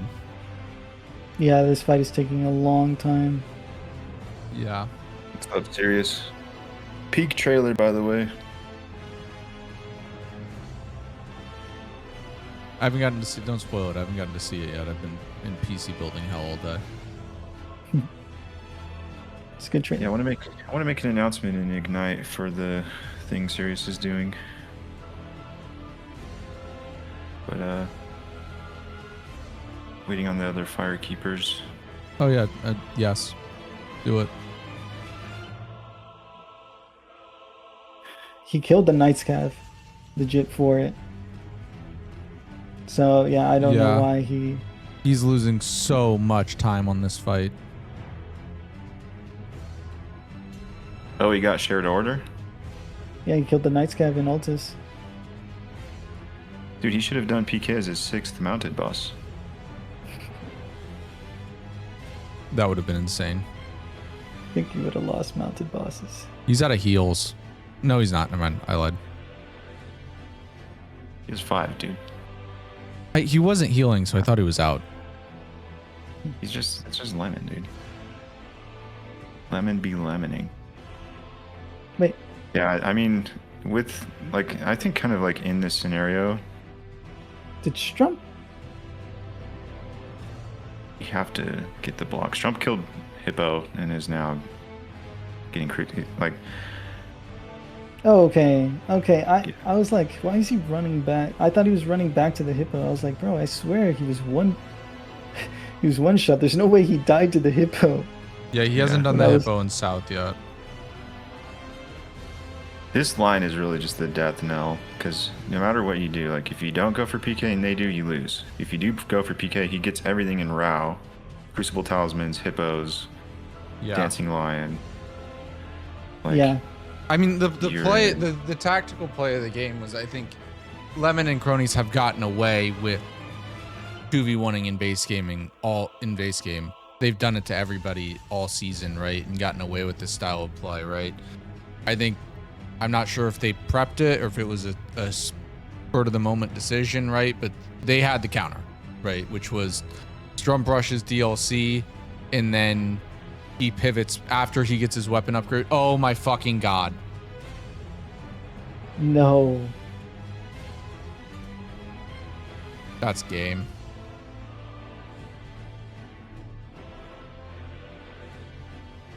I think that's game.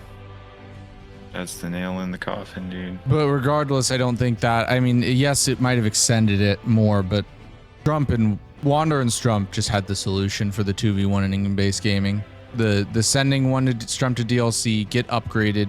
If both of them mark post Altus squares, you know you have the DLC advantage. Hold on to it. Go do some base game squares, right? It worked perfectly. Yeah. Yeah, I mean, he did it correctly, because the squares that you want to get are going to be K-Lit squares. Those are the squares that are always kind of left up for the base or the DLC player, because those don't require Altus. So you can always just do them. Apostle's a good one. BBK and Bofa Duo on this board were the ones that you would want to do. Like, I would never... Like, if Wander were to take away those squares, I would have been... It's like, why are you wasting your time? Dude, and It's to like add this- Lemon's going Crucibles now, and he might get sniped.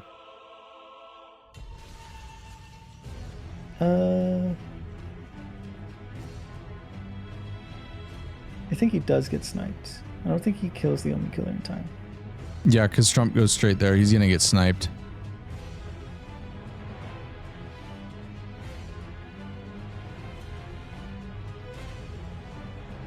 Yep. Yeah, I mean, here's the problem with what they did. Lemon and Cronies definitely were in a... There is a commanding position they had, which was the row 1. Yeah, losing the Dagger's Fist was brutal. Yeah, and Cronies being... Yeah. This The tree play to do bosses tree was bosses- such bait. The tree bosses don't was know complete why. bait. There it goes. But now Strumps finishes Hippos and Wander does Exaltations, and that's going to be the game in the season. Wander and Yep. Strump will be the new Elden Bingo Lords and champion of Elden Squares Season 3. And they played it correctly. Also, they will be the Almost got a first. little hairy at the end, but... They got were the blocks. Yeah, they were also the first team to ever make. Sure, you had a first round bye, right? Last season, you did, right? So they are the first season team to not only make the finals without a first round bye, and now they're gonna win it. No, in our season. Oh no, you didn't have one. You didn't have one. We had quarters. Yeah. Yeah, you had quarters. quarterfinals. Yeah. Never mind. There were no buys last season. Well, regardless, though, they're the first team. They're the first team that's not a top 2 seed. First team that's not a top 2 seed to make the finals and also to win. It's kind of nice to see Wander, who hates bingo. Hates bingo, right? Has hated bingo. Never enjoyed it. Has been a pure rando player because he just loves killing stuff. He loves cool random ass builds, random weapons, long half attacks. But he was stoked to see this weapon in this seed. And seeing squares like Fire Giant. Actually, he did quite a bit of collection stuff, didn't he? But in any case... Oh, dude, you didn't see the... Oh, go ahead. But it's poetic, him ending on a collection square, winning the championship with Bingo Hater. He's reformed. He's fully bingo pilled now. Well, not only is he gonna win, but he's gonna do it with a collection square. Don't all of these end with collection squares? I finished with imbued keys. Collect the boss's soul. The initial tournament actually also ended with imbued keys. I can't remember what the last square of season 1 was, really? But Exaltations will be the final square of Elden Squares season 3, and Wamp Wamp are your new champions, the reigning Elden Bingo Lords. Congratulations to both Wander and Strump. You can see the excitement on Wander's face. Congratulations to both of them. So well deserved. Holy shit.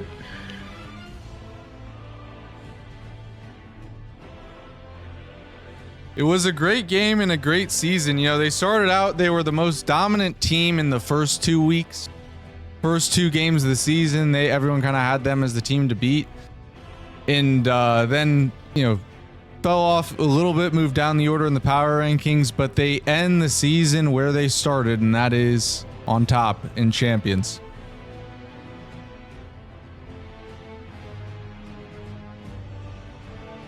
Also, massive congratulations to Lemon and Cronies as well.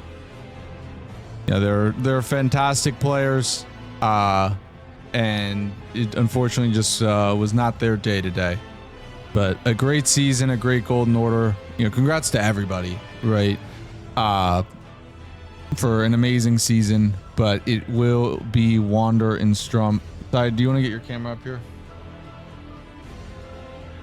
I'm not ready. Yeah, it's all right, that's fine. Fantastic.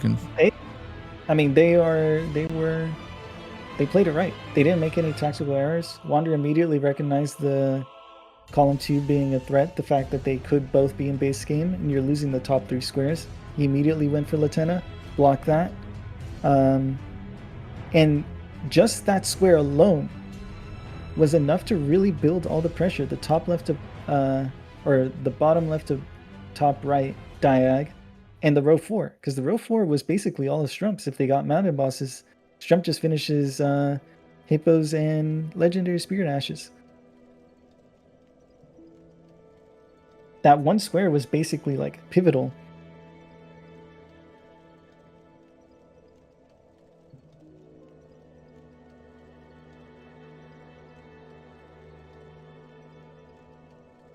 Yeah, well, let's go ahead and bring them in as they are our new champions. Whoa. Welcome in, Wander and Strump. Welcome in. Congratulations. You guys are the new Elden Bingo Lords, the champions of Elden Squares Season 3. You know, we saw the excitement on your face, Wander, when you marked that final square. How does it feel? Unreal. I know we were talking about this at the end of the last set, but I didn't even know if I was gonna enter this tournament, all things considered. And to be here, I mean, to make it to grand finals alone was something that I never could have expected. I far surpassed what I wanted. I didn't really know what I expected, but to take it, I don't have words for it. It just feels incredible. It's surreal. Yeah. Yeah. No, I'm really appreciative for fucking everyone in this community, and especially Wander. They've helped me. Like this sounds really corny, but they've genuinely helped me become such a better person. Like I've just felt like I've improved a lot, just in general, due to this community. It's meant so much to me. I mean, it's an honor to be able to play in these events, and to win one is fucking crazy. So Yeah, I didn't think I thought it would be a rando one if it would be one, but this community, my teammate Strump, just it's meant so much to me for so long. I can't put it in words. Just thanks everyone, and it feels so surreal. Holy I'm sorry, I have to. Yellow Tree, thanks for the 2050s, dude. What? Oh my gosh, thanks so much. But yeah, it's just I'm so thankful to have been a part of it, either way of how it went. But I feel great. I feel it doesn't feel real. yeah. Yeah, we love you guys, and you deserve it. I mean, Wander, you've been playing in the competitive realm for so long, right? In so many events, right? And just to finally get that title, right, and win one is very well deserved. Granted, I agree with you. I never would have thought it would have been bingo if you told me, 6 months ago. There was no I was way. kind of saying, like, as the match was ending, like, dude, I would always like be playing bingo, or like during bingo seasons, of like thinking like, man, I wish Wander would play. He hates bingo. Like, I just wish he would play bingo with us. Like, I know he could learn to enjoy it. And look at you now, right? Like, coming out as a champion. It was really good to have a 2v2 season for the first time at Elden Squares. I think that brought in a lot of people that normally don't like it as much, and I'm just like really happy you joined. Proud of you guys. Like, and just wanted to congratulate both of you. Like, you're insane players. You knocked us out 2-0 in our semifinals match, and then you kept that same energy going forward. So congrats. Thanks, sir. Really appreciate that. Yeah, and thank you so much. For you, Strump, like you came, like you kind of burst on the scene last season, right? As one of the big star, like the big star. You're the YouTube comments favorite player. And obviously you had that tough draw last season, right? You go out in the quarterfinals, right? But then to turn around and go all the way, man. This is something I figured at some point you'd win one of these if you kept playing long enough, because you're just too talented, and this is your time. Congratulations to both of you. Thank you so much. Really appreciate it. Thank you, man. Thank you, man. It means the world. Very appreciative for this community, for hosting these incredible. Can we actually take a step back and thank Who's? He puts on so much work broadcasting, putting together, scheduling, everything like that for these wonderful events that bring this incredible community together. Like we obviously sing a lot of people's praises, but Who's, thank you, man, for just always being a central part of this community in this tournament. Well, I try my best, and I've messed up a lot, but overall I think I do a pretty good job, and it means a lot, right? It means a lot, because that at the end of the day, that was always my goal. When I started Elden Squares, my goal was to give grassroots players a professional place to play bingo, and for all my mistakes, I think I at the very least accomplished my goal, right? And that's not to say I'm done, right? We're gonna keep this thing rolling, right? But yeah, I think we've accomplished that, and I love all you guys, Lemon and Cronies. I'm not sure if you want to say anything, but I do want to just thank you guys so much for playing and for being a huge part of this. I mean, this event only really happened in the first, this event was kept alive by cronies in Lemon, mainly cronies actually. I was planning on kind of kicking the 2v2 this format, just kind of not doing it, or making it a small thing, but cronies was kind of the one who kept it alive for so long, and then it eventually turned into this, right? And that wouldn't have been possible without cronies and Lemon, and they're just amazing people. So hardworking, just good people. I'm cutting you off with the sappy shit, bro. How the fuck could we not say anything after that? G's, bros. Yeah, GG's. Y'all played that shit immaculately, if that's a word. I will happily take a loss on square choice and not I died. For once, it was not a misplay from me. Yeah, and I'll take it. The Bofa duo mark was hellish because our plan was kind of just stay in base game as long as we could. Yeah. But that diag I kind of neglected, and I held on Bofa duo, and so once you marked that, it was pretty bad from that point on. So yeah, props to y'all. Y'all played a really, really good game here. Thank you. Yeah, we were really fucking nervous, or at least I was. Oh, no. We recognized early on the 2v2. I pretty much called the moment I saw Lemon doing the Altus bosses. I was like, "Help me, Strum! I need help." Yeah, that was a good call. Yeah. I don't think I have much to say. Why the hell did you quit out twice? He hit a frog. The first quit out, I had a fork behind me. The second quit out was I missed the scarab, hit a frog. So blood tax would have been mine. I'm an idiot. Oh no way! You were, I think you were ahead, but you took a bad line, and Lemon ended up catching up and making some time. And then, I mean, so much so that he was able to quit out twice and almost still get it. Yeah. Really, I only quit out once. I'm kind of surprised. Did you grab the Grace Wander or no? No, I didn't grab the Grace beforehand. I didn't grab the Grace, but going into Makar, I didn't get poisoned, and it's Flamberge, so I don't need Frost, so I didn't sit at the top Grace. No, it's By the way, it's legit just the line. Like, sorry, I don't want to. I don't want to fully cut you guys off. If you guys have anything else to say, I want to go in. It's the last game of the Golden Order season, so I want to just run through and thank literally everybody. So if you guys, congratulations, Wander Strong. All right, you guys I get one more line. I get one more one-liner. All right. Yeah, all right. Take your one-liner, Lemon. I said at the end of my rookie game, the things that you need for greatness. It's two things. It's very simple: drugs and a raging erection. The severe lack of J in this call means I am soft as fuck. So, couldn't lost. Not achieve greatness. That's insanity. It was well played. All right, not wrong. Jay wasn't here and he lost. Yeah. Albeit Jay was there for game 1 and you still lost. Yeah. Blood. I have a long list of thank yous to go through. If you guys want to stick around for it, you're more than welcome to. Or if you want to talk about the game, you can drop down to Pink Pony.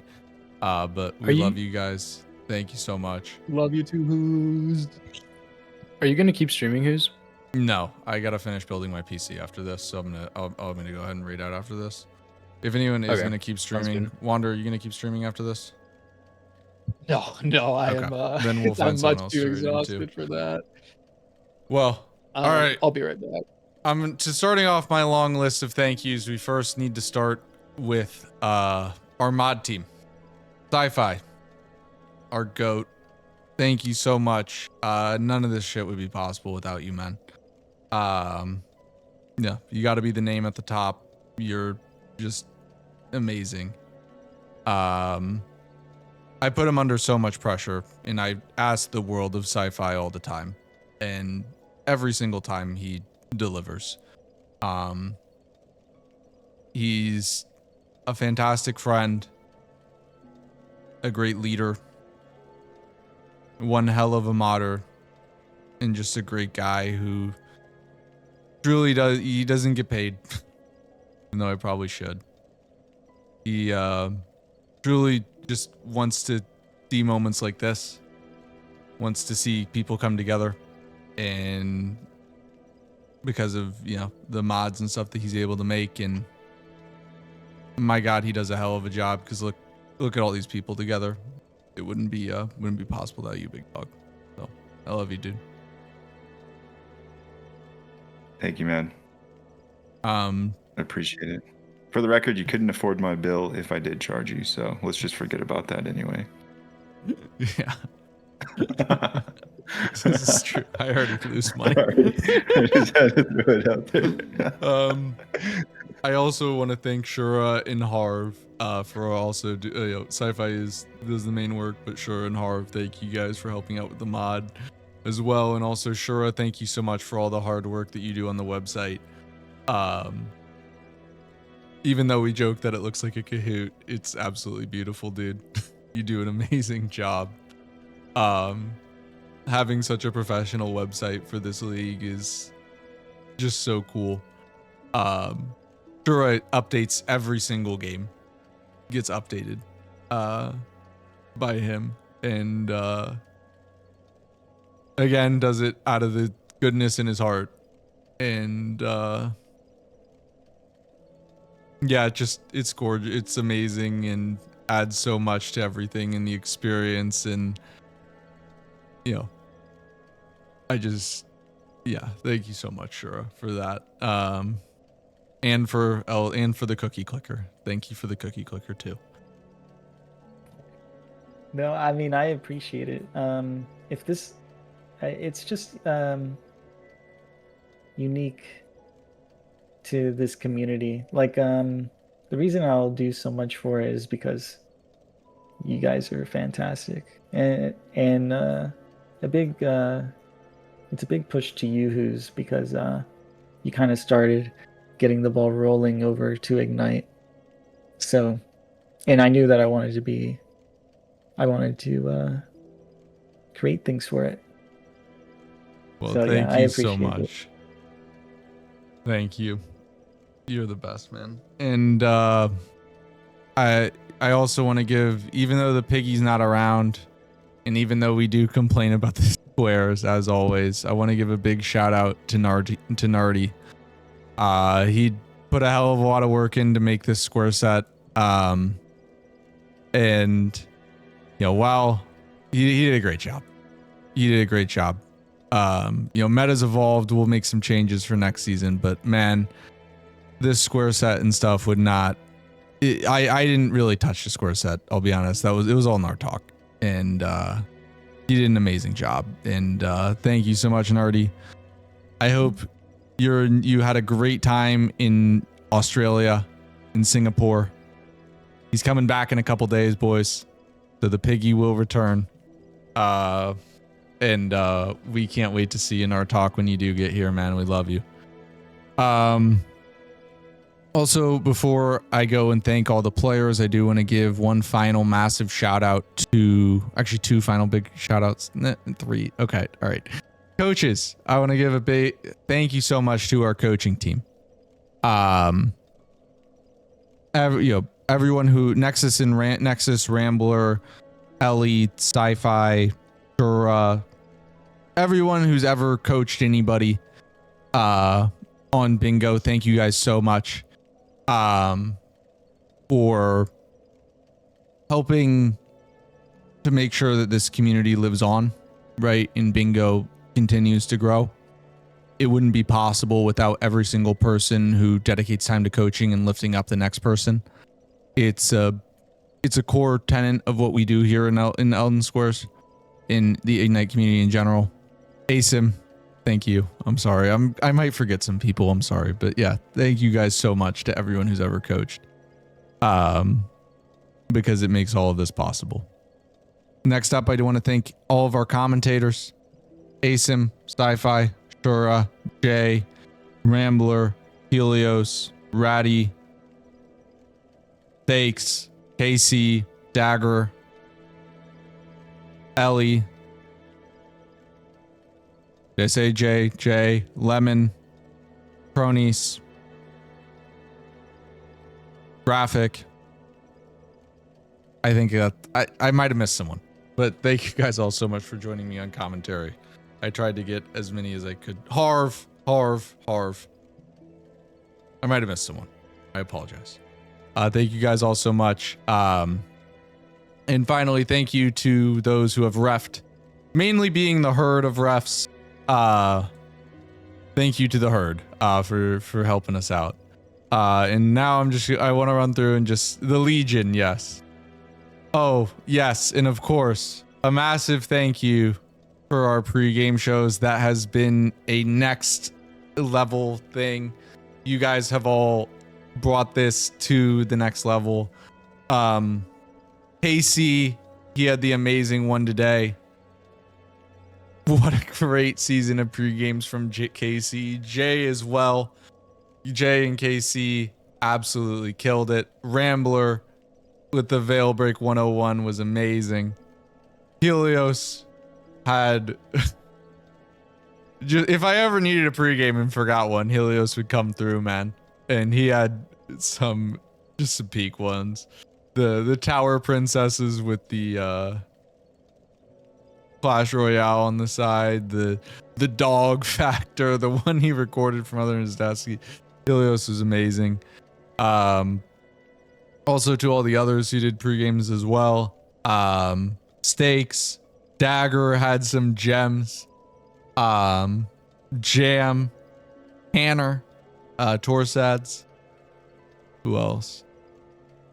Lemon obviously killed it with the final of the season. The final one of the regular season. Lemon killed that pre-game. Harv did some. Thank you, Harv. If I missed, I'm sorry. It's been like 2 months, but I love you and I appreciate every single person who took time to make a pregame show. And now I do just want to go through and thank all of our players from all of our leagues.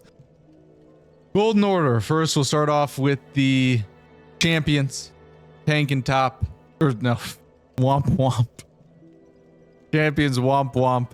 Wander and Strum, congratulations. Thank you so much. And massive congrats on winning the league. And now running through the list here. Cronies and Lemon, Budget Hitless. Time Complexity, Sci-Fi and Shura. Tank and Top, Ellie and Helios. Expedition 25, Thomas and Yebe.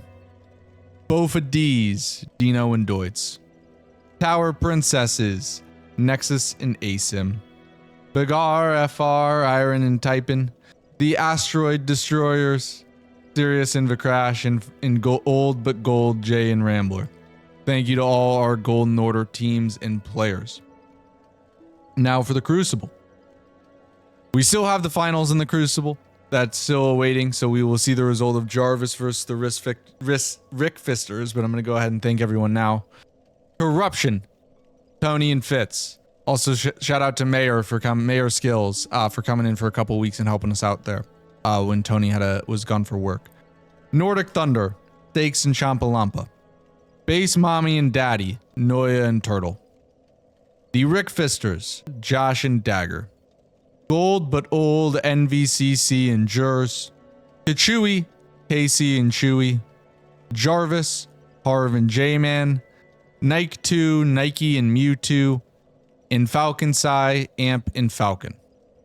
Finally, we have the Crash Out Carries, Satan and Aggro.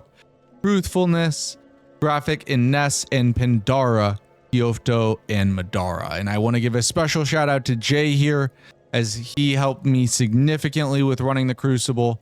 Made my life a hell of a lot easier. And thank you so much, Jay, for helping with the organization, dude. It's amazing. You've made my life so much easier, and I want to thank you so much. And finally, I want to go through and thank our rookies here. Give me 1 second. Let me pull all this up.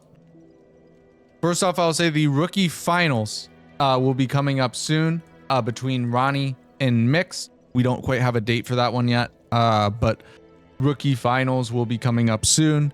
Looking forward to seeing who wins that division.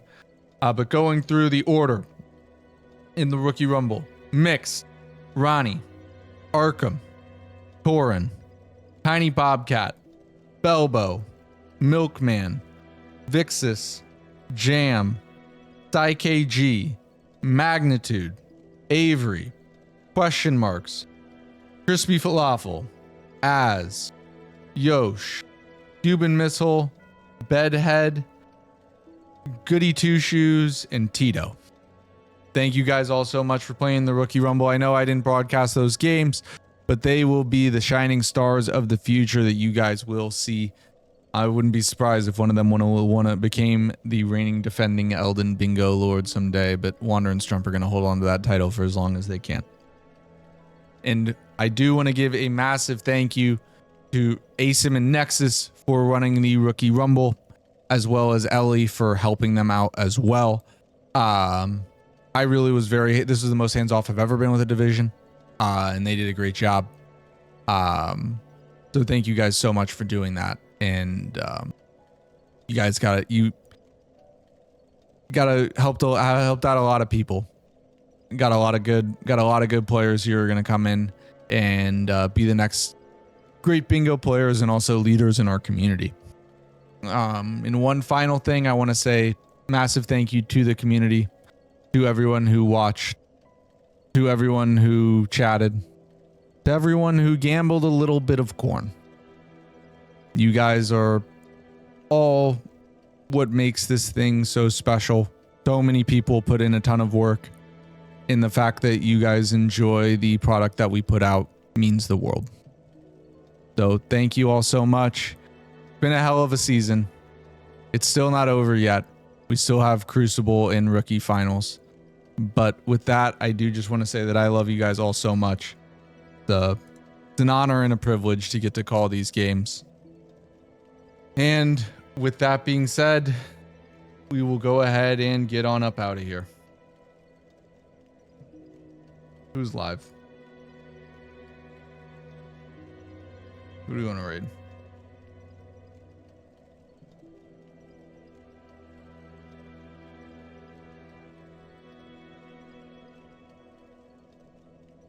We can raid Ness. We'll raid Ness. I'll see you guys all later. I'll be back tomorrow. Hopefully with a 2 PC setup. I need to go build that so I can let James out because he's going crazy. All right. I love you guys all. Thank you guys so much for watching. And I will be back tomorrow. See you soon.